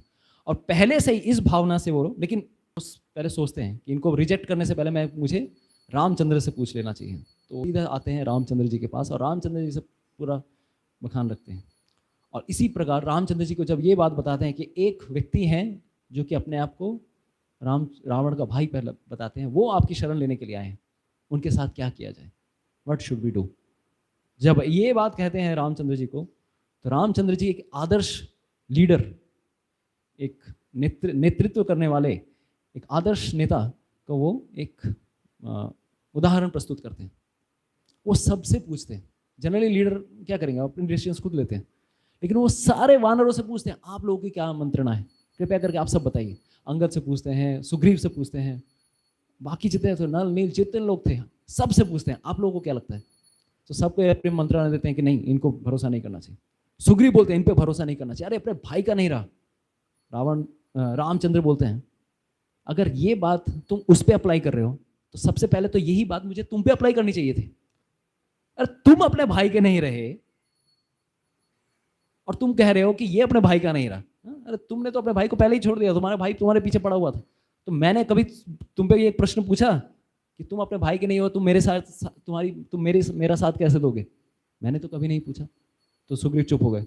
उसके बाद अंगद कहते हैं कि नहीं, हमें कुछ प्रश्न पूछने चाहिए, कुछ जरूरी प्रश्न पूछेंगे, एसेंशियल प्रश्न पूछेंगे और अच्छी तरह से पूछेंगे, थोड़ा अच्छे टोन में पूछेंगे, क्योंकि अगर डायरेक्ट टोन में पूछेंगे तो शायद वो डर जाए, शायद अपनी अंदर की बात ना बताए। तो थोड़े मैत्रीपूर्ण भाव से पूछेंगे तो शायद वो अपनी बातों को बता दें। तो उस समय हनुमान कहते हैं नहीं, ये बात हम नहीं मानते, क्योंकि जनरली लोगों से अगर कोई भी कभी भी प्रश्न पूछा जाता है तो लोग पहले ही संकुचित हो जाते हैं, वो अपनी बात, मन की बात बता नहीं सकते। कभी भी किसी व्यक्ति की मन की बात को समझना बहुत ही मुश्किल है। अगर इस जगत में कोई अगर समझ सकता है किसी के मन की बात तो वो है श्री रामचंद्र। अरे कोई स्पाई भी है, अगर कोई क्या बोलते हैं स्पाई को हिंदी में क्या कहते हैं, गुप्तचर भी है। अरे सबसे बड़े गुप्तचर तो श्री रामचंद्र हैं। अरे हर एक के हृदय में विद्यमान है, उनको सब पता है अंदर में किसके क्या है। और कौन गुप्तचर यहाँ पे आगे कोई कुछ कर सकता है? कुछ नहीं कर सकता कोई, किसी के अंदर कोई हिम्मत नहीं है। और फिर वो बताते हैं, तो इस प्रकार से वार्तालाप चल रहा था। फिर लास्ट में वो बोलते हैं अगर मेरी मानो, श्री राम जब सबकी मंत्रणा उन्होंने सुनी और सब वानर लोग भी अचंभित थे कि रामचंद्र सबसे ओपिनियन ले रहे हैं। ऐसा लीडर हम लोगों ने कभी सोचा नहीं, कभी देखा नहीं। हम सबकी ओपिनियन लेते हैं और लास्ट में श्री रामचंद्र अपना ओपिनियन जब देते हैं, वो कहते हैं कि मैं अपना ओपिनियन दूं तो ही cites one shloka. What is that? हम लोग सब रिसाइट करेंगे। सकृदेव प्रपन्नाय, सकृद एव प्रपन्नाय, तवास्मिति च याचते, तवास्मिति च याचते, अभयं सर्वभूतेभ्यो, अभयं सर्वभूतेभ्यो, ददामि एतं व्रतं मम,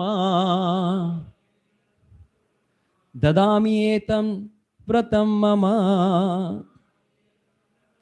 श्री रामचंद्र कहते हैं कि अगर कोई मजाक में भी क्यों ना हो, अगर कोई अपने जीवन में कोई अगर एक बार भी कहता है कि हे रामचंद्र मैं आपका हूं, हे ईश्वर, हे भगवान मैं आपका हूं, कोई अगर मजाक में भी कह दे तो मैं उसे सीरियसली लेता हूं और मैं उसे अपनी शरण देने के लिए पूर्ण रूप से प्रस्तुत रहता हूं। अरे भले ही ये गुप्तचर हो, कुछ भी हो, लेकिन ये मेरी शरण लेने के लिए आए हैं। आज इसके पास इसकी जो शरणागति है, ये अपने साथ कुछ लेकर नहीं आया है। अरे इसकी सिचुएशन देखो ना, उसके साथ कोई राज्यभार है ना, उसके साथ उसकी कोई मान सम्मान, सब कुछ छोड़ कर आया है वो, सब कुछ त्याग करके आया है, सब अपमानित होकर आया है वो। ना उसके साथ उसकी पत्नी है, ना उसके घर है, कुछ नहीं है उसके पास। लेकिन जिसका कुछ नहीं है मैं उसके लिए हूँ। इस संसार में जिसका भी कोई नहीं है उसके लिए मैं हूँ। तो ये वो कहते हैं कि I will give him shelter, don't worry. और अगर मैं शेल्टर नहीं दूंगा तो कौन देगा? तो वो कहते हैं कि आगे कहते हैं, तो उस समय वो कहने लगते हैं कि अरे भरत को मैंने अयोध्या दे दी राज करने के लिए, सुग्रीव को मैंने किष्किंधा दे दिया, विभीषण को मैं आज लंका दूंगा, तो लंका का अधिपति बनाऊंगा। सोचिए, भगवान ही ऐसे हैं कि इस युद्ध के पहले ही वो डिक्लेयर कर सकते हैं कि वॉर का एंडिंग क्या होने वाला है। Only he knows what will be the ending. तो उसी समय डिक्लेयर करते हैं विभीषण का राज्याभिषेक होगा, तो विभीषण का राज्याभिषेक भी करवा देते हैं। लेकिन उनके मन में एक चीज, मन में भावना थी कि मैं जटायु को कुछ नहीं दे पाया, जटायु को कुछ नहीं दे पाया। तो एनीवेज उसी समय उनका राज्याभिषेक हो जाता है। और तत्पश्चात एक छोटा सा वानर आता है वहाँ पे कुछ समय बाद, छोटा सा दिखने में वानर, और वो आके राम जी से प्रश्न पूछ देता है। अब उसकी भी उद्दंडता, मतलब अभी सोचिए डायरेक्टली राजा से कोई प्रश्न पूछ दे, उसका भी पूरा बहुत ही डेड डेविल रहा होगा वो, पूरा एकदम बुलंद हौसले के साथ जाता है, राम जी का प्रश्न पूछता है। हे रामचंद्र भगवान, आपने कहा कि मैंने सबको राज्य दे दिया, आपने विभीषण तक को राज्य दे दिया क्योंकि उसने आपकी शरणागति ली है, सुग्रीव ने आपकी शरणागति ली, भरत ने आपकी शरणागति ली। अगर आज रामचंद्र स्वयं आपकी शरणागति लेते हैं, तो रावण आज आपकी शरणागति लेते हैं, तब आप उसको क्या दोगे? तो स्वतः रूप से भगवान श्री रामचंद्र, ऐसा नहीं कि भगवान श्री रामचंद्र प्लान करके कुछ बोल रहे थे, मैं उसको अयोध्या दे दूंगा। तो सब के सब जितने भी वानर लोग थे, सबके सब अचंभित हुए थे। अरे क्या कह रहे हैं आप, अयोध्या दे देंगे, अपना राज्य, अपना घर, आप उसको सौंप देंगे? ये कैसे हो सकता है? और अभी तो आपने भरत को अयोध्या देकर रखी है, तो भरत को आप क्या देंगे? भरत के साथ क्या होगा फिर? भरत का राज्य आप रावण को दे दोगे तो उस समय बोलते हैं भरत को मैं वैकुंठ का अधिपति बना दूंगा, उसके लिए नया राज्य बना दूंगा, नए राज्य का अधिपति बन जाएंगे वो। अगर रावण भी आज मेरी शरणागति लेता है तो रावण को भी मैं शरणागति दूंगा। तो ये पूरी बात सुन के सब बहुत ही मार्मिक प्रसंग चल रहा था।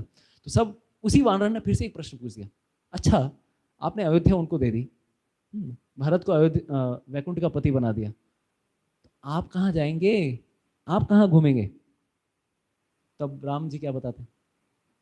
राम जी बोलते हैं मैं इतने जितने भी लोग हैं इस सबके घर घर जाकर मैं सबकी सेवा करूंगा, सबके राज्यों में जाकर मैं सबकी सेवा करूंगा, क्योंकि इन्होंने मेरी सेवा की। तो ये सुन के सारे वानर लोग गदगद हो जाते कि रामचंद्र भगवान के मन में किसी भी चीज के प्रति कोई भी आसक्ति नहीं। ऐसे हैं भगवान श्री रामचंद्र, बोलो सियावर रामचंद्र की जय। तो ये उस समय श्री रामचंद्र ने विभीषण को अपने 7 भाइयों में से एक माना कि हम 7 भाई हैं, विभीषण आज मेरे भाई के समान है। तो एक प्रसंग आचार्य गण ये कहते हैं कि विभीषण अगर सीधे सीधे कह देते क्योंकि उन्होंने परिचय क्या दिया सुग्रीव को, उन्होंने अपना परिचय क्या दिया कि मैं कौन हूँ, मैं रावण का भाई हूँ। तो रावण का भाई होने के कारण उनको काफ़ी देर वेटिंग पीरियड में रहना पड़ा। वो सब डिसीजन अंदर में चल रहा था, वो भी हवा में ही थे, वो जमीन पे लैंड भी नहीं किए, चारों जन सब 5 लोग हवा में थे, कोई लैंड नहीं किया, वेटिंग पीरियड में थे कि भगवान रामचंद्र को एक्सेप्ट करेंगे या नहीं करेंगे।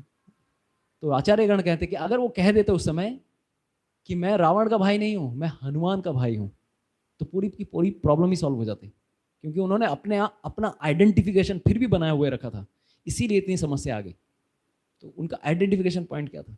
और उसी बाद में श्री रामचंद्र कहते हैं कि मैं अपने 7 भाइयों में से एक समझता हूँ। तो 7 भाई कौन कौन, 7 में से 4 भाई कौन है, भरत, शत्रुघ्न, लक्ष्मण, इसके अलावा कौन भाई है? तो इसके अलावा भाई है कौन, सुग्रीव, और कौन बताओ, हनुमान दास से भाव में गुहक, ठीक है, गुहक को उन्होंने अपने भाई के समान समझा, और छठवें भाई विभीषण। तो हम 7 हैं, हम 7 हैं, 7 भाई 7 हैं, ठीक है। तो ये उस समय वो डिक्लेयर करते हैं कि ये व्यक्ति, इसने अपना कुल छोड़ा है, अपनी मर्यादा छोड़ी है, अपना सम्मान सब कुछ छोड़ा है, लेकिन मैं उसे सब कुछ दूंगा, मैं उसे अपना कुल बनाऊंगा, कुल का मैं भ्राता बनाऊंगा, अरे असुर कुल का नहीं है, मेरे कुल का है। इस प्रकार से राम जी उसको पूर्ण रूप से शरणागति देते हैं। तो ये इस समय ये पूरी घटना घटती है, और उस समय विभीषण मंत्रणा देते हैं कि रामचंद्र भगवान को समझ में नहीं आ रहा था कि क्या करना चाहिए हमें, what should we do. Ramchandra भगवान को इस समुद्र को कैसे पार करें। तब विभीषण ही उनको मंत्रणा देते हैं, आप क्या कीजिए, समुद्र देव से आप खुद याचना कीजिए, और अगर वो याचना आप पूर्ण रूप से करेंगे तो समुद्र देव स्वयं आपको स्थान देंगे। लेकिन उस समय लक्ष्मण थोड़े दूसरे मूड में थे, बोले ये क्या बात कर रहे हैं विभीषण, हम कुछ याचक वृत्ति वाले व्यक्ति नहीं हैं, हम क्षत्रिय हैं, अरे ये हम मांगने वाले लोग नहीं हैं, डायरेक्ट हम लोग 3rd डिग्री यूज करने वाले हैं, ये समुद्र कुछ देने वाला नहीं है, इसको पूर्ण रूप से क्या करना है, बल के प्रयोग से हम उसके सामने हम याचना बोलेंगे कि you should surrender land to us. तो रामचंद्र ने बहुत विचार किया किसकी बात सुननी चाहिए, एक तरफ ये भाई हैं, एक तरफ ये भाई हैं। तो उन्होंने कहा कि किसी भी सिचुएशन में बल का प्रयोग नहीं करना चाहिए, पहले हमें साम दाम दम भेद दंड, तो पहले जो भी मसला अगर चुपचाप हर तरह से सुलझ जाए वो कोशिश करनी चाहिए। दूसरी कारण ये भी है क्योंकि विभीषण ने पहले मशवरा दिया है और लक्ष्मण तुमने बाद में दिया है, तो मैं इसी ऑर्डर में अप्लाई करूंगा। अगर ये वरुण देव अगर मुझे स्थान नहीं देते हैं तो मैं पूर्ण रूप से इसको मैं विवश करूंगा कि इनको स्थान देना पड़ेगा, ठीक है। तो पहले हम वाणी के द्वारा प्रयास करेंगे, उसके बाद हम बाणों के द्वारा प्रयास करेंगे, ठीक है। तो ये वो कहते हैं, और इसके बाद ये तो इस प्रकार से उन्होंने पूर्ण रूप से ये तो हम सबको पता है कि 3 दिन तक वो बैठे रहे ध्यान करते हुए, और उस समय भी भगवान श्री रामचंद्र की वाणी को सुनने के लिए तत्पर नहीं थे। उस समय श्री रामचंद्र जी ने एक तीर निकाला, बाण निकाला और पूर्ण रूप से पानी में मारा, और जैसे ही वो पानी में मारते हैं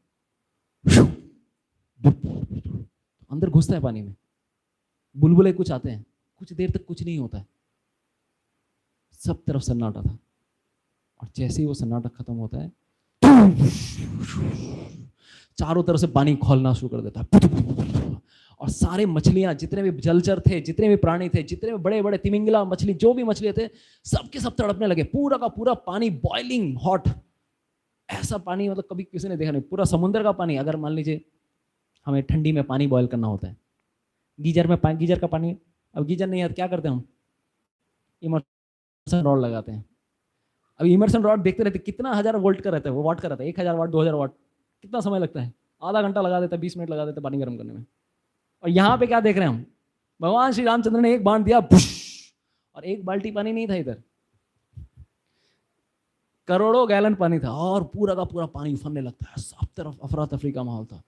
यहां तक कि वानर सेना डरने लगी थी, अरे हो क्या रहा है, सारे के सारे समुद्र का पानी उफनने लगा था, वाष्पीकरण होने लगा था, इस पर भी कुछ नहीं हो रहा था। उस समय भगवान श्री रामचंद्र ने देखा कि ये ऐसा अडिग व्यक्ति है, ये वरुण देव कुछ नहीं, किसी भी प्रकार से मेरी बातों को नहीं सुन रहे। तो वो पूर्ण रूप से क्रोधित होकर वो उसी समय ब्रह्मा जी के द्वारा दिया गया ब्रह्मास्त्र का आह्वान करते हैं।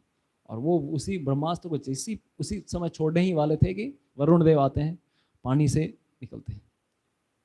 तो उस समय वरुण देव आते हैं, गलती हो गई सरकार, माफ कर दीजिए, मतलब हमसे क्षमा कर दीजिए, हम क्षमा याचना करने आए हैं। तो पहले क्यों नहीं आए? पहले क्यों नहीं आए? और वो उस समय पूर्ण रूप से प्रार्थनाएं करने लगते हैं कि देखिए, कभी भी समुद्र कभी भी अपनी सीमा को लागता नहीं है। भले ही आपके पितामह आपके ही कुल में, इक्ष्वाकु कुल में, क्योंकि उनको प्रेरित किया गया था कि विभीषण कह रहे थे कि आपके ही कुल में कौन आए थे? सगर महाराज आए थे। और सगर महाराज का साम्राज्य बढ़ाने के लिए, सागर का साम्राज्य बढ़ाने के लिए सगर महाराज ने हेल्प किया था। तो आपको जरूर ये समुद्र देव हेल्प करेंगे। तो उस समय ये समुद्र देव कहते हैं, क्योंकि आपके पूर्वजों ने मुझे हेल्प किया है, मैं जरूर आपको हेल्प करूंगा, लेकिन मेरी भी कुछ शर्तें हैं। मैं अपनी सीमा के बाहर नहीं जा सकता, मैं अलग नहीं हो सकता। लेकिन आप क्या कर सकते हैं? आप मुझ पर एक पुल साधिए, मुझ पर एक ब्रिज बनाइए, और अगर आप ब्रिज बनाएंगे, मैं पूर्ण रूप से आपको हेल्प करूंगा, पूर्ण रूप से पूर्ण रूप से सहयोग करूंगा। आप मेरे ऊपर ब्रिज बनाने के लिए आप तत्पर रहिए, चिंता मत कीजिए, सब कार्य जल्दी हो जाएगा, मैं आपकी सेवा में तत्पर हूँ। और ये कहकर और फिर रामचंद्र कहते हैं, ये जो ब्रह्मास्त्र मैंने अपने बाण पे रखा है, इसका क्या करें? तो वरुण देव बोलते हैं, हाँ, मैं सजेशन देता हूँ। क्योंकि कुछ लोग हैं उत्तर की ओर, कुछ लोग हैं, कुछ डाकू लोग हैं, डकैत लोग हैं, एक अलग जाति के लोग हैं।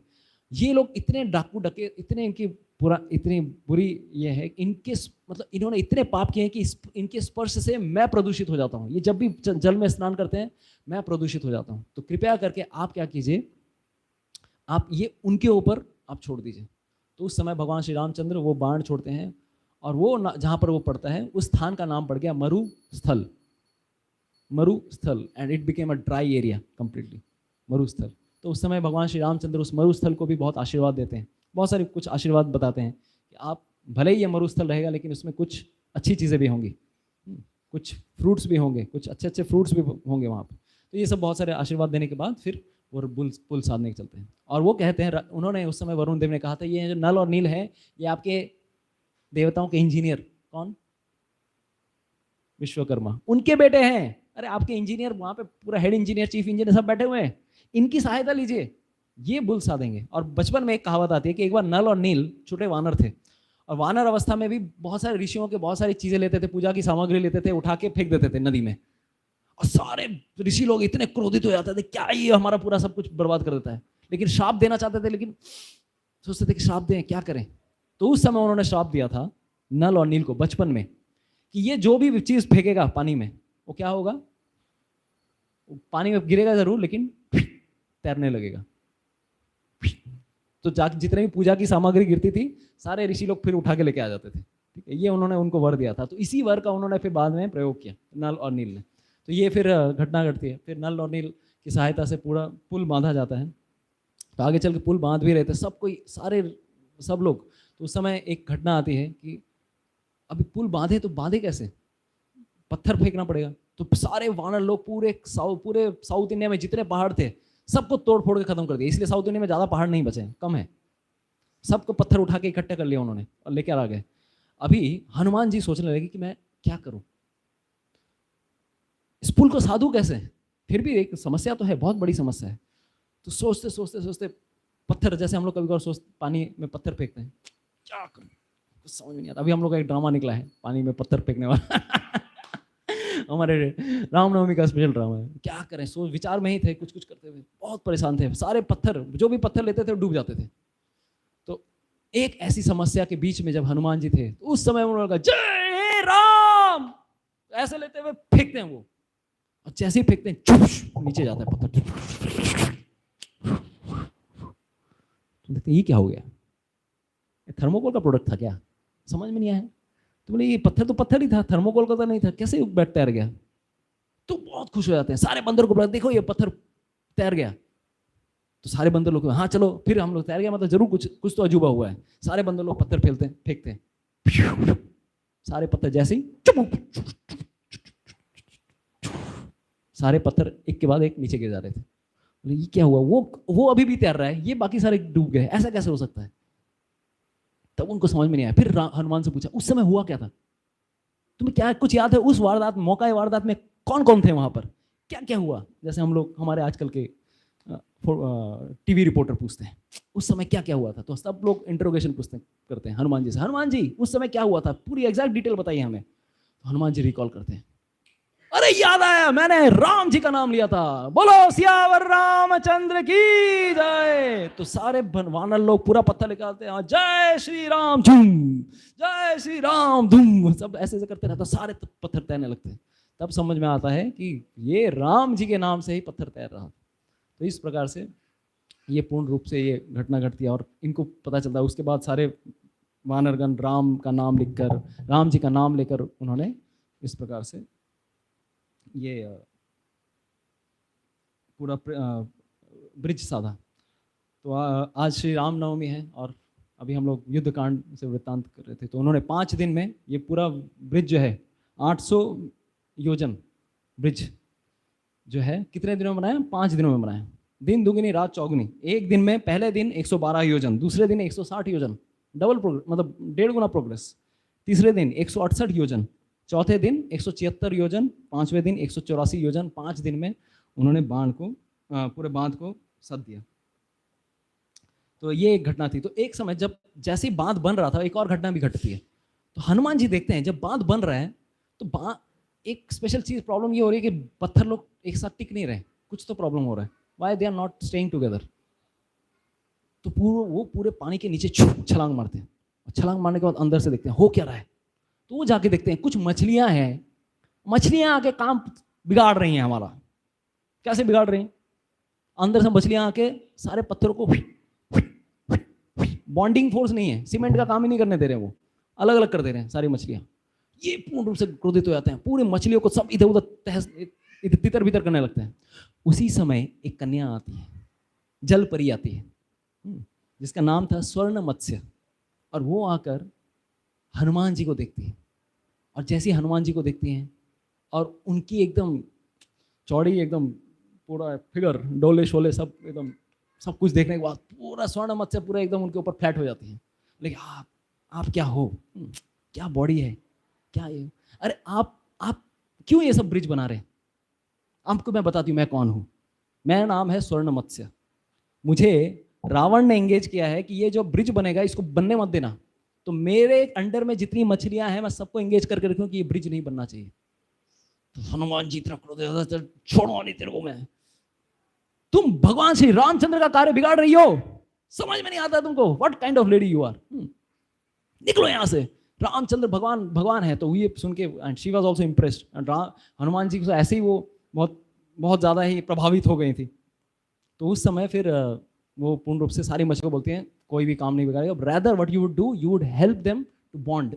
सारी मछलियां एक तरह से राम जी के कार्य के लिए, सेवा के लिए तत्पर हो जाती हैं। सारी मछलियों ने भी हेल्प किया अंत में जाके।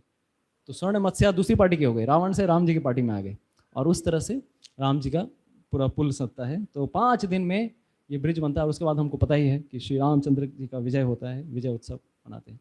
तो आज रामनवमी है और नित्यानंद प्रभु ने बहुत सुंदर हमें बताया कि आज हमें क्या प्रार्थना करनी चाहिए। रावण प्रतीक है काम का और हम किसी काम के नहीं। तो हमें अगर काम करना है